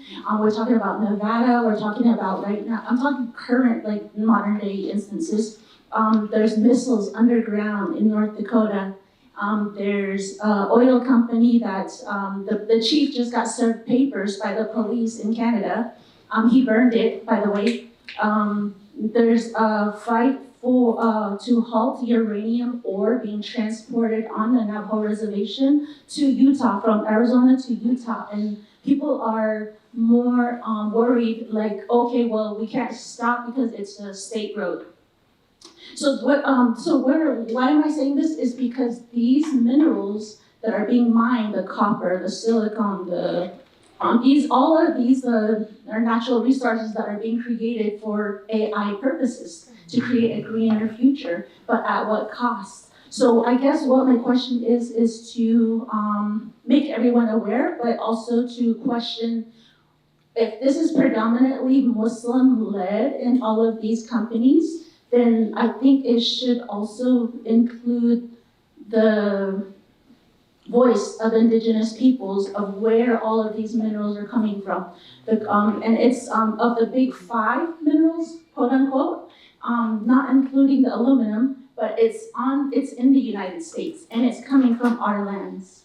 So where do we draw the line? Where do we draw the ethics? Where do the principles come from? How are those implemented into the actual, the bigger picture? Because we're at the root cause. Our front lines are back home. So that's why we're not as much involved in tech, if I could say that.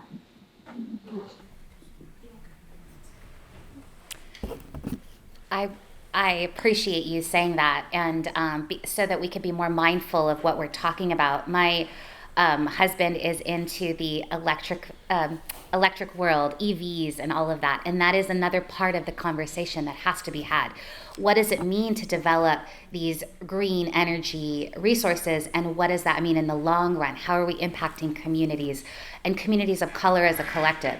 And some people will make that decision. I know my husband deliberately said, I do not, as an engineer, will not work for any of these weapon manufacturing companies because I won't be able to sleep at night. I think he tried it early on, and for 1 week, finally got this job and said, I'd rather do anything but this. So I think we have to keep that in mind in a non-judgmental way, recognize that we're going to be operating as a collective community, but with very different opinions and different stances. And I think on the other token, it's also important to recognize that a lot of folks do want to be at that table, because when we see the way in which AI has a racist impact, essentially, when dominant narratives are being put forth, and Dina highlighted how women are kind of erased, how darker faces and vocals are kind of mismatched and mistaken because the dominant narrative has configured AI in a certain way. That means more of us have to be at that table to say, no, this is how we're going to fix it. So in both ways, I hope that we can work as a collective. Yeah. Assalamu alaikum. Just in response to the sister, there is a non-profit organization called Natives in Tech. The person behind it, his name is Michael Runwolf. Incredible, you know him. Okay, great. I was just going to recommend somebody to reach out to, because I think the more we can build bridges and partnerships with organizations like that, between the work that we're all doing here, I think the more that we can look out for each other like that, in that sense, right? So if you need to be connected, I can do. Any other questions back here? Okay. Assalamu alaikum. I wanted to contextualize the bias that we have in the autocomplete as a former AI scientist, that this is prevalent across all AI systems, right? And it was mentioned this morning by Dr. Khalid that when we type Palestine or Palestinian, then we get extremists, terrorists, et cetera, is because what is that? That is showcasing how the model was trained. What kind of data did it learn from? And it learned, if you train it on the New York Times, it's looking just for what is the most likely word after Arab is going to be terrorist, or Muslim is going to be terrorist. And this happens in all of them. Just yesterday there was an outrage. One person typed into generative AI, draw a picture of Mother Teresa fighting poverty, and it showed a picture of Mother Teresa fighting black kids, or African kids, right? And so the main thing that we have to appreciate, and I would love the legal perspective on this, is that it takes 10, 12 years to become a doctor. It takes 7+ years to become a lawyer. You know how long it takes to become an AI engineer? 10 hours. Right now there's an AI book behind it. And an AI engineer is going to go and write code that is based on a biased data set, and one bad actor is going to deploy it to hundreds of thousands, millions of users. And then when you point that out, because it wasn't properly tested, right? We don't have ways to test these, what they call edge cases, but they're not edge cases, non-dominant use cases that impact indigenous people, minorities. Tech companies say, oopsie daisy, I'm sorry. Like real impact on people, and we have no accountability. So I'm wondering, from the legal side, what are we going to do to hold these tech companies deploying these nefarious algorithms without proper testing, have real harm on people, right? Censorship, etc. But then there's no accountability. Like just, oh, my bad. Zuckerberg laughs about it and goes into his bunker or whatever. I mean, I don't specialize in AI, but what I would say is what needs to happen is, what I was talking about earlier. We need to have regulatory oversight. We need to have regulation. We need to have oversight about how AI is being developed. And I think what's happening now is we're sort of, flying the plane as we're building it. So people are taking off with AI, and then you have, Debbie Downers like me, like the civil rights people, like, oh, that's not so good for brown and black folk, can you do better? And we, part of us have a role in accountability. So like as a civil rights attorney, my job is to hold institutions like that accountable. I don't know who is going to be responsible for developing the regulation and oversight, but that definitely needs to be in place. And there are people thinking about it. But our job, at least my job, at least the part that I want to take responsibility for, is calling out these violations and making sure people know that they're occurring. And then we will have, I'm sure, brilliant minds who can suggest what type of regulatory system can be put in place, what sort of safeguards have to be put in place that prioritize not just, profit and all these other wonderful things, but also human rights and also civil rights, so that people are not discriminated against. I wish I did specialize in that field to have a more, sophisticated answer, but that's what I think needs to happen. It's a great answer. Thank you. It's very sophisticated. She's very sophisticated. Thank you. I have a less sophisticated answer, which is I think the truth comes forward in the light, right? Justice dies in the darkness.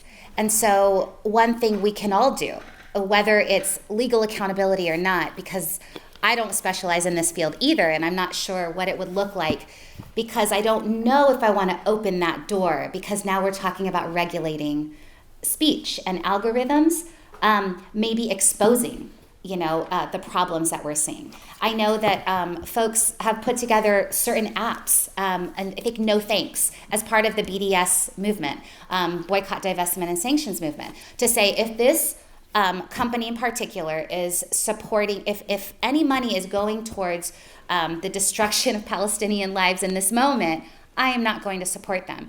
I wonder if similarly communities can get together and kind of think outside of the box, to expose, not to regulate in a way, because that just concerns me. I think it cuts both ways when we talk about regulating.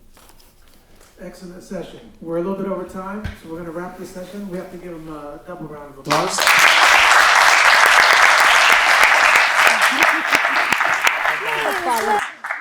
And so as we transition now to the last panel of the day, you might want to stretch a little bit and do a little, they call it the hokey pokey. So I'm going to pass it on over here. She'll introduce the last panel.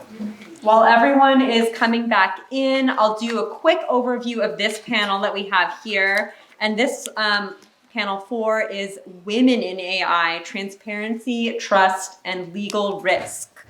So we've been talking a little bit today, and different AI biases have come up. And one of the things that has been a topic of conversation is women in AI and what role that has. So we have here this panel where women, especially Muslim women, are a formidable force in various aspects of AI. This panel invites the female perspective on AI in the context of social justice, freedom of expression, and the protection of rights in the digital age. It brings together women from disparate backgrounds in venture capital investing, tech, civil rights, and advocacy, and tech, and offers unique insights into the intersection of AI, ethics, activism, policy, and legal risk mitigation. So I'll go ahead and introduce our speakers, and then we'll do this a little bit roundtable style. So we'll all be sitting together and going through some questions, and then we'll open it up to the audience as well. So first, and closest to me, I have Shubnam Tai-Hofer. And Shubnam is a global privacy, product, and cybersecurity attorney. She has worked at several tech companies, including Twitter and Electronic Arts, and is currently at Ziff Davis, supporting brands like IGN, Baby Center, Speed Test, Mashable, PC Mag, and more. Throughout her career, she has driven privacy compliance for machine learning and AI projects. And Shubnam has represented tech companies to the Federal Trade Commission and various international privacy regulators. She's also an advisory board member of Secure Justice, an organization that advocates against the state abuse of power and for reduction in government and corporate overreach. Shabnam is a speaker on panels and podcasts on the intersection of where the law, technology, and society and culture meet. And then in the middle of our panel here, we have Leslie. Leslie Hood is a seasoned in-house technology lawyer specializing in transactional work. She possesses a passion for advising clients on intricate legal matters and skillfully navigating the ever-evolving regulatory landscape. Prior to her current role, she worked in banking where she supported compliance and marketing teams. And currently, Leslie focuses on licensing and marketing strategy for Azure Cloud and AI services at Microsoft. And then lastly, we have Sajud Dalia. And Sajud is an investor at Jazz, where she invests at the intersection of cultural trends and deep science. And prior to Jazz, Sajud supported investments across frontier tech, workforce solutions, and health innovations at Lux Capital and K50 Ventures. Sajud started her career off in the computational sciences and is a Berkeley-trained scientist. She was a member of the Samurjai Group, a surface chemistry research lab at the Lawrence Berkeley National Laboratory, and she subsequently led the integration of Jupyter project at the Berkeley Institute of Data Science across 50 clients. And then she pivoted into the digital product strategy, where she built an array of community-forward health initiatives at Hope Lab and YTH. So she holds a Master's of Engineering in Product Design and Engineering from Stanford, and a Bachelor's of Science in Chemistry from UC Berkeley, and she currently guest lectures at both institutions. Sajud currently sits on the boards of Merkeso and JobGet and is active in the Mina-affiliated startup world as a member of TechBody. All right, so these are our three esteemed panelists, and we have our series of questions and discussions that we'll start off with, and then we'll open it up to the audience here.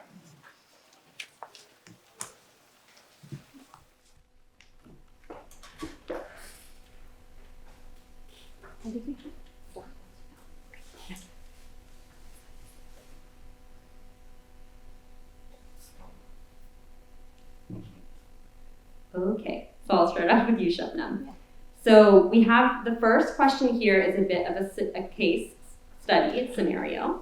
So your team wants to use machine learning models to assist in recruiting and applicant processing to help hire more high-performing employees and increase employee retention. How would you advise them? Thank you. So I'm going to talk a little bit about this, but before I start, I just wanted to say that a lot of what I'm going to say is going to kind of piggyback off of things other people mentioned already today. And it's very kind of product counseling focused. So how would I advise teams in a corporate setting on how to deal with these issues? So a little bit of a different perspective than we may have heard earlier today. So for this particular question, what I would say first is you really want to make sure and to understand and articulate what exactly your goals are. Are you looking to find the highest performers? Are you looking to optimize for retention? What exactly is your goal? And it's important to make sure that all the stakeholders are on board with the same goal. That will inform what data you put into whatever model you're trying to use, what parameters you give it, and how to test it so that you can make sure that it's giving you the results that you want in the end. As a couple others mentioned earlier, there is an older case from Amazon from 2015 where they looked at optimizing for high performers, and they used their current employee body, which was predominantly men. And so they found the AI tool basically filtered out women, even when they're really well qualified. If they had like woman or women in their resume, those words, even if it's just an association with like being part of a women's organization. And so while that was some time ago, and hopefully engineers have come a long way and there's been improvements, there are still it's important to really understand the limitations of AI. It's only as good as the data you put into it. And also you can only put data into it from our current time and from the past. And so in this area of recruiting and employment, where we hope that things improve and change going forward, we know that 50 years ago there was a lot less women, a lot less people of color in corporate America, and we like to see those trends move in the same direction going forward. It's sort of tricky to use these tools in these areas. What I would say is what you should be doing is making sure that there's a lot of human oversight and human intervention to make sure that your output and your outcome is aligned with your values. Other than that, there's a couple other points I wanted to make here. You want to make sure that you inform the applicants of how you're using their data and who you're sharing it with, if you're sharing it with anyone. So if you are using tools that are going to expose applicant data to third parties, you definitely need to include that in the application information. And lastly, I would say that it's important to note that this does carry with it a certain amount of risk for, liability and discrimination cases. So it's important to make sure, again, that you have the proper human oversight in these uses. Oh, just a quick logistical note. There's a request to hold it close. Oh, thank you. Okay. Okay, so kind of following up on that, if your team comes to you saying they want to use an external vendor or external vendors with machine learning models to develop product designs for the business, how would you advise them? Yeah, so this is a much kind of broader question. Similar to, well, one thing to keep in mind is that while AI is novel and new, it is still also software. And so whatever vendor management processes you have in place, you want to make sure you adhere to those. Checks on privacy, security, other compliance measures should be completed for AI tools as well. Aside from that, there's sort of two main considerations, I guess, or two questions you should ask, which is, will there be personal data that's exposed to the tool? And that kind of goes to privacy concerns and privacy issues. And then the other question is, will you be exposing company confidential information or IP to the tool as well? And so going back to the first question on privacy and the exposure of personal data to the tool, there's sort of two very important themes and overarching privacy principles you need to think about, and that's transparency and consent. So you want to make sure that your privacy policies and whatever kind of account sign-up flow you have for your users, that it properly informs users how their data will be used, what it will be used for, and who it will be shared with. So if you look at your privacy policy and it doesn't cover what you want to engage in, then you need to change your privacy policy and remember that it's not retroactive, so you can only share the data going forward after it's been edited. And then regarding the second question on the exposure of your IP,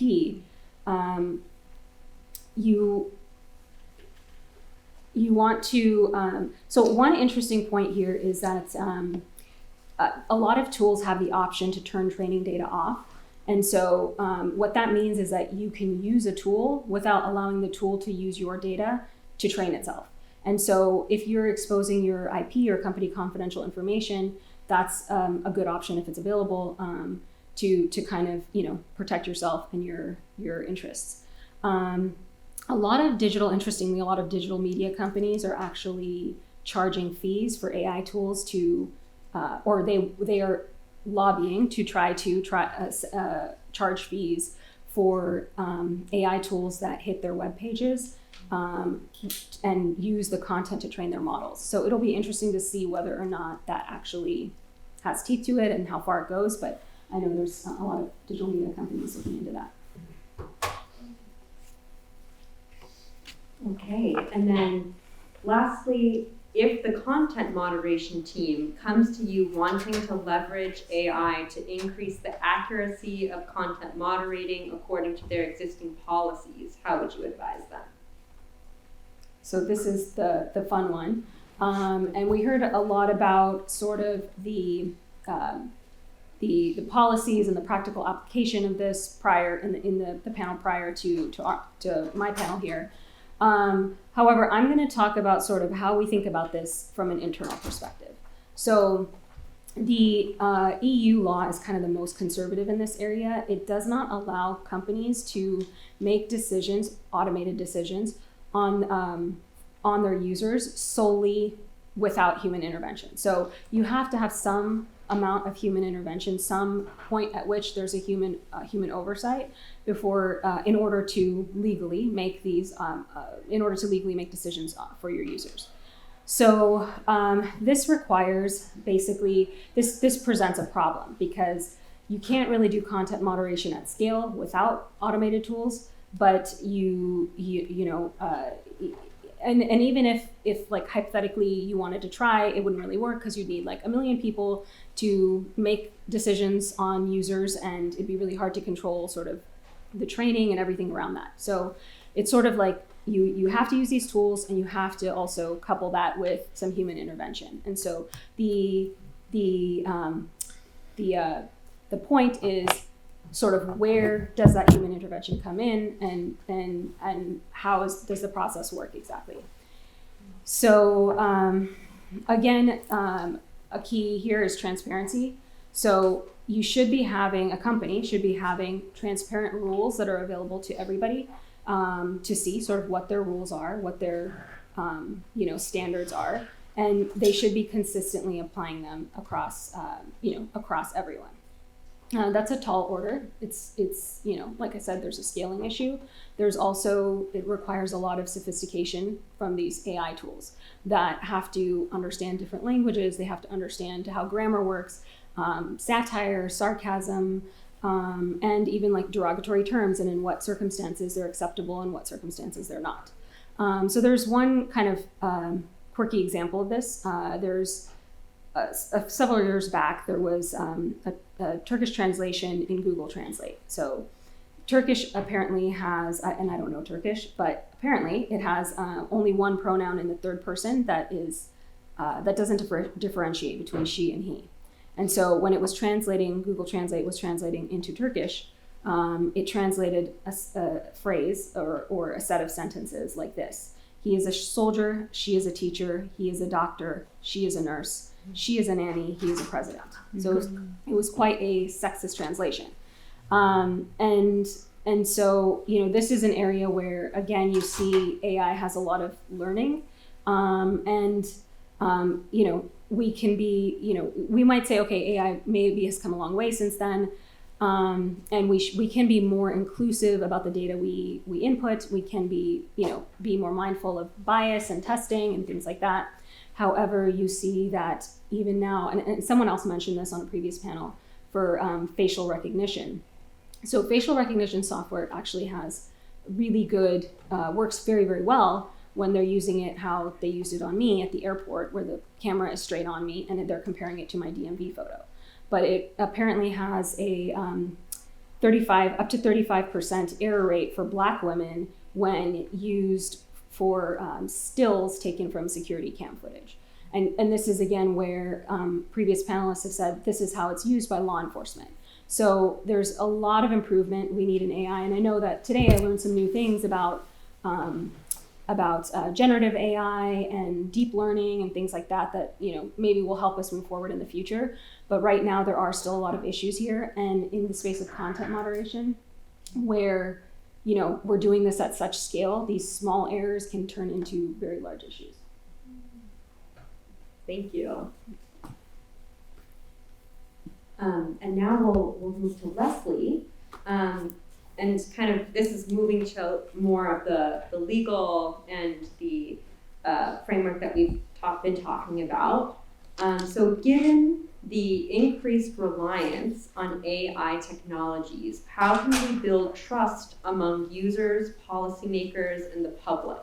And what role can women play in fostering trust and ensuring responsible AI deployment? Thank you. Before I start speaking, I just have to give a disclaimer that my views are my own. They do not in any way represent Microsoft, the company, its employees, or any of its affiliates. Okay, so how can we develop trust? So transparency is the word of the day. You're going to hear it a lot. Of course, transparency. But I also think it's having women especially and minorities in leadership positions, right? So first part of the teams that build the products, right? Because we're going to think of other considerations that some folks may not.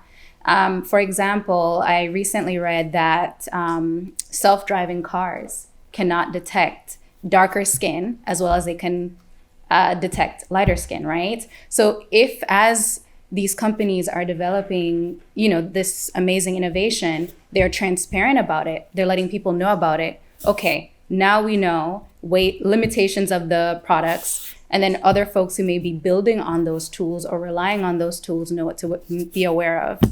There's another good example. This was, I think, about 5 years ago. The UK, one of their police departments said that they wanted to start using facial recognition software. And the government okayed it under the guise of, okay, fine, as long as you come out with the data as to its efficacy. And then after a certain period of time using it, it was 90% of the time inaccurate for identifying for positive or accurate facial recognition. And so guess what? They stopped using it, right? So as transparency, as we increase transparency and as the data comes out, and I think that's the key, it's like, just like with anything that's new, right, it's gonna have bugs, but people need to know. And I think that will help change a lot people's reliance on it and understanding what it is, which is really, it's a tool. It's not meant to be a replacement for human innovation, understanding, and reasoning. And I apologize, I think I went a little bit out of order here. So if you want to expand a bit into how we can ensure transparency in AI systems to prevent bias and discrimination, especially when it comes to protecting the rights of marginalized groups and women. Yeah, I think that goes back to diverse hiring. I think we've seen a huge attack on DE&I recently, especially in light of the recent Supreme Court case. And what we as a community need to continue doing is being very vocal about the facts, right? I think a lot of folks, especially in this country, got diversity fatigue, right? People kept saying that we were in a post-racial society, which we just know simply is not true.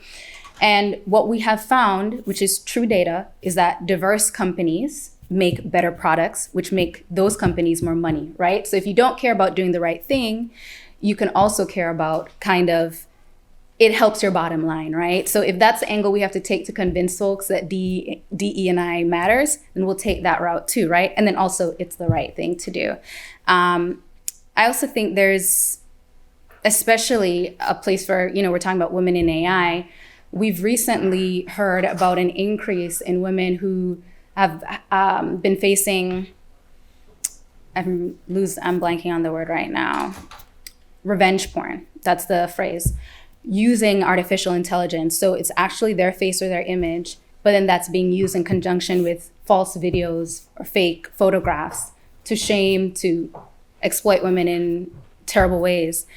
And I think that also comes down to who is building the systems, who's in charge of approving the systems and how they can be used, who's at the table when licensing decisions are made for how and when and where the technology can be used, who is doing monitoring of these programs. Because I think when women have a seat at the table, these are the things that come to mind for me when I think AI, right? A man is not necessarily going to be thinking of the same things. And so this is not to say that men don't have a place either, or non-minority groups. It's just to argue for the fact that everyone needs a seat, because the more diversity we have, the more likelihood that we can catch and kind of monitor these types of things. Thank you. And to delve even a little bit more deeply into that, as AI continues to evolve, legal frameworks struggle to keep up. And what can we do to address these risks effectively? Yeah, so I'm actually very excited about this question, because I heard one of the questions earlier was kind of like, what is the law going to do about this? Somewhat good news, as we're kind of, wary of AI today, is the EU passed the EU AI Act, right? So the EU tends to be very good about getting ahead of some of these things. And what we expect to see is a lot of requirements in what companies must share if they decide to use your data, your consent as a consumer. So if we all remember when the GDPR came into effect, which essentially impacts how companies can use your data and what they have to say when they use your data. So when you go online today, right, and you get that annoying pop-up, this website uses cookies, so on, and it may seem annoying and taxing, but that's actually good, right? That came out of the birth of a lot of these regulations that said, wait a minute, what are you actually using all of this kind of free data out there? First of all, you need my consent to use it. And then if I consent to use it, I need a way to opt out of that prior given consent. And so I expect to see a lot more of that. Europe is at the forefront. The Biden administration also, a few months ago, issued an executive order saying that companies needed to start word marking a lot of their use of AI technology or their use of AI technology moving forward, meaning they need to identify when AI technology is being used to produce data, so on, which is also important. They had, I think, the top 15 companies, data companies, technology companies, sign off that they were going to do this moving forward. Now, if you're me, you're thinking, well, what happens to everything that's already out there? Moving forward is great. What happens to right now? Because a lot of the big AI technologies that we're seeing now, like ChatGPT, already exist. And who's going to moderate that content? And I think that will come into play a lot with the EU AI Act and other burgeoning laws that will help to kind of regulate what we see, what was previously created. Thank you so much. And then for Sajud, on the investing side, there was a wave of capital flowing into these solutions from startups to larger enterprises. Where do you see a gap in AI investing? Well, first off, to stay on theme, what's needed in truly every company is AI alignment and to keep humanity safe, especially as we get closer and closer to AGI and fully automated bodies.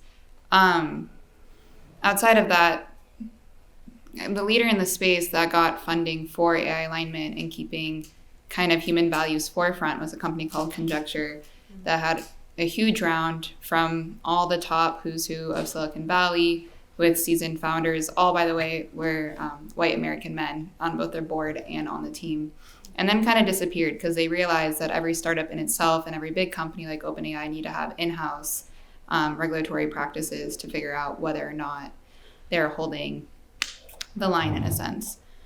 That's a huge gap. And then as we go further down on how to keep humans in the loop and how you actually execute quality assurance on any of these big large language models, it gets fuzzier and fuzzier. Even if you go right now on ChatGPT and put in a simple, just something logic based, so two numbers multiplied together, it's usually wrong. The answer is usually wrong. You have to go into a calculator and that answer is right. So we're still at the beginning of it. If outside of trying to build an outside regulatory body within government, which is always behind, and then the one thing that the EU also has, but to a lesser extent, is a lot of money in politics. And I get pinged every week for a new super PAC that venture capitalists are trying to build to make sure that AI does not get regulated so they can make money off a lot of these new projects. So I already forget the question, but big gap. Gaps in investing.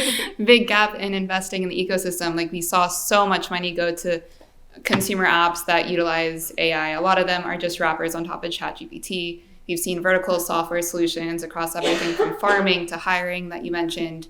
We just did one in accent softening for call centers, and that one's doing great as well. To horizontal technologies for cybersecurity, because phishing, is becoming more and more complex. And that's probably the number one issue with all these new technologies is chief security officers at every big company is realizing that the hyper specificity of these emails getting their employees to react is something that they've never seen before. But taking a step back on the theme of the panel, I think AI alignment is still a huge place to invest in. And so this question, I think the big musing almost everyone has had at some point in the last couple of years is AI going to take all of our jobs, and how afraid should we be for the current status of automation for the current economy? I've heard past panelists talk about this in past talks today, touch on this quite a bit. So I'm going to be quite brief, but I think AI is going to be in all of our jobs. If it's not in your job already, you should be proactive about automating out the small tasks that you see are mundane, because if you don't do it, someone's going to do it for you, and staying ahead of all the new things coming out. That's the only way to kind of stay ahead of the curve and keep our community active in tech and keep our community just thriving. We, like every accountant in the world should be using, there's like probably 200 accounting AI software at the moment that you can easily reduce your workload by 50% and work half the time. There's a number of lawyers that reach out to me that automate out their own work and say, hey, I actually have a lot of free time because no one realizes I'm billing 18 hours, but I'm only working 30 minutes and built this new project on the side. Can you fund it? Is a very common thing nowadays. So just being part of that cohort that's ahead of it, keeping your eyes open to how other people are like growth hacking their own productivity is how you stop this from stop the wave from crushing you. And then last question before we open it up to the audience here. What innovations are coming and what should we expect for the next 18 months in AI?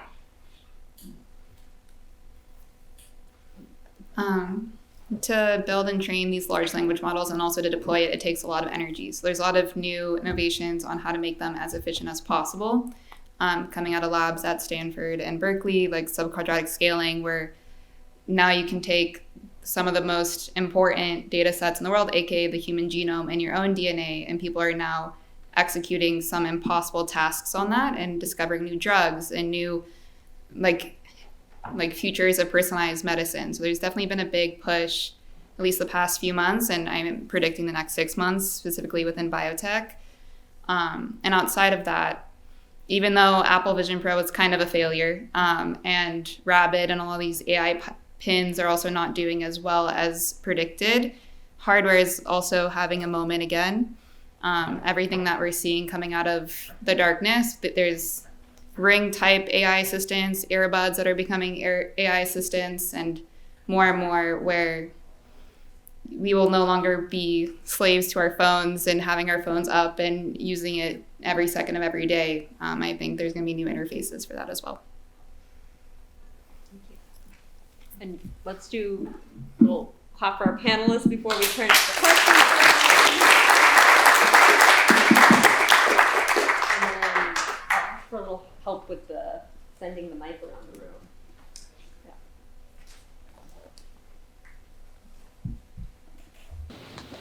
Yeah. Can you state your name and your question? Yeah. And where you come from? Hello, how are you? My name is Mamadi. I have a question for you. Is it, remind me of your name again? Sujud. Sujud? Like the Sujud? Yes, exactly. So my question is, with you being a VC in the AI industry, what in particular is your company doing to kind of keep an eye out for, like, to kind of do the right things? Or is it mainly, like, is it more like capital just driven, like whatever kind of makes money? Like how do you guys, like, do you have a say in that? Or is it just kind of like, okay, like whatever is gonna make us the most money, like that's the direction, like you're bored because maybe there's not much you can do, but like, yeah, that's basically my question. I think every venture firm is different. There was actually, like, I think a year ago, one of the larger ones, General Catalyst, made this big, like, governmental push for AI regulation and got on Twitter wars with other big venture firms like Andreessen that thought it was a horrible idea. I think thinking about my own firm, which is like a Series A stage firm, we definitely have our entire thesis of the firm is human performance and human potential and optimizing a human's daily life. So that aspect of making sure it is ethical is part of our practice. If some of us have issues, our IC is all consensus based. All of our voices are treated equally to the best of their ability. They push for diversity, but venture is probably the least diverse industry of them all at the moment. Yeah, so we're doing the best we can. So impact-wise, I think we're trying. If I'm thinking about the rest of the ecosystem, I actively don't think a lot of people are trying, but it's really where you are.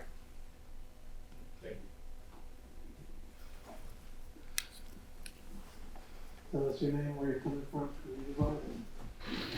My name is Rama Shakaki, and I'm a venture capitalist with Transform VC here in the South Bay.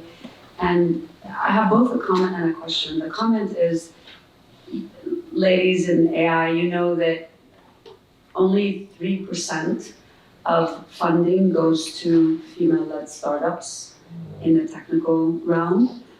There are less than maybe 2% of venture capital firms led by women, let alone Muslim women. So we're talking about incredibly small representation. And that representation leads to incredible bias. So representing probably the most biased against group within AI, what do you think should be done to change that? You're women, women of color, Muslim women, that's literally the bottom of the food chain of AI.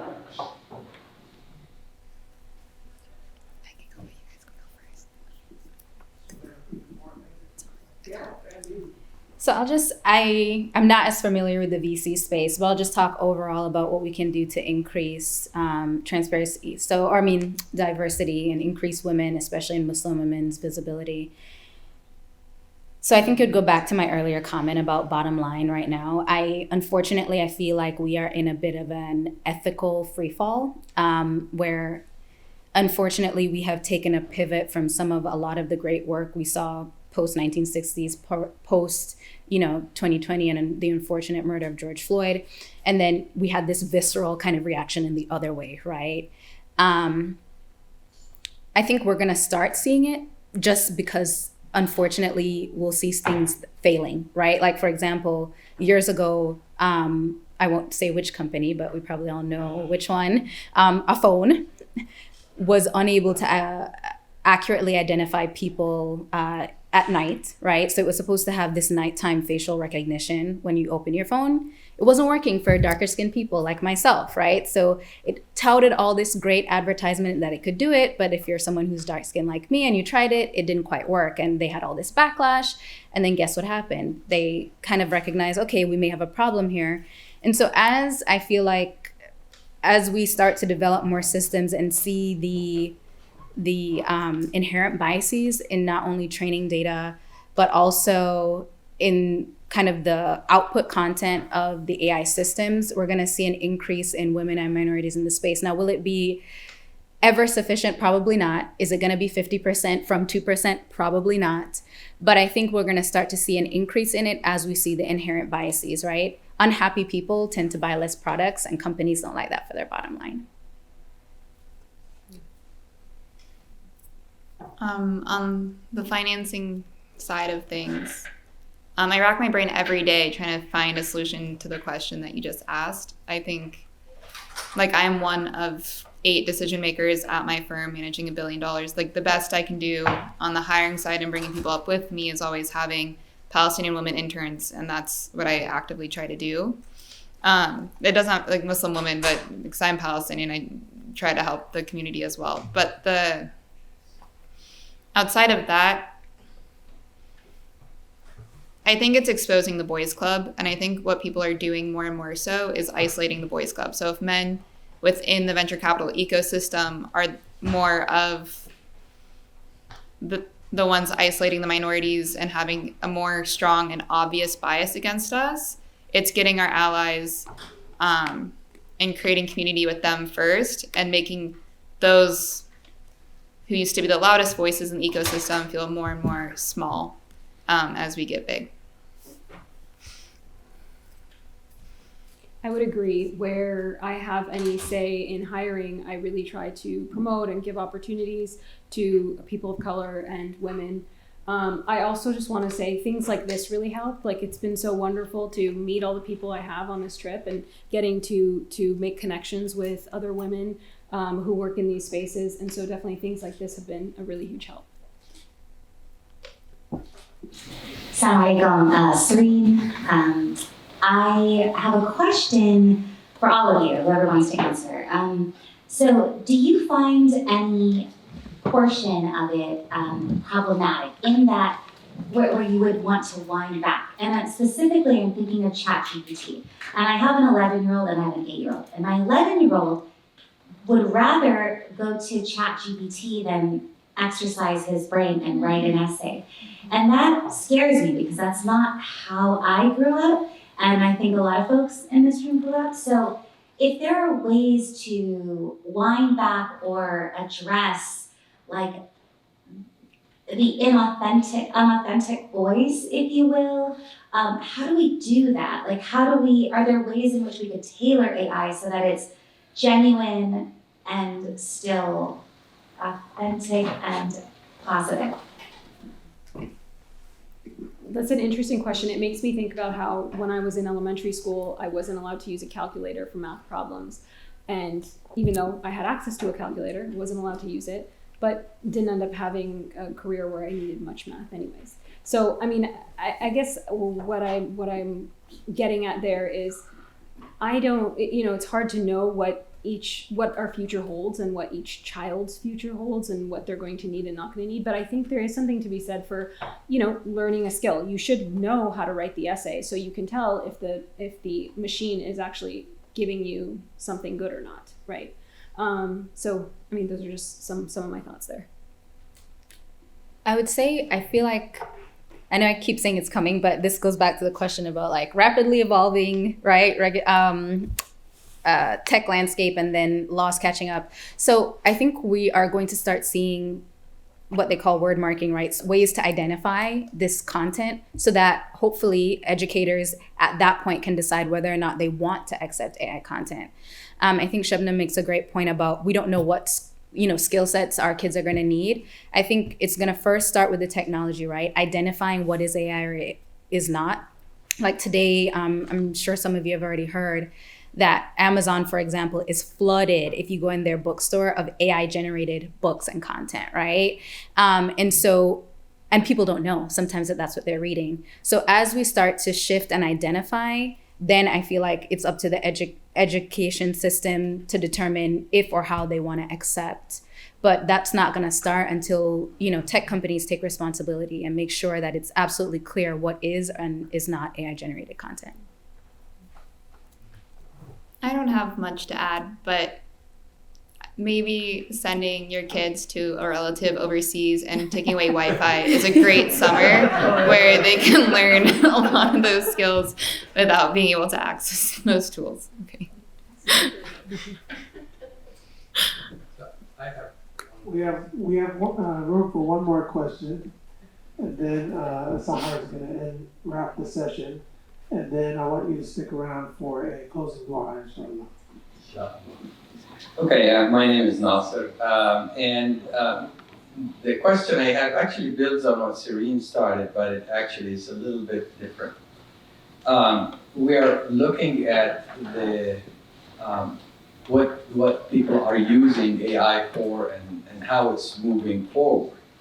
My concern is, and I'm a senior citizen, is that when I was younger, I would look at the map and I know where I'm going.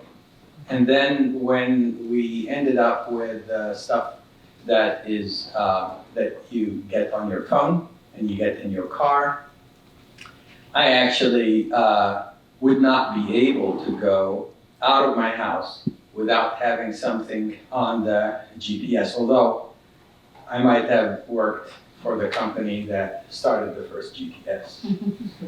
So the question I have is the following. Somebody who was very knowledgeable, chief technology officer in a very large corporation, stuff like that, where the mental capacity that was capable of essentially having a map in my head, knowing where I'm going from point A to point B, ends up relying on the GPS. And I'm giving that as an example so that you can appreciate where I'm heading with this.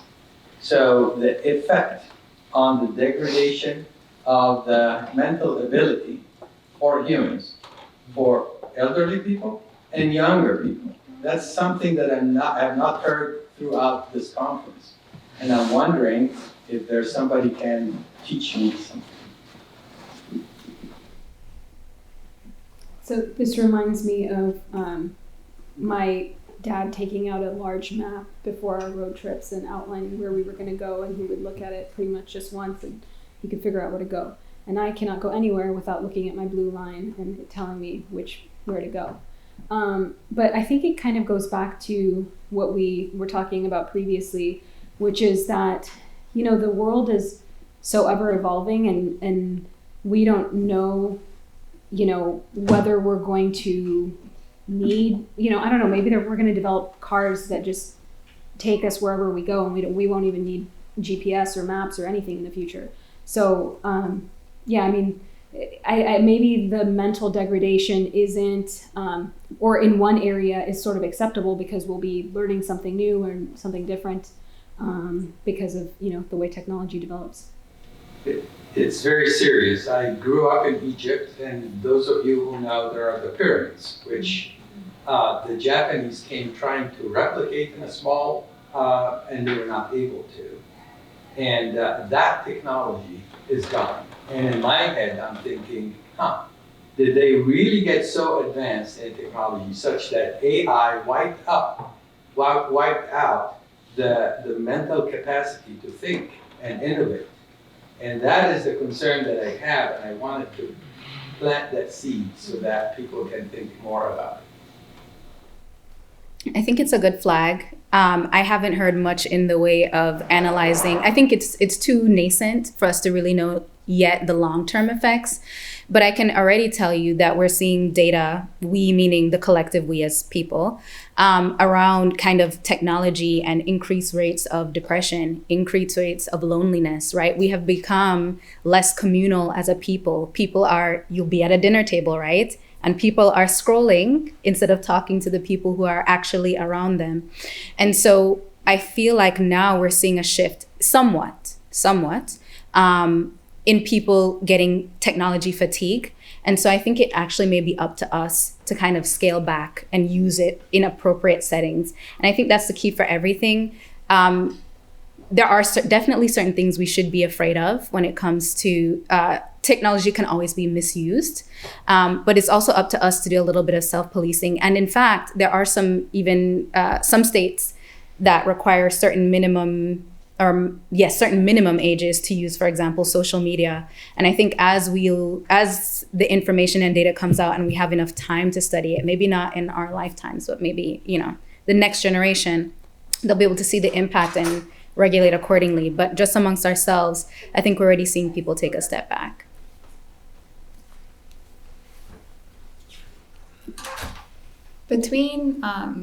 In my career, between undergrad and grad school, I worked a couple years trying to build out a product in the education technology space. And for that, I would substitute teach every Friday at high schools around the San Francisco Bay Area. And at that point, I realized how different these kids were and how their brains worked from when I was a kid and I was at that age. I would always get a list before every class I taught. Half of them had individual education plans because at least half of them had ADHD. And then when you kind of dig into it with the scrolling epidemic and social media and how people consume information, I think it's just going to be, I think it's a new reality where their neural pathways are just developing differently than how ours were at that age. And even me, myself, I was given homework from one of my partners to watch a movie that he was disgusted I've never seen before. And within the first 10 minutes, I fell asleep because my brain is so used to 2-minute videos that 10 minutes was too much for me. So I think going into all these tools kids are going to be using, I think those pathways that you would have developed before from repetition for those kind of tasks will be gone, but they'll create new type of, they'll be able to do other things and have creativity that we haven't seen before that we can't predict right now. But I do believe some new skills will come out of it. I don't know. Thank you again to our panelists and appreciate your time.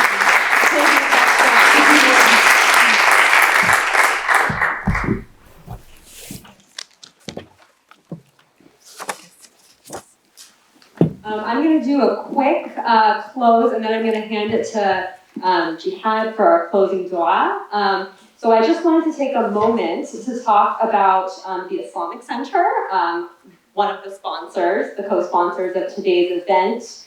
And I'm here representing them as a board member, so you could say that I have a certain stake in that. But I just wanted to kind of talk briefly about its history. It's one of the first masjids in Los Angeles, and we've been fortunate to have dedicated leadership and a vision of investing in civic education and engagement. And we've really seen the effect of that through Islamic Center members creating and building institutions like the Muslim Public Affairs Council, New Horizons School, and Bayan. Islamic Center has always seen itself not just as a house of worship, but also as a center for civic and community life, highly invested in these big moral questions of our time, which includes AI. And inshallah, we plan to make this an annual conference, and we want your feedback as our participants. You're going to be getting a survey where we will ask you about the topics you'd like to see in the future. And we also have the donation codes that go to our future programming that you can scan and use if you're inspired to donate to the center and Bayan. And we appreciate your ongoing support and are grateful to have you all as part of our community. Assalamu alaikum. And I'll hand it off to Jihad Turk to close us out with a dua.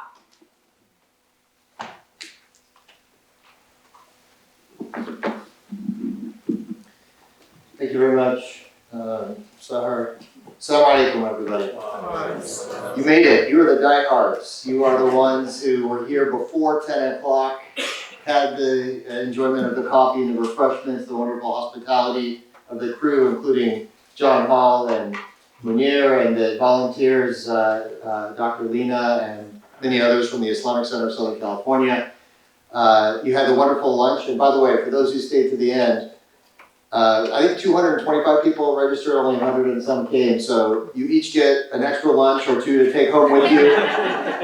For those who registered and did not come, so please, I mean, literally, take the extra lunch with you. It was good lunch, wasn't it? All right. So please take them home and enjoy them today or tomorrow for Mother's Day. You can say, Mom, look, I made you a nice Persian meal. We begin, this is a conference on ethics, and as an Islamic graduate school, we center two things. Allah, God Almighty is the center of everything that we're aiming toward, and education, learning, engaging with people, and trying to elevate the human consciousness through reflection, through prayer, through stimulating not only the soul, but the mind as well. And we see that there is, in our tradition, our faith tradition, there's not a firewall between the two. We are increased in our faith the more that we use our brain, as Allah subhanahu wa ta'ala tells us in the scripture, the Quran, in the verse, إِنَّمَا يَخْشَى اللَّهَ مِنْ عِبَادِهِ الْعُلَمَاء. Only those with true knowledge have a great appreciation or sense of awe or wonder of the divine. So it's through pursuit of knowledge that we deepen our sense of appreciation for the divine. And those of us who stayed here towards the end, carry that spirit of pursuit of knowledge, and hopefully we are enriched through that process. So let us, as we begin in God's name, conclude also in God's name, and ask for His blessings as we separate. Ya Allah. You are our Lord, our Creator, our Sustainer. We acknowledge that you have power over all things, that you are loving, that you are the source of peace, that you are the first and that you are the last, that you have created us, dependent upon you. We acknowledge that. We acknowledge our imperfections in the face of your perfection. You have blessed us. You have blessed us with our hearts and our minds, our physical bodies, our circumstances, our opportunities to enjoy the blessings of being alive, of enjoying the physical and emotional experiences that bring us joy. And we are grateful. And we are grateful for the so many blessings we can't even count them that you have bestowed upon us. Yet we ask for more. We ask for more because you have given us hearts to feel. And we feel the pain of those who are suffering in Gaza and other places in the world. And we ask you to intervene and bring about ease and peace and justice for them. Oh Allah, we ask you to empower us with all of the abilities and circumstances that you have given us. The faculties, our intellect, our hearts, to empower us to be agents of change and transformation for the betterment of this world in which we live. Let us to be the voice of the voiceless. Let us to be the hand that brings comfort to those who are suffering. O Allah, accept from us our efforts in doing good. Increase us in our sincerity so that we are doing it in preparation for that day in which we will be held to account, that day in which we will stand in judgment in the hereafter. Support us through remembrance of you, through prayer, and through community, one another. Enlighten our hearts with the revelation of the Quran and the blessed example of our Prophet Muhammad sallallahu alaihi wasallam. And we conclude after da'wana and alhamdulillahi rabbil alameen. We conclude with gratitude, all praises due to God. Ameen. Thank you all.